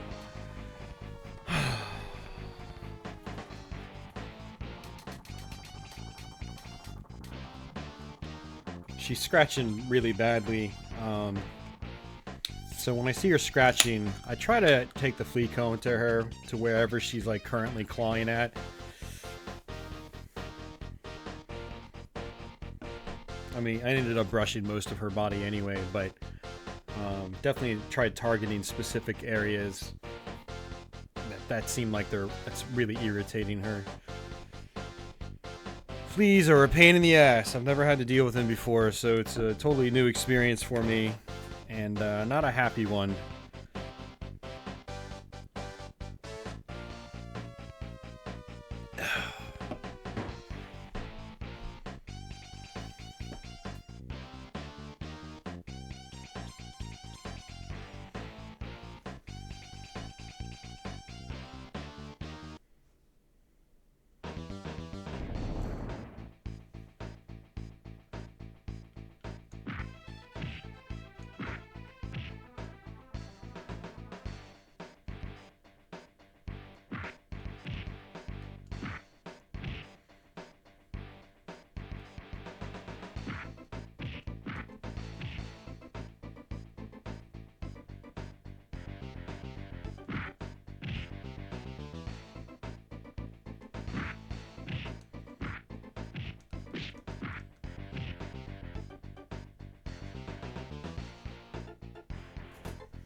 Yeah, Wayne, I picked up some powder from Walmart yesterday morning.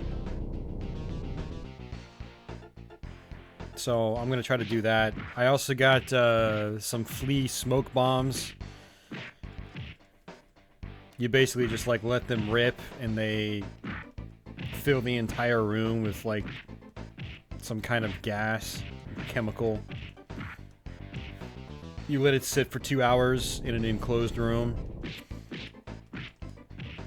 So I might do that tomorrow in one of the rooms. My bedroom, probably.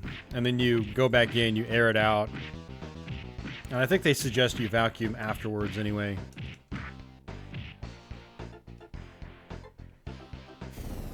I did not get her a flea collar. It's too much money. It's like $60 to $80 for a flea collar. I already bought her Frontline for 3 months, which is like $60 on its own. So now I'm looking into like preventative measures. I'm just a little worried now because like she's at that phase where she's like biting her hair off. It's not like it's her entire coat, but there's two major areas where it's clear she's dug in so hard that the hair is just completely gone. You can just see bare skin on her sides. I feel really bad. So I'm trying to find remedies that'll keep her from doing that.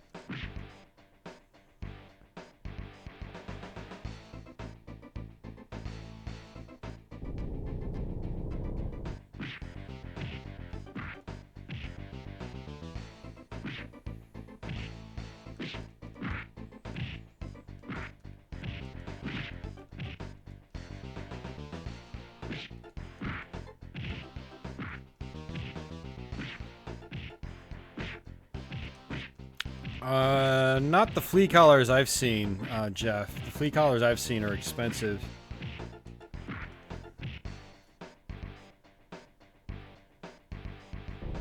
Oh yeah, Wayne, no, I know, man. Trust me, man, all I've been doing is looking at flea remediations for the last couple of days.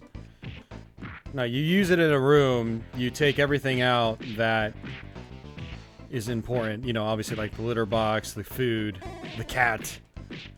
You know, nobody goes in the room, not even a human. So,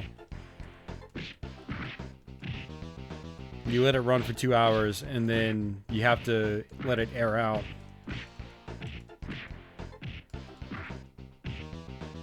Anti-itch, dry skin for animal shampoo.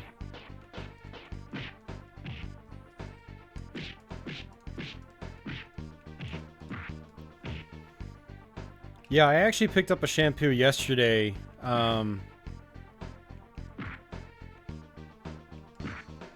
I can't bathe my cat. There's no way in hell that's gonna fly. But I did buy some shampoo you can apply without water.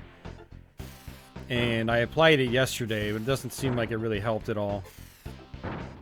My cat was at least good about getting that applied to her.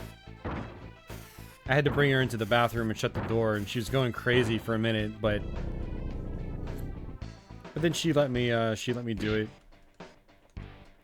Wow, I'm sucking. Yeah, I'd love to find some kind of anti-itch chemical. Because I don't even know, I don't even know if she's got a lot of fleas or larvae on her still. I mean, I've been combing her pretty religiously, multiple times a day, and I haven't really been able to pull anything off of her.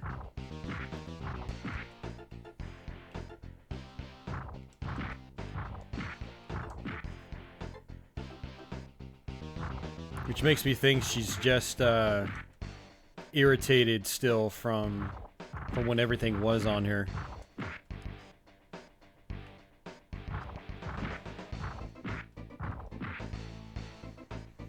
Yeah, Wayne, when I do the flea bomb thing, it's gonna be, I'm gonna do one room one day, and then I'll do another room another day. You know, basically I'll do my bedroom one day, which is where I keep Patchouli when, you know, like I'm streaming in the main living room. And then another day I'll lock her up in the bedroom, and then I'll flea bomb the main room, and I'll either go somewhere or I'll just hang out in the game room for like 2 hours.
Yeah, so what I did is I bought powder you can put on the floor.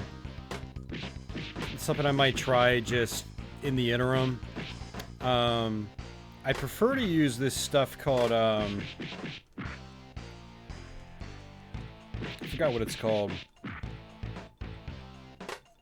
Something earth.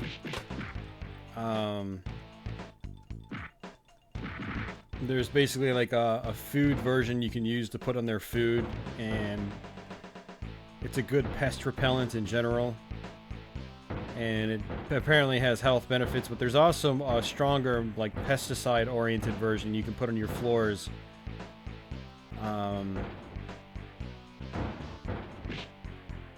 of like the borax stuff you guys are talking about, except it's, it doesn't have any other chemicals mixed with it. It basically serves the same purpose.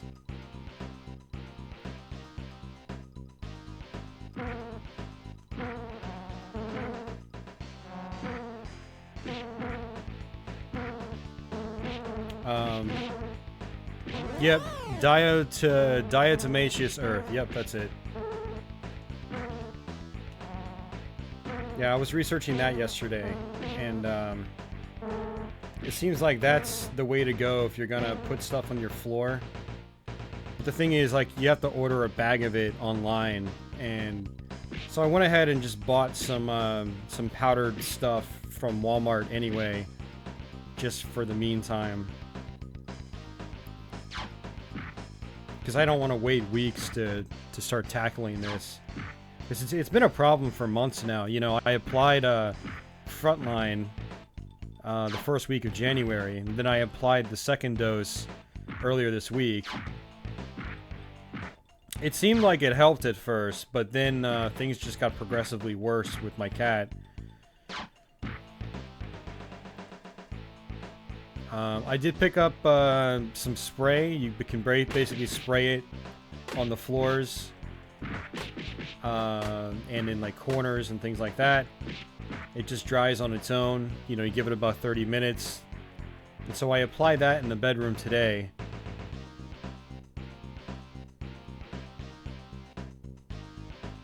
I might apply it in the main living room tomorrow and put patchouli in the bedroom. I did get that dry shampoo, the shampoo that doesn't require water.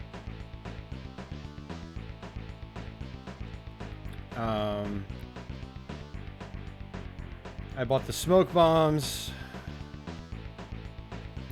and then I bought a spray earlier tonight when I went out to pick up my pizza. It's one of those sprays you can spray on your cat.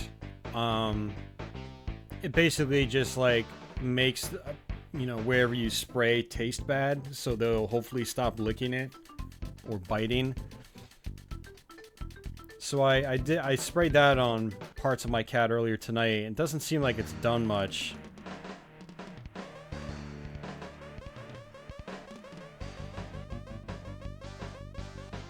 I need to go out and get a nightlight as well. I thought I had one, but apparently I don't. I think I probably gave it to Brandon when he moved out. I was like, oh, I'm never gonna need this. But they say if you use a nightlight and put a thing of water in front of it, you know, you'll probably wake up in the morning with fleas inside it, drowned, basically. Wayne actually gave me that idea a while back too, but I never did it. And then there's a bunch of other places online that say to do it. Because fleas are stupid, and they go towards light. So if you just leave a nightlight on in the middle of the night with some water in front of it, a bowl of water, they'll just drown themselves. So I cleaned the whole apartment again the other day. I'm gonna vacuum again probably tomorrow or the next day.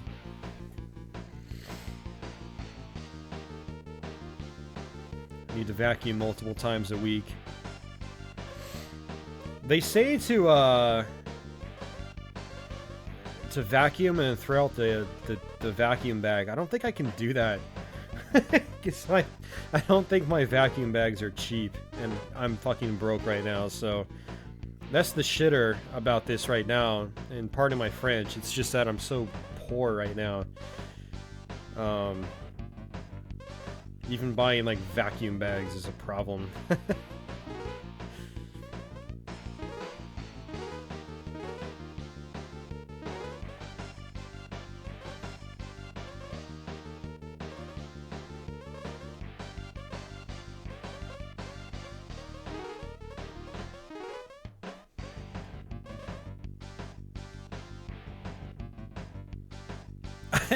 Insect cruelty.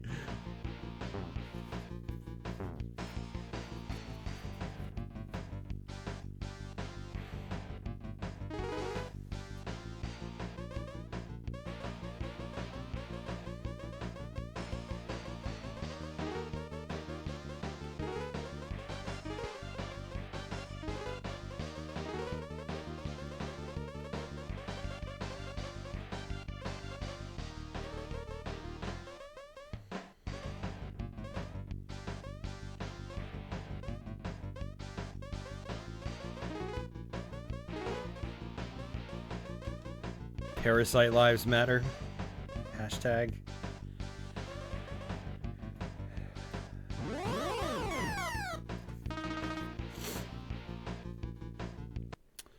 Wayne, nothing I read online said green light. They just said they are attracted to light, so.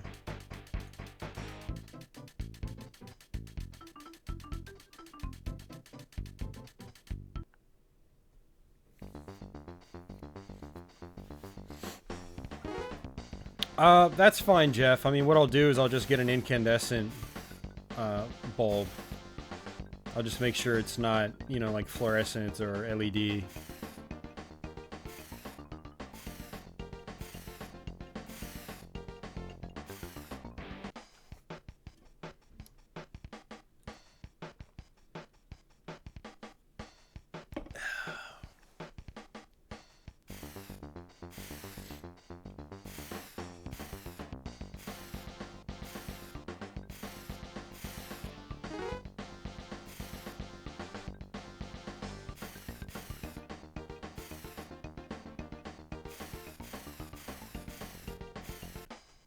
Is it just me, or does the front of the bike have an exclamation point on it?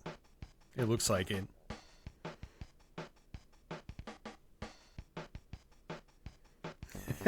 Deadly Crew.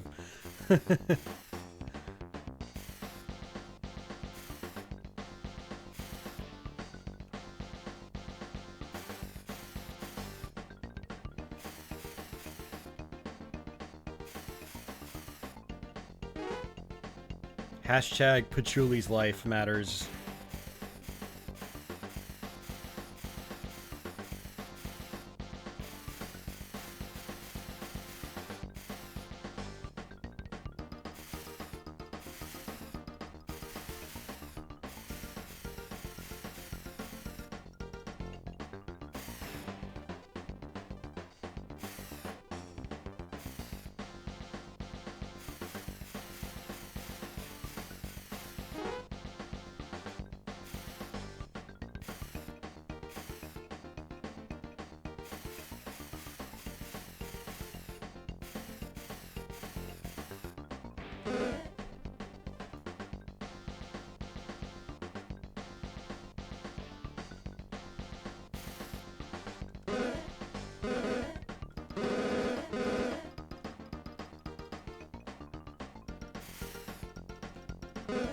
Oh, come on.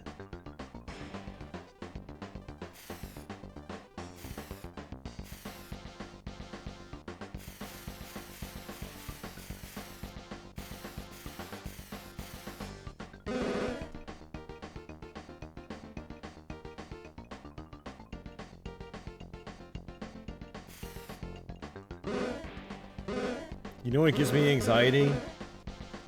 Is the mesh transparency effect they use on the shadows. Dude, I did it again. It's like they use transparencies at other parts of the game. Why don't they just use transparencies on the shadows? One of the things I don't like about this game is the inconsistency of the graphics. Like, this looks like something that's like, you know, I wouldn't say barely above NES standards, but it's not the night and day like it is with the beat 'em up sections, you know.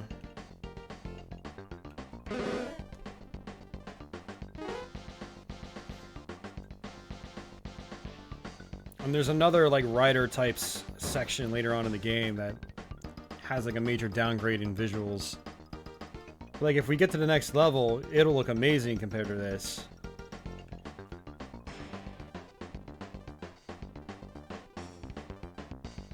There's also like a little bit of lack of polish. Like there was no sound effects when like those blocks were flying past me.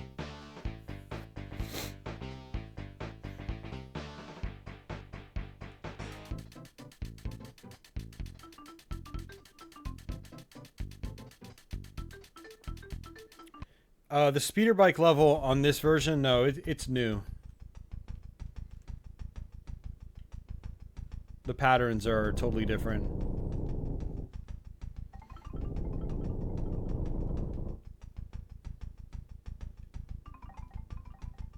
Oops.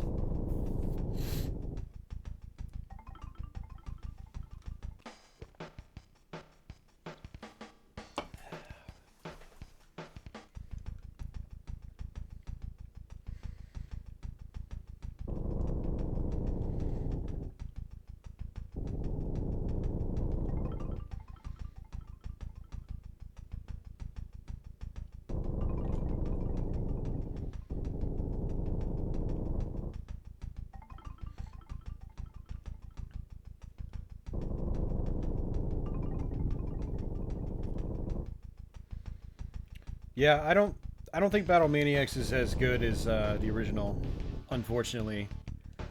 Um, it's much shorter, actually, in terms of like actual stages. There's two bonus stages in the game.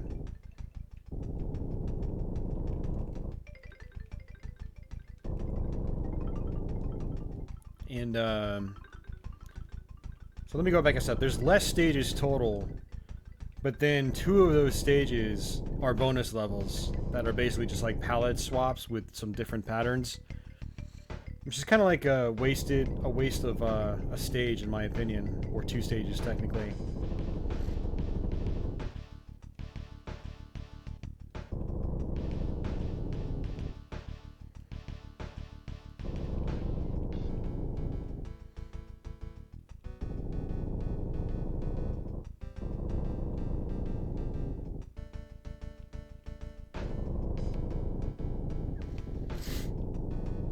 Man, I remember the first time I really tried to beat this game, though.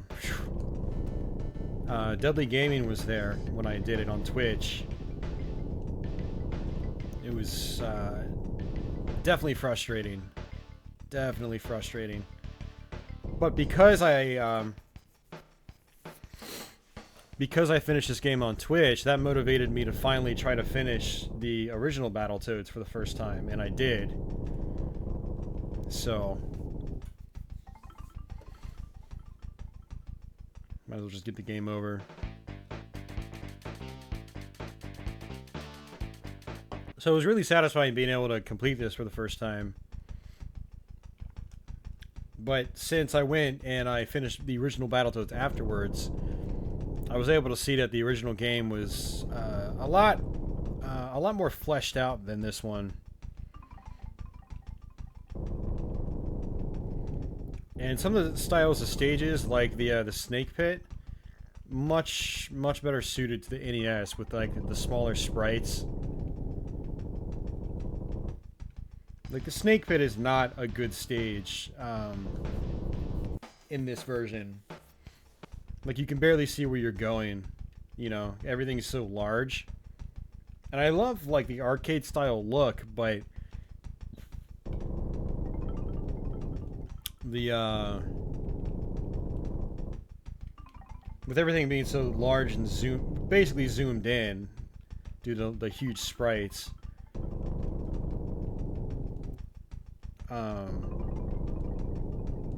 it's just much more challenging, but not in like a good way, you know.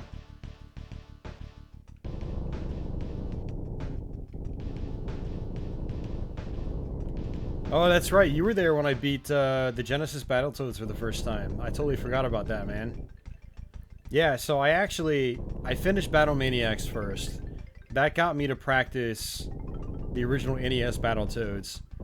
Before I finished NES Battletoads for the first time, I ended up completing the Genesis version for the first time. Not sure why. Maybe it was because certain parts were easier. I'm not sure. And then after finishing Genesis Battletoads, I'm like, okay, I can do the NES version.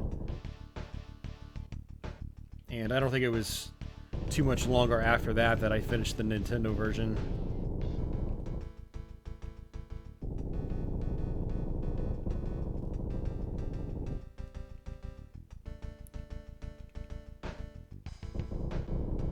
See, this is crap design.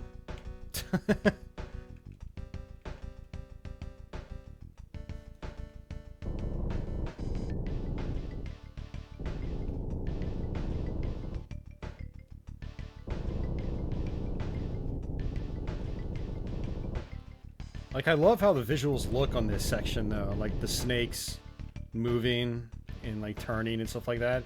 It's very arcade style.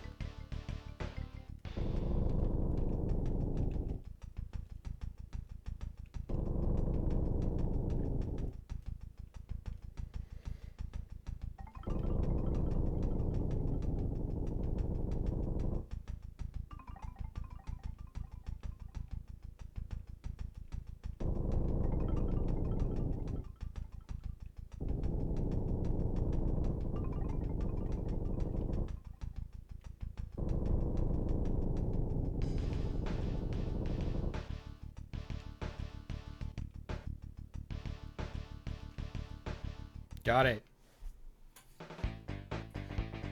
I haven't played this in a long time either, so to be able to get these on like my first or second try is actually pretty good.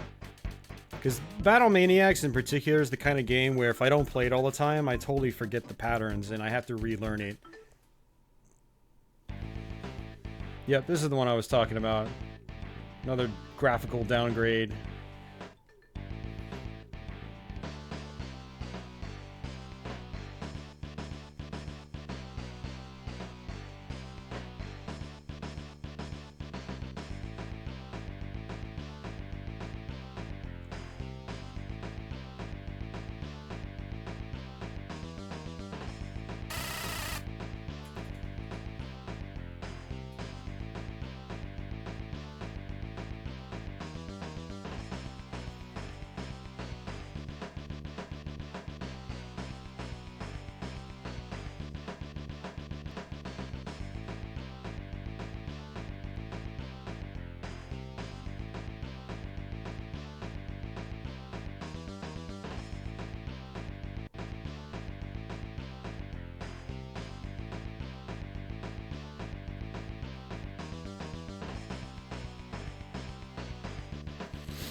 Oh, that was close.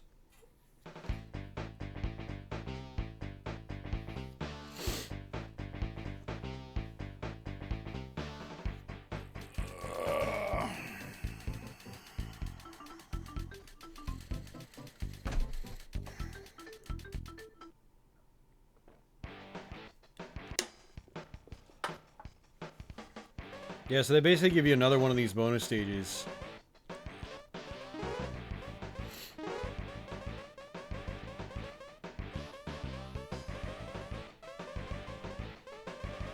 Like, I understand these are kind of to, like, get some extra lives, but, I mean, they should have just given you opportunities to get extra lives in the levels themselves. Like, there's not a single one-up icon in this game. You can get extra lives from destroying the flies on level 2. You can basically juggle them like you could juggle the birds in the first Battletoads. Like, I understand they were probably trying to, like, show off, like, the engine or whatever. Like, ooh, look at this scrolling and reflective or transparent effects, you know, that sort of thing. But I think they could have made something that's a lot more interesting. Like, doing this same stage twice is just like, eh.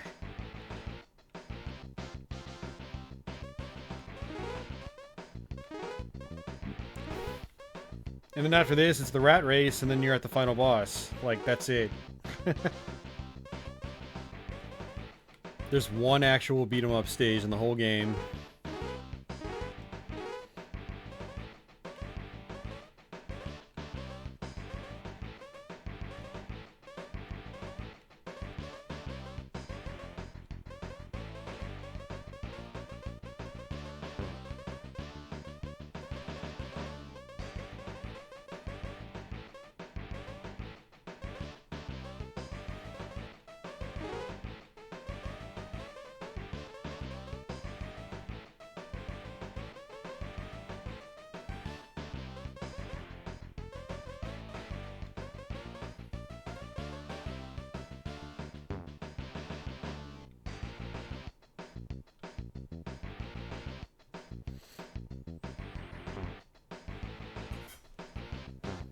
Dude, I'm so tired right now.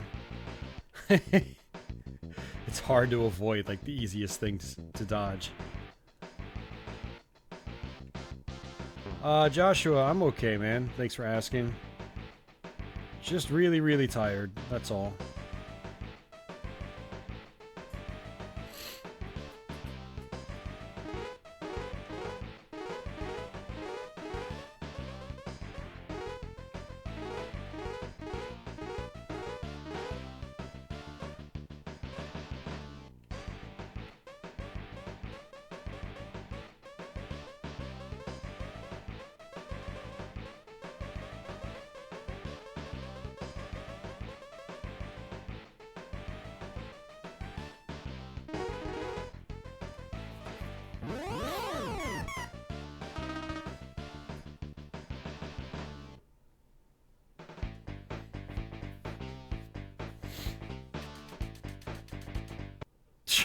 Jeez, guys.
Guys, let's keep it somewhat family friendly.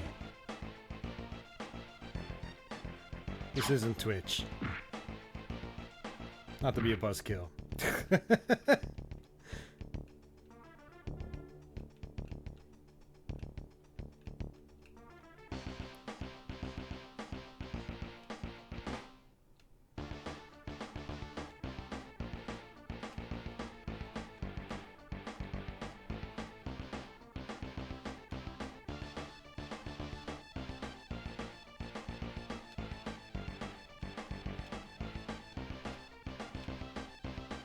No, don't too late me, Wayne.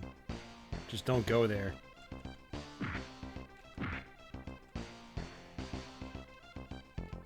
I've got a totally different crowd here on YouTube than I do on Twitch. There's a lot of different types of people that watch this after the fact. So, I'd appreciate if you guys keep it respectful. Respectable, sorry.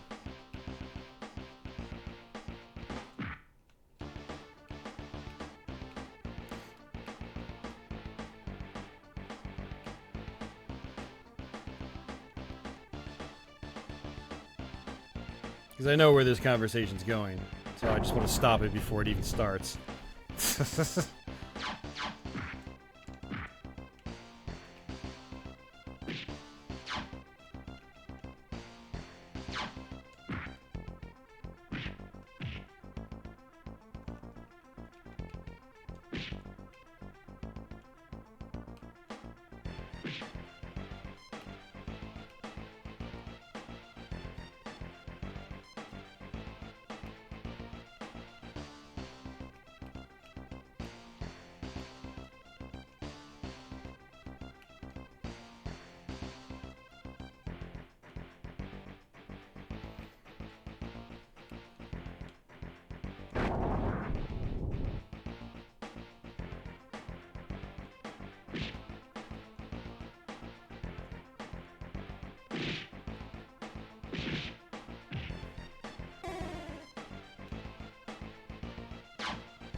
shoot, man.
Thanks, Deadly Game, and I appreciate it, man. There's a reason I've got mature audiences warning on my Twitch channel, but YouTube doesn't have that sort of thing. I'd rather try to keep it as clean as possible. I know I slip up with the cursing and stuff like that, but I've been pretty good tonight. I want to keep it that way. You guys feel free to take it that way on Twitch, because that's... the crowd's more like that over there. It's expected, you know? Here, not so much. There's two different platforms, two different audiences. Some crossover, but...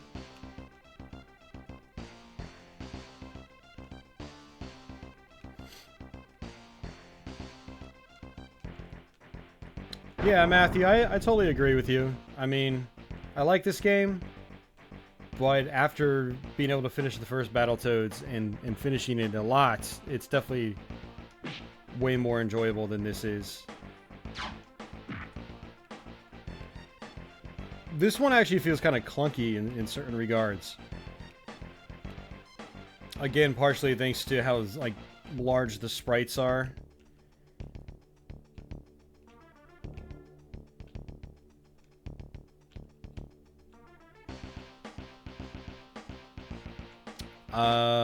That may or may not have actually happened on Twitch. And if it did, I may have been really, really, really intoxicated. But I won't say either, like one way or the other.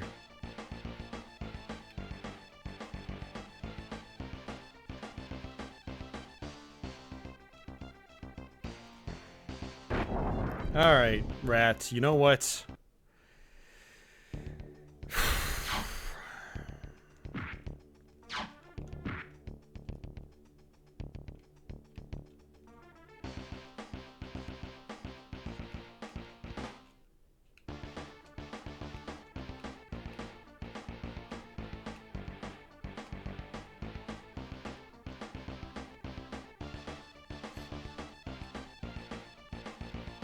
Like, it doesn't even feel clunky because the sprites are big. It's like, I mean, that's definitely one factor.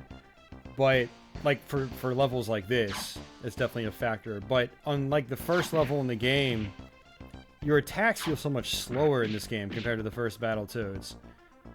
And so, even the beat-em-up portions don't feel nearly as satisfying. They don't feel as fast, they don't feel as responsive. So, I mean, visually, this game was definitely a step up in certain regards. In other regards, like the turbo tunnel, you know, in case of like the turbo tunnel, it doesn't look as good. Well, I mean, it still looks, I guess, technically better this one, but not the upgrade that you got on the beat 'em up portions.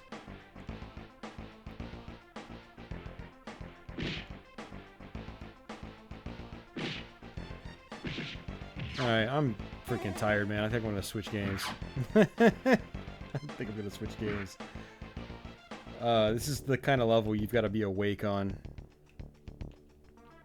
Like, I'm doing horribly falling down these platforms. Falling past these platforms.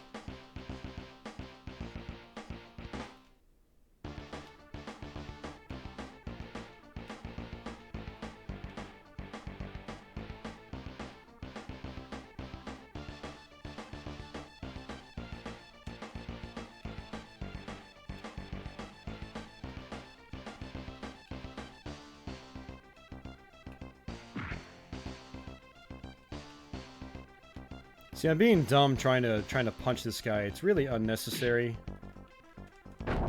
Well, that actually saved me. Wow, that was the third one too.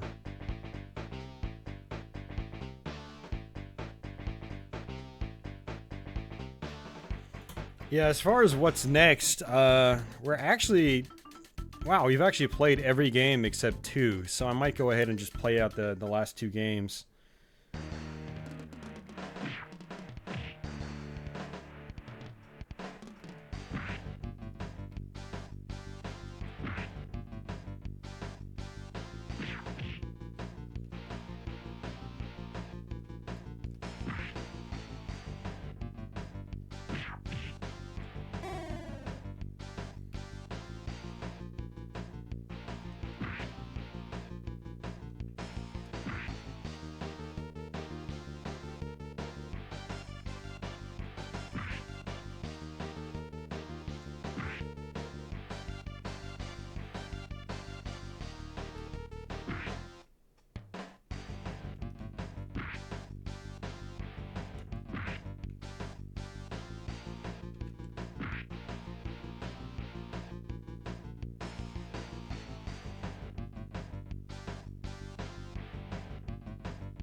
Wayne, why wouldn't you just pick up Breath of the Wild with the Switch?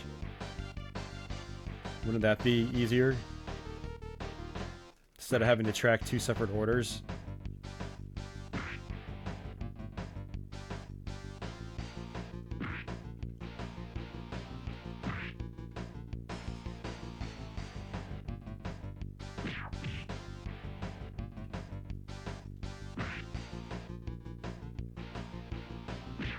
Oh, what?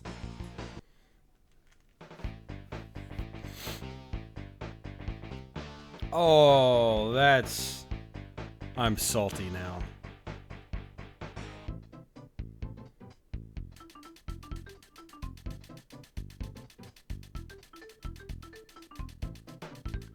Did I continue 3 times or just twice?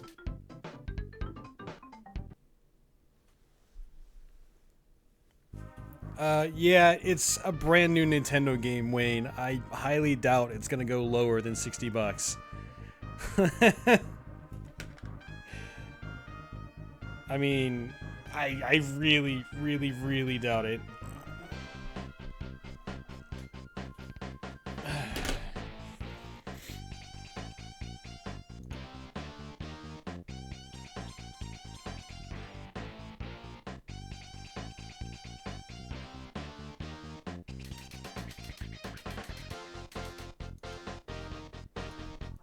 But I mean, it sounded like your point was a thing about ease, and it sounds like having a separate order somewhere else just complicates things further. Just saying, you know. But in the end, you should just do whatever the hell you want. Ugh.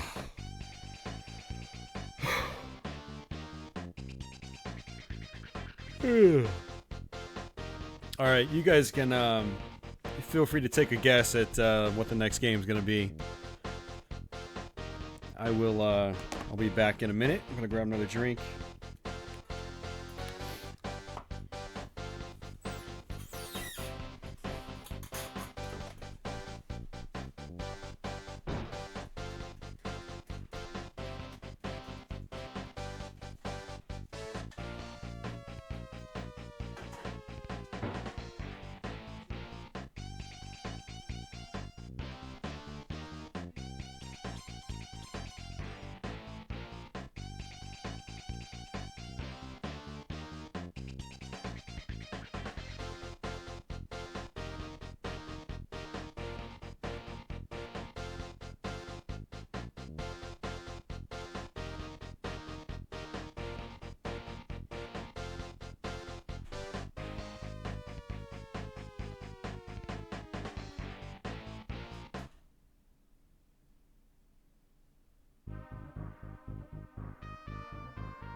Scorpion wins.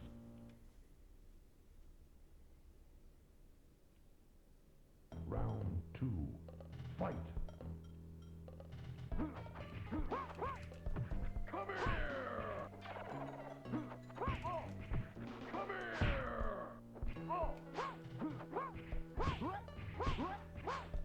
Finish it.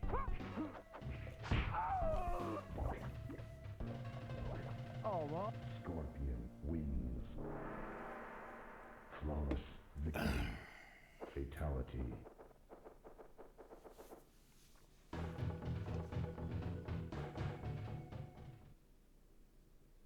Round 1, fight.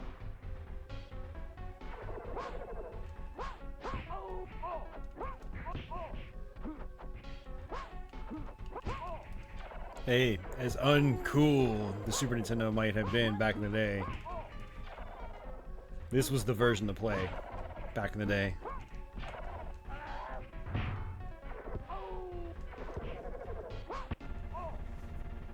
Johnny Cage wins. Round 2, fight.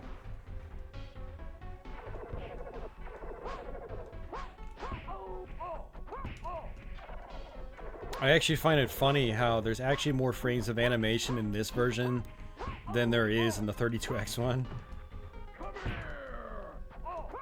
It's sad how not amazing the 32X version is. Like, it totally should have been like the best version aside from, well, the Saturn one, which it in itself should have been amazing, which it's not, but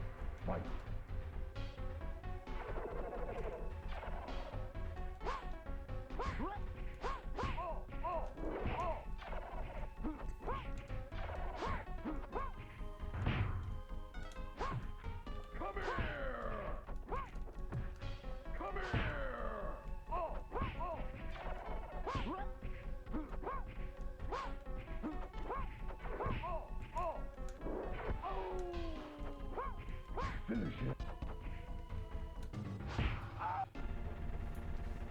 Scorpion wins. Fatality.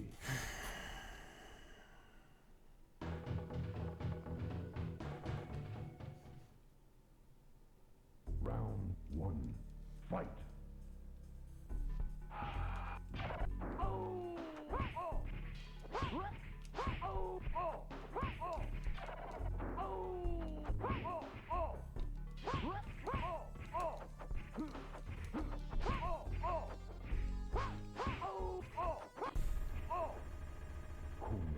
Wins. Round 2, fight.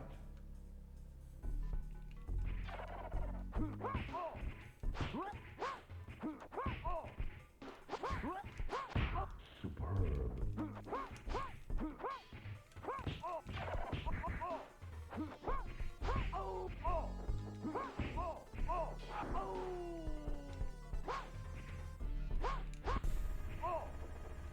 Scorpion wins. You always thought Liu Kang's grunts sounded like a small dog barking. Round 3, fight.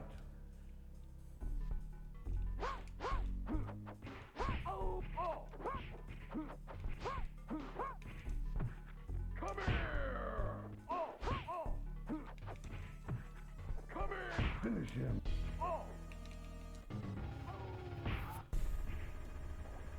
Scorpion wins. Flawless. Fatality.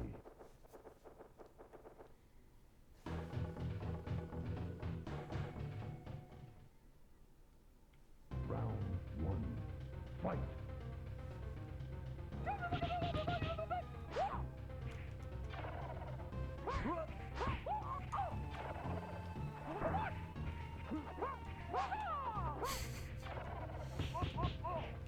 Yeah, the voices in the Jaguar version of Wolf 3D are pretty bad.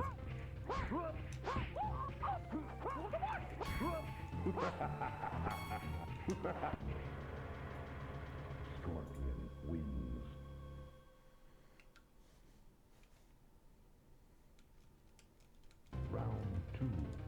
Fight.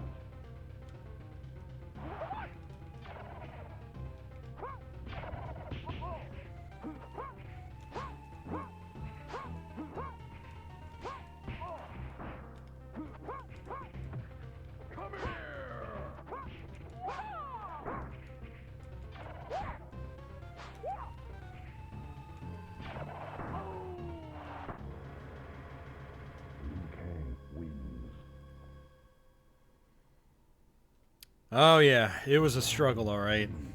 Fight. It was also a few years ago. I wonder how I would do now.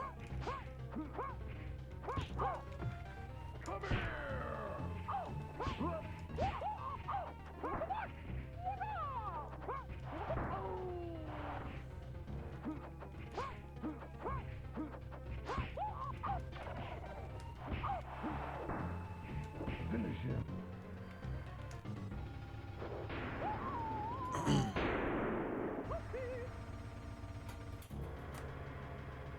Scorpion wins. Fatality.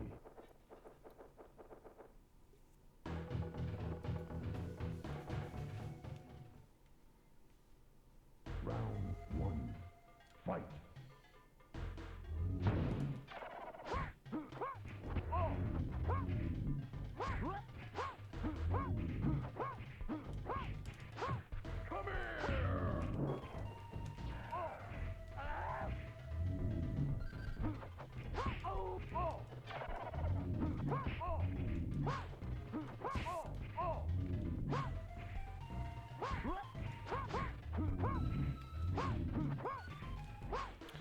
Yeah, I finished the arcade version, but I'm pretty sure I had the credit fee like crazy.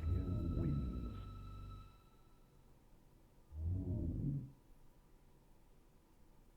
Round two. So there's no reason to feel good about that completion.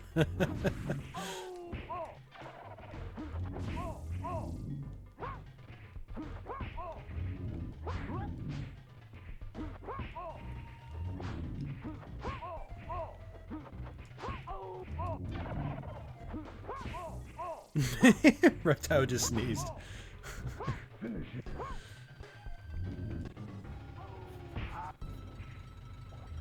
Scorpion wins. Fatality.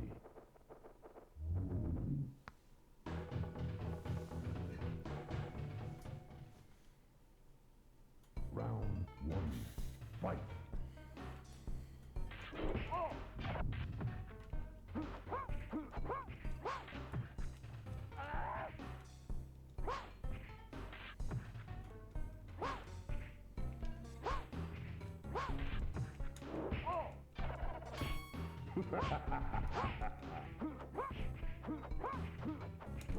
Shoot. Baraka wins. You do his teleport too far in the corner and you won't actually teleport. Round two. Fight.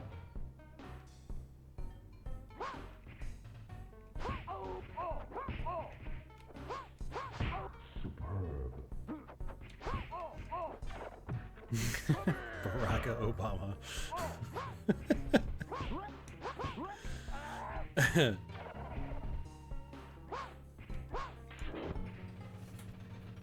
Scorpion wins.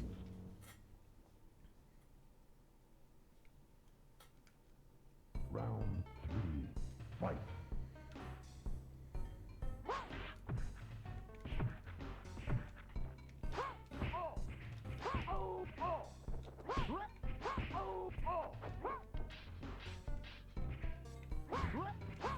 Excellent.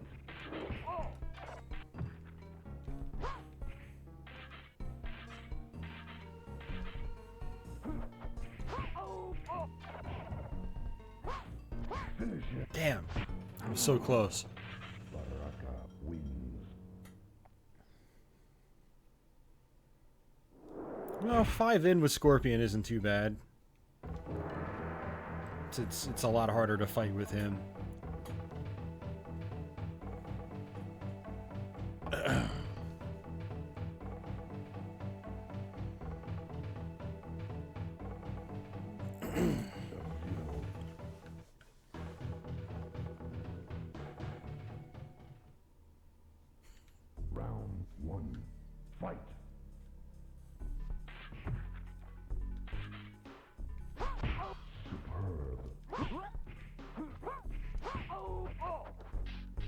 What?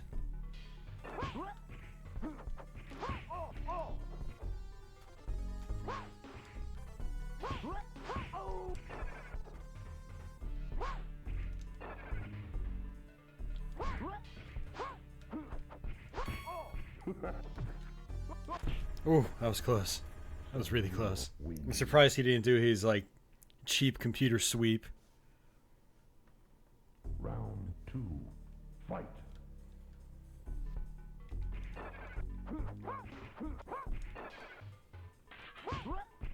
What? How did that connect? Superb.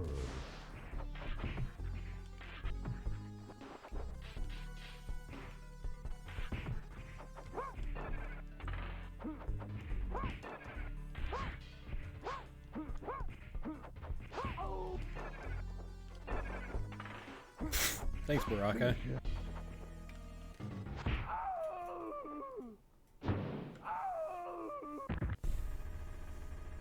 Sub-Zero wins.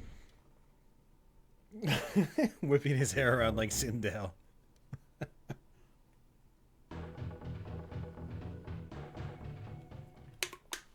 Round 1. Fight.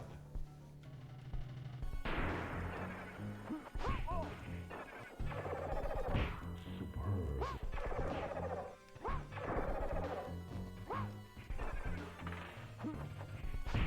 Superb.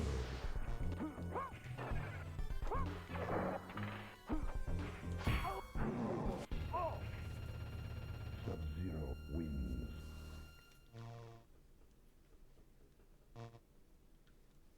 Round 2. Fight.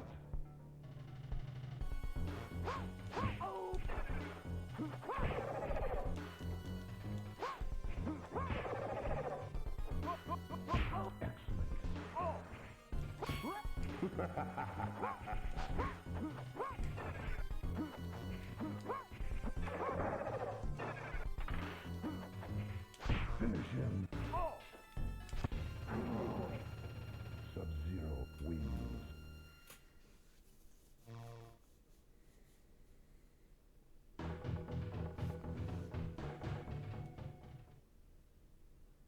Round 1. Fight.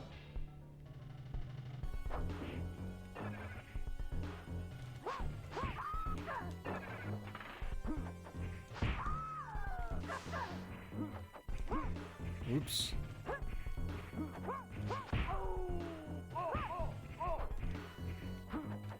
Okay, that's just crap. Kitana wins. Round 2. Fight.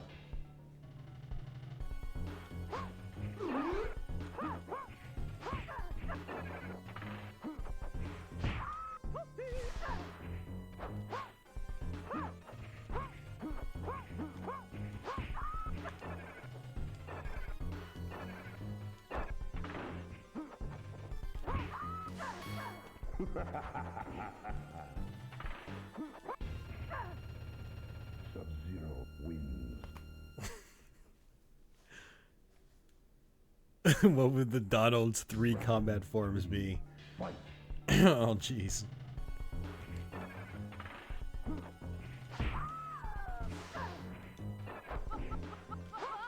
Oh, come on.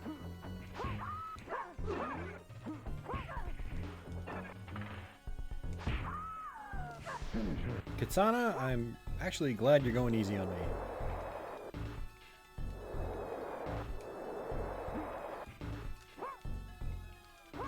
Oops. Supposed to do low punch, not high punch.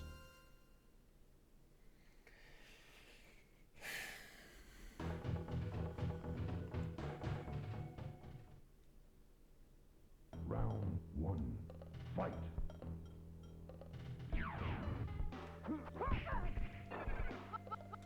Excellent.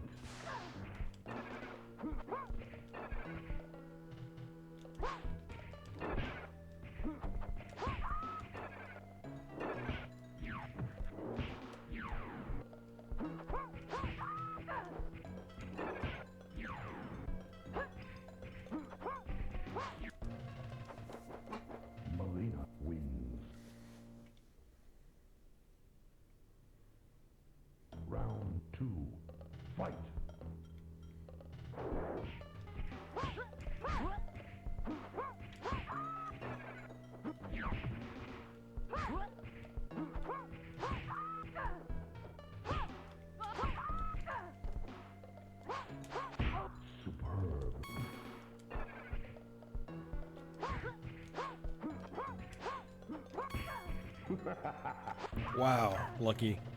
Sub-Zero wins.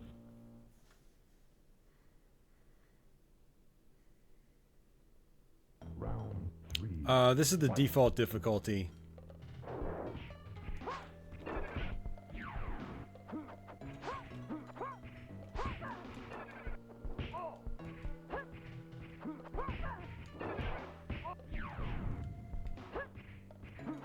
Finish it.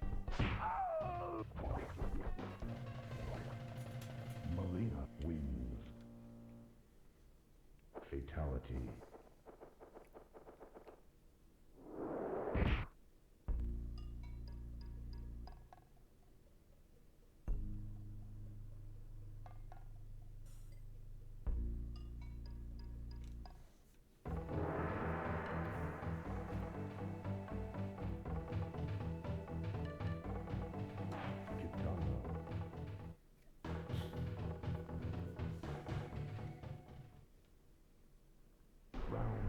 I need to advance to greater levels of cheapness every time I get a game over.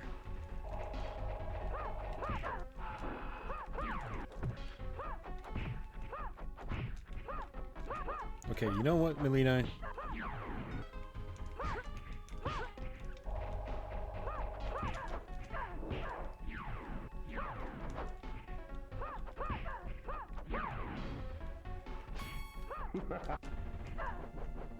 Melina wins.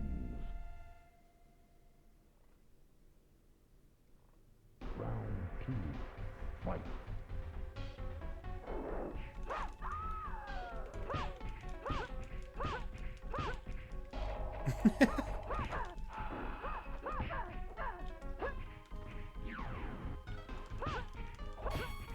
Finish her.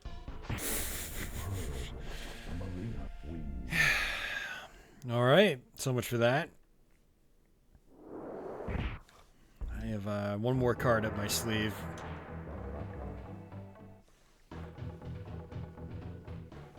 So at this point, we just stopped playing the game completely. 1. Fight.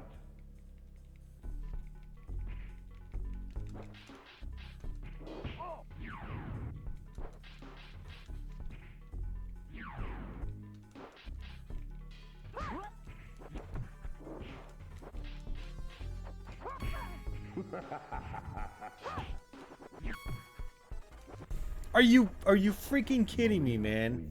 Are you freaking kidding me? Round 2. Fight.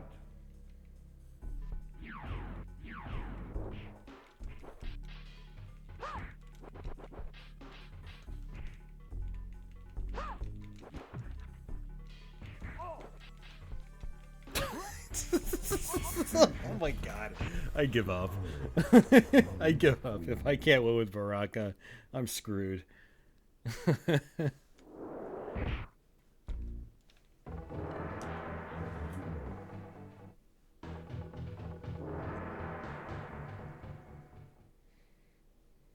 Round 1. Fight.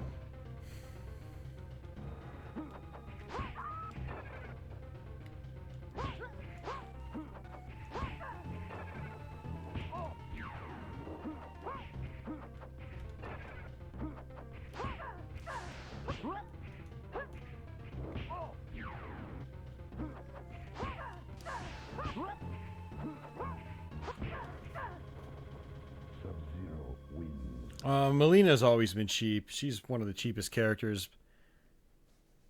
Round 2. Fight. Her and Liu Kang. Basically anybody that can shoot projectiles in the air. But Melina's got the advantage of being able to do her teleport kick, the roll on the floor, just very devastating moves that are, against the AI in particular, very unpredictable.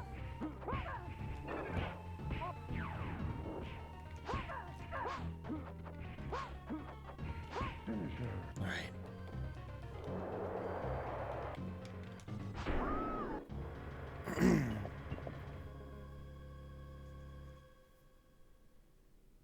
Fatality.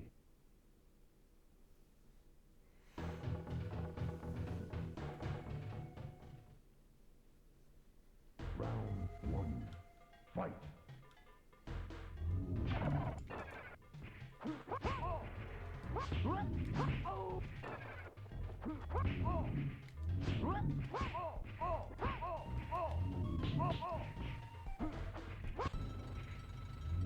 Sub-Zero wins.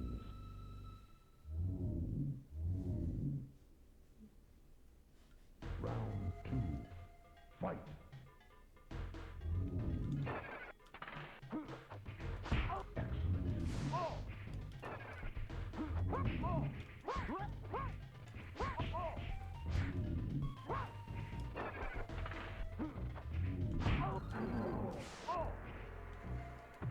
Come here! Finish him.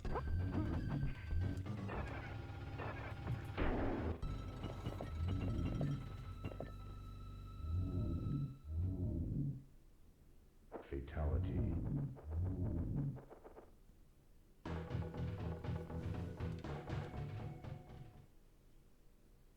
Round 1. Fight.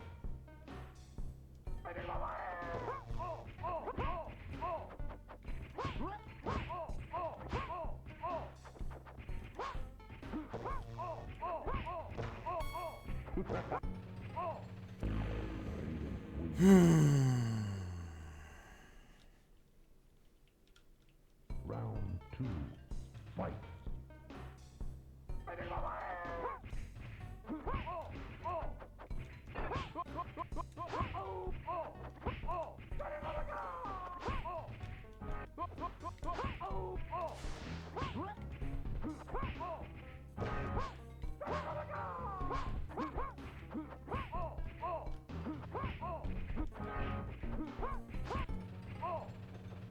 Sub-Zero wins.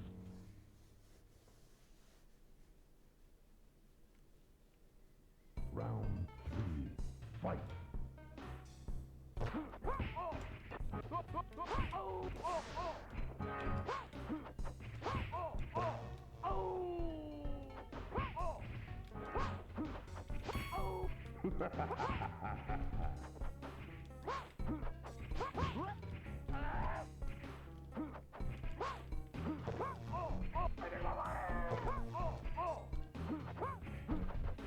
Finish him. Sub-Zero wins.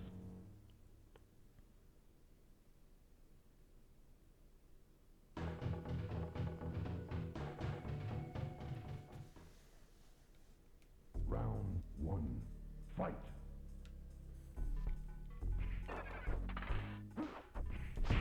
Superb.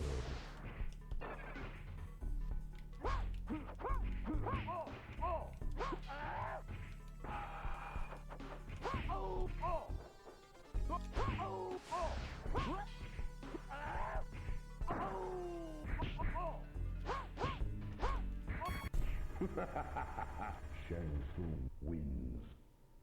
I thought punches aren't supposed to be able to hit you when you're ducking. Round 2. It's weird. Fight.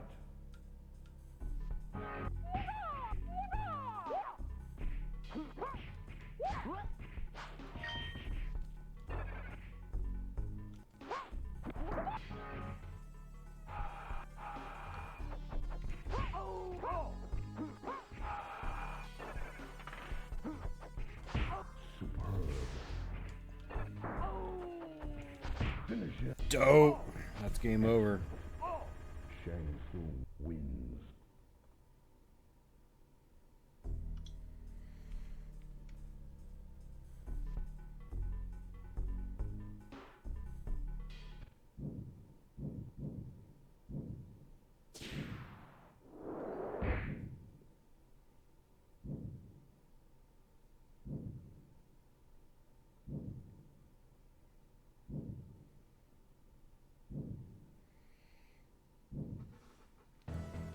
Alright.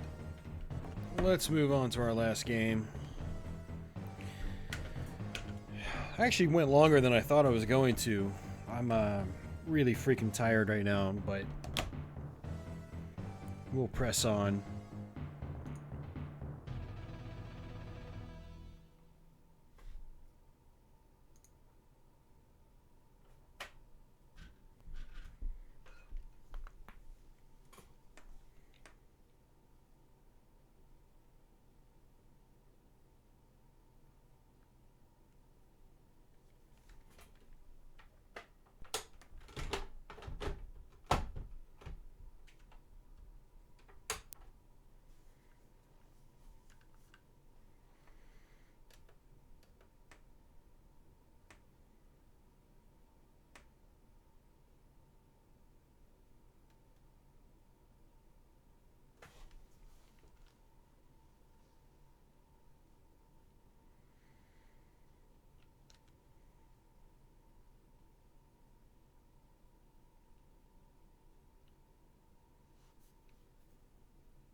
I'll be right back.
Good luck!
Yeah, Deadly Gaming. I mean, from back in the day, when it was just the Super Nintendo and Genesis on the market, yeah, it really was the best port. Up until the PlayStation Arcade Party Pack version, late in the late 90s.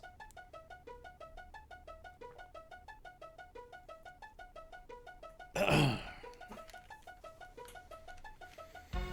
right, so I suck at this game. So we'll see what we can do here.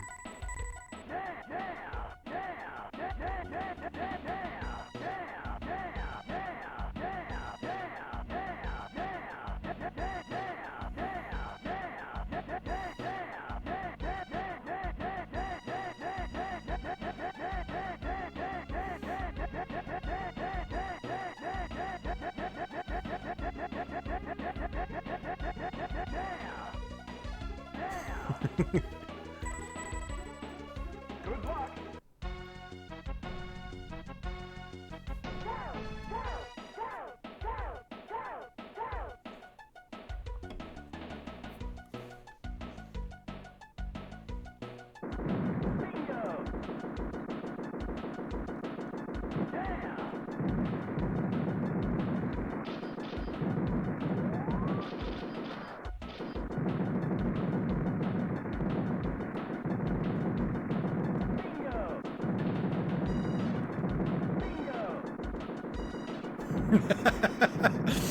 Stop DJing the difficulty level.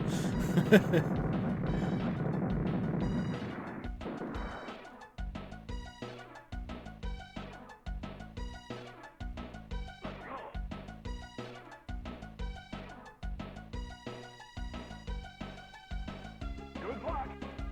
You'll need it.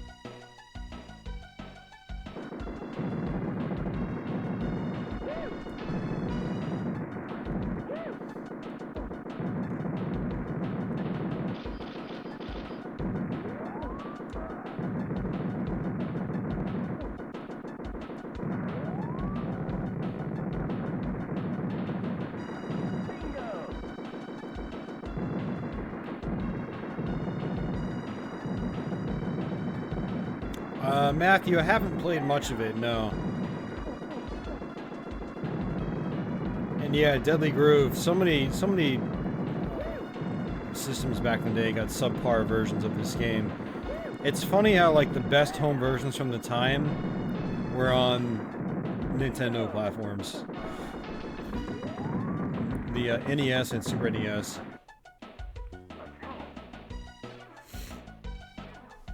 The Genesis version was subpar given the hardware. Like, you look at the NES one, you're like, man, this is really respectable given the platform. And then you play the Genesis version, you're like, it's not even as good as the NES one. What the hell happened?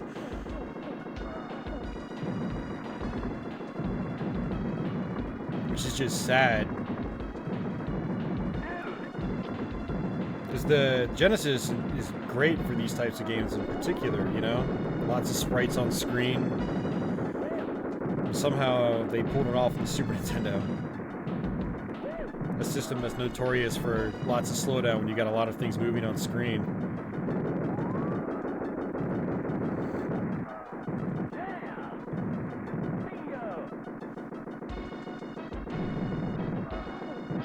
But I guess it is what it is.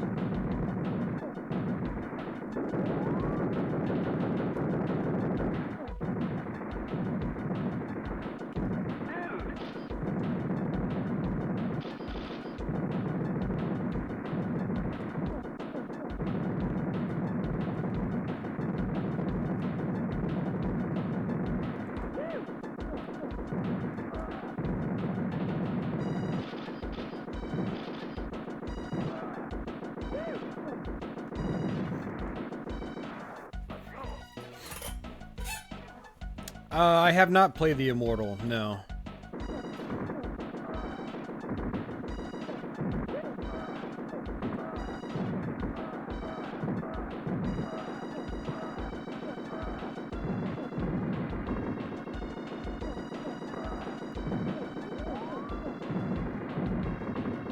That was a waste of a shield.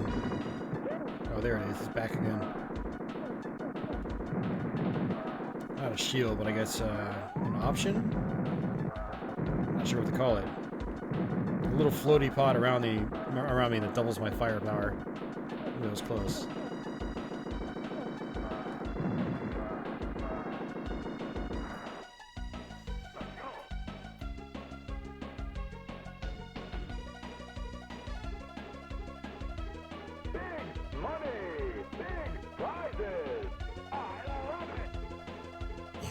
love it. Big money! Big prizes! I love it!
Hey, Ronnie.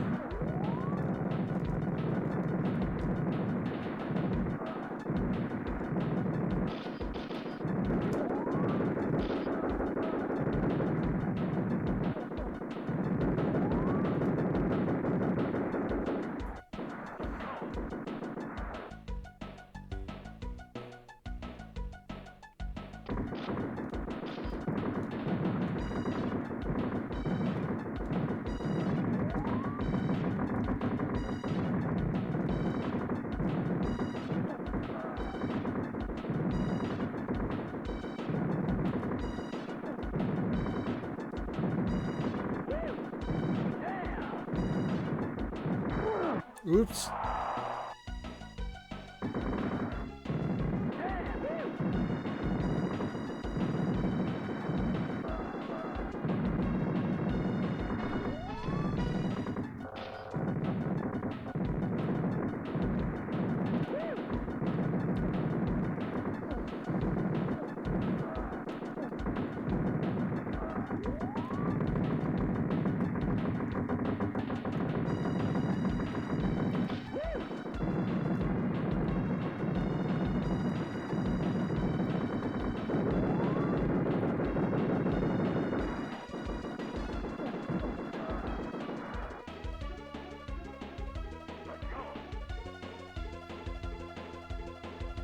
Yeah, I never saw The Running Man. I'd buy that for $1.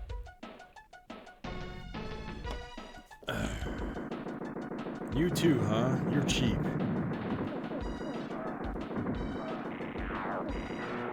What? Come on. It's garbage.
Dude, stop coming all the way to the top. Jeez, seriously.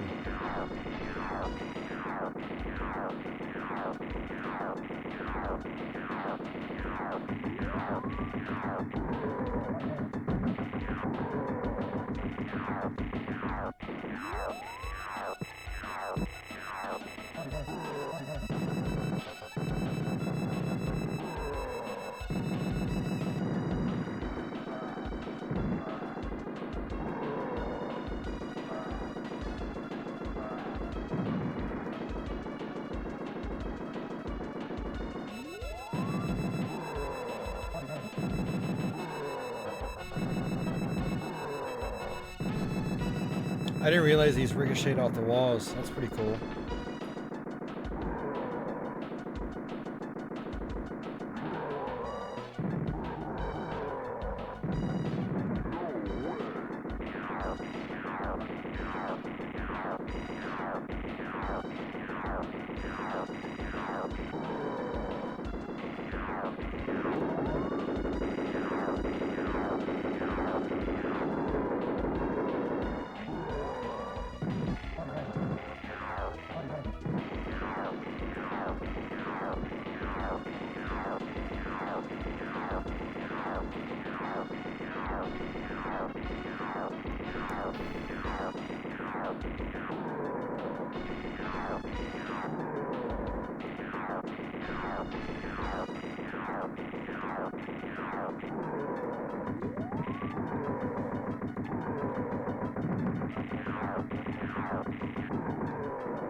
Oh.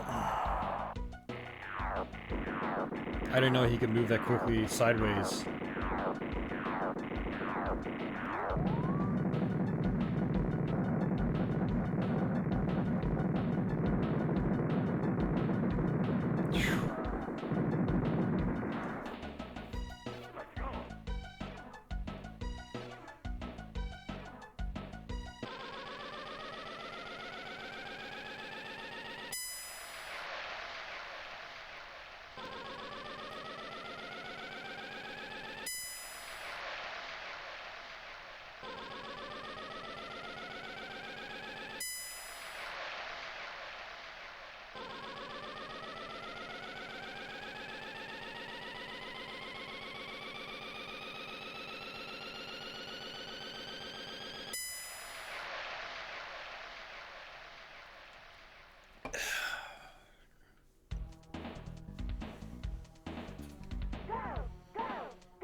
You should do that then, Ronnie.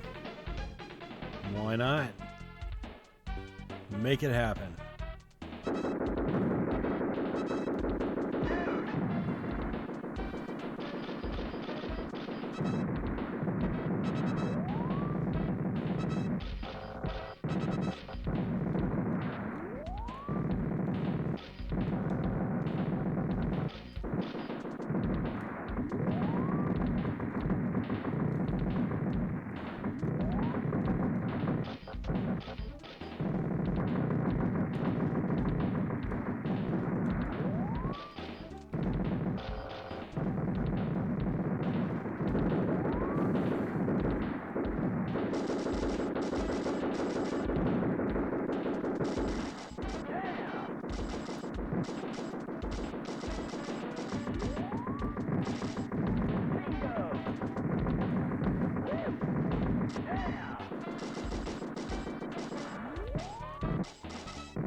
I'd buy that for $1.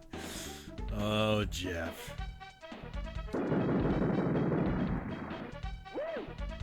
The question is, would you buy it for $1? Or would you be willing to pay more?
Oh.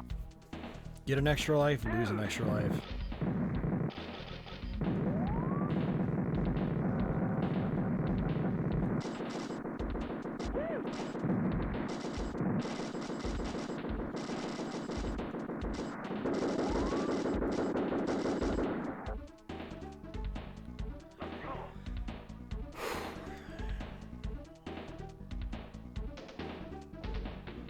Big money! Big prizes! I love it!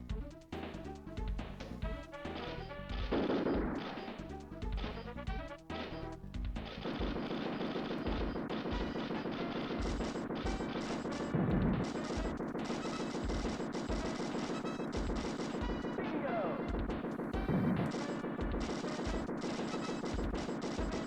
Dude!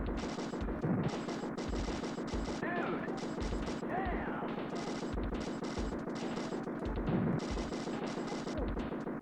Dude!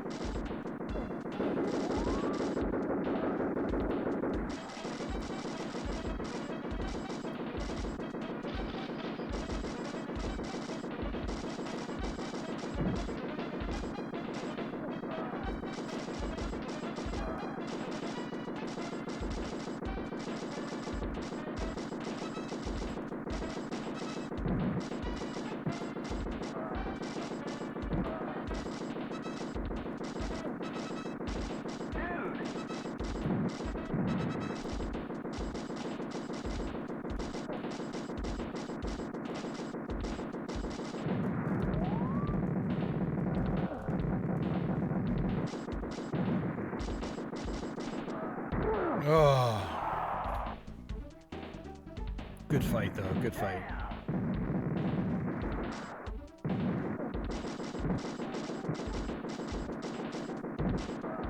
Wow.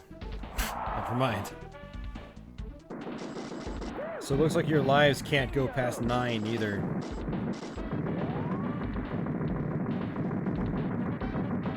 That kind of sucks.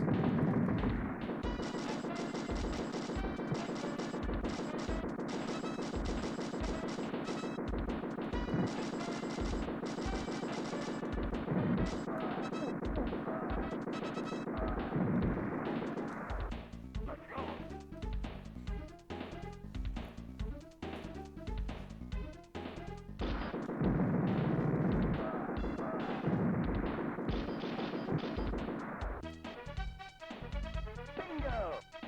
Yeah!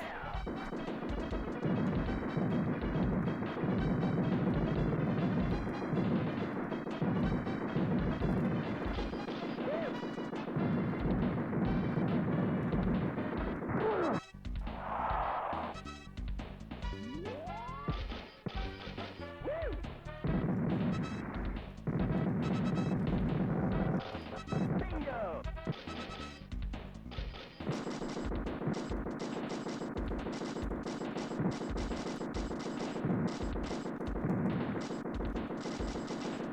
I feel like you can run closer to the wall in the arcade version. I don't know if I'm misremembering or anything, but I feel like I should be able to go closer to the wall than I actually can in this version.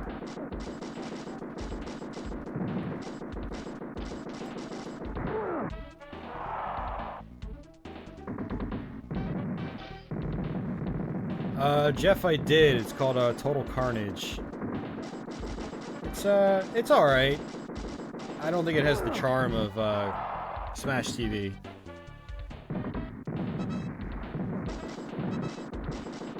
It's really goofy and like stupid hard. Like Smash TV was hard enough as it was, but I think Total Carnage is actually way more difficult.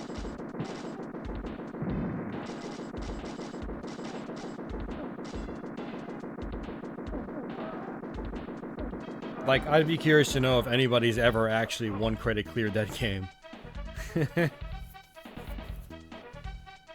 Apparently people have on Smash TV, and I could see it.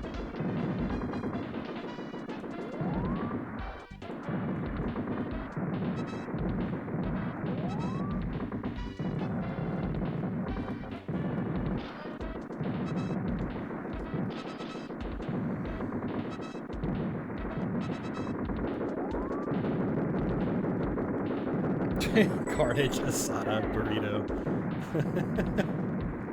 Oh man. You South Californians.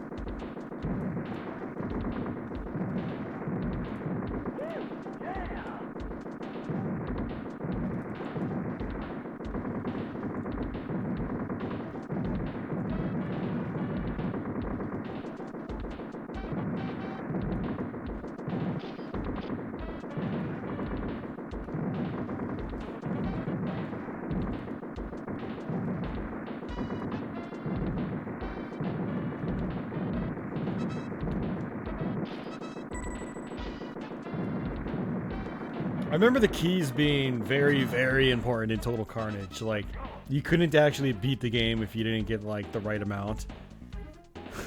Something like that. Total Carnage! Hey, boss fight.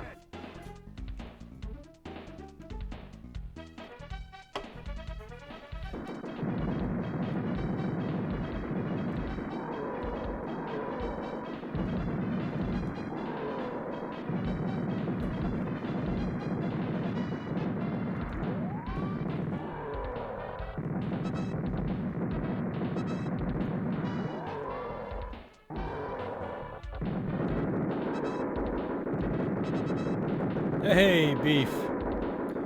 Beefy's back.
Alright, Jeff. Take care, man. Thanks for hanging out, dude.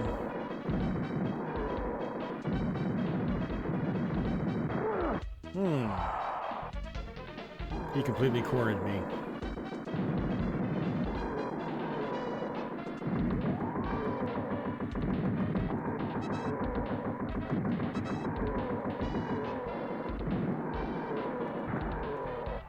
Holy crap, man.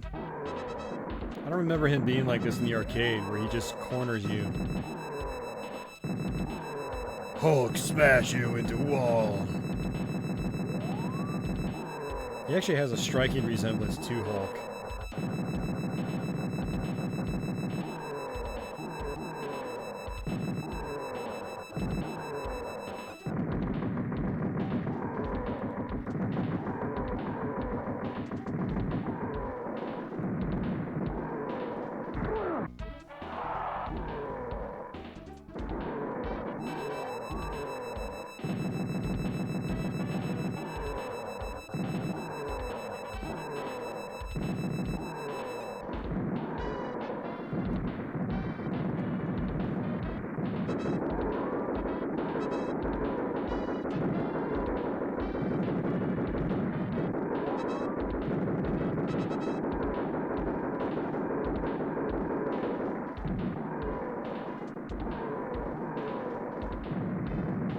Dude, why does he keep doing that? 10 seconds. Contestant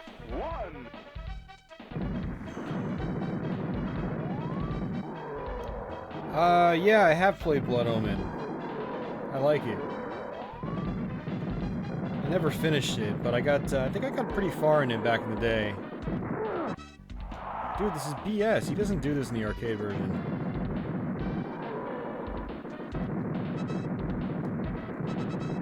You're not fast enough to run away either, unless you have the boots.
Dude, the game's fun as hell until you get to this boss. You just want to throw your controller through the monitor.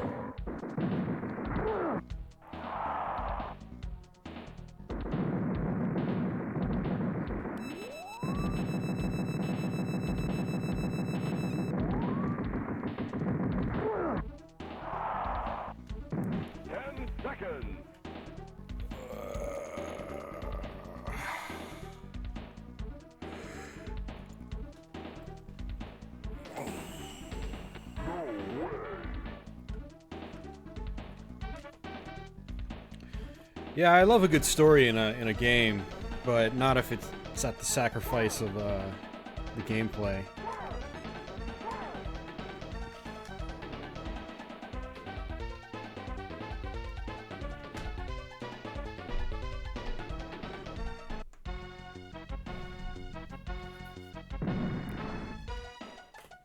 Oh man.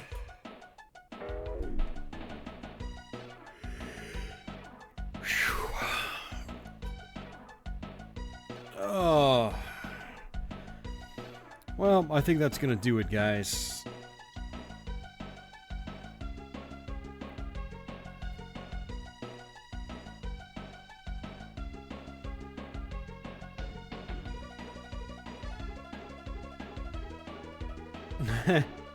No, the Quake and Doom, if they were done today, those were pretty hilarious, actually. I mean, as somebody that religiously played both those games, they're very near and dear to my heart when it comes to video games. And yeah, it was really, really funny to me.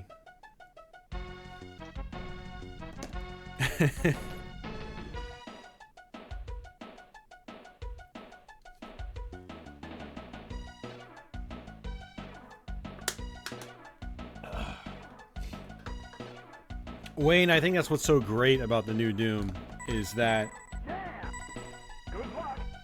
they knew what they were, you know, what they could have potentially made, but they went the old school route. And it's not so much about going old school, it's just about staying true to the classic formula and the franchise, you know?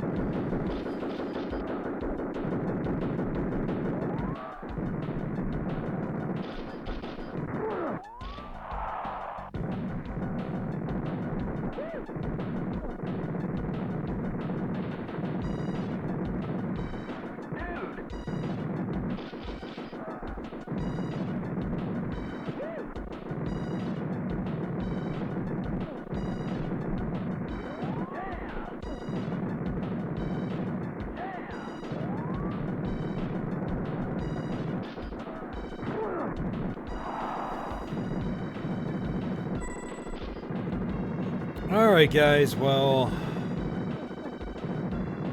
that was a stream. That was some Super Nintendo. I had 9 games on my list. We ended up playing all of them. We finished 2 of them. We got to the second to last stage in one of them. We got to the final boss in one of them. No, we actually finished... We finished 3 of them. Got to the second to last level in 2 of them. Got to the final boss in 1. Played a good way through both the fighting games. And then played some Smash TV.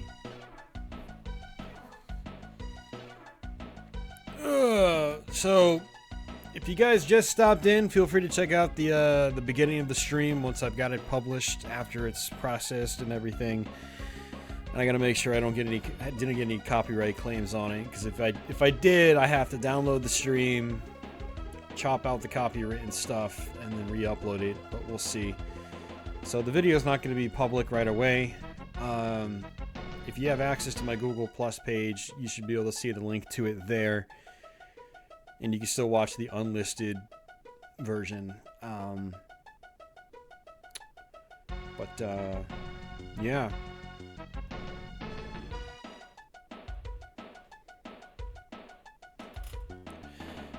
Yeah, thanks for hanging out, guys. I appreciate it. We had a pretty good turnout this week. Yeah, pretty good chat. Not a whole lot of blind fanboyism this time, which was nice and refreshing. I got to play some games I actually wanted to play. All was good. Yeah, I'm hopefully I get some sleep today, since I didn't sleep at all yesterday. But I appreciate it, Wayne and Matthew and everybody else.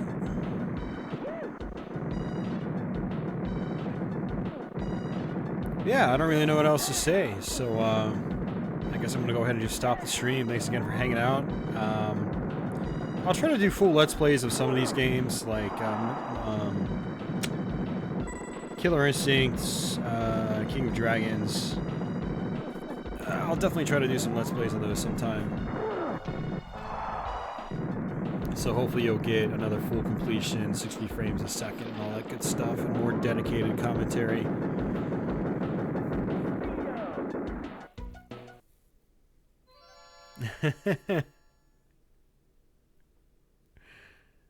Wayne, I think you'd be dangerous with a cane, so I think I'll hold on to it myself.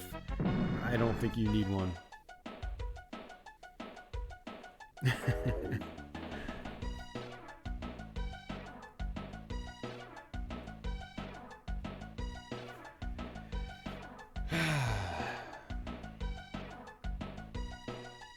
But yeah, if you happen to be lurking, if you're new to my channel, consider subscribing. I stream every other Thursday, at least that's the plan right now. That might change. If you guys watch the past broadcasts and check the very beginning of my stream, you'll understand what I mean by that. But I also stream on Twitch. Check the description box below for my Twitch links. And I stream often over at Twitch. There's a good chance I'll be streaming tomorrow and the next day over at Twitch.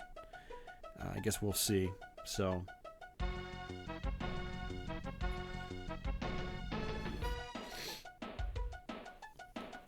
But alright guys, take care, and hopefully I'll see some of you guys soon.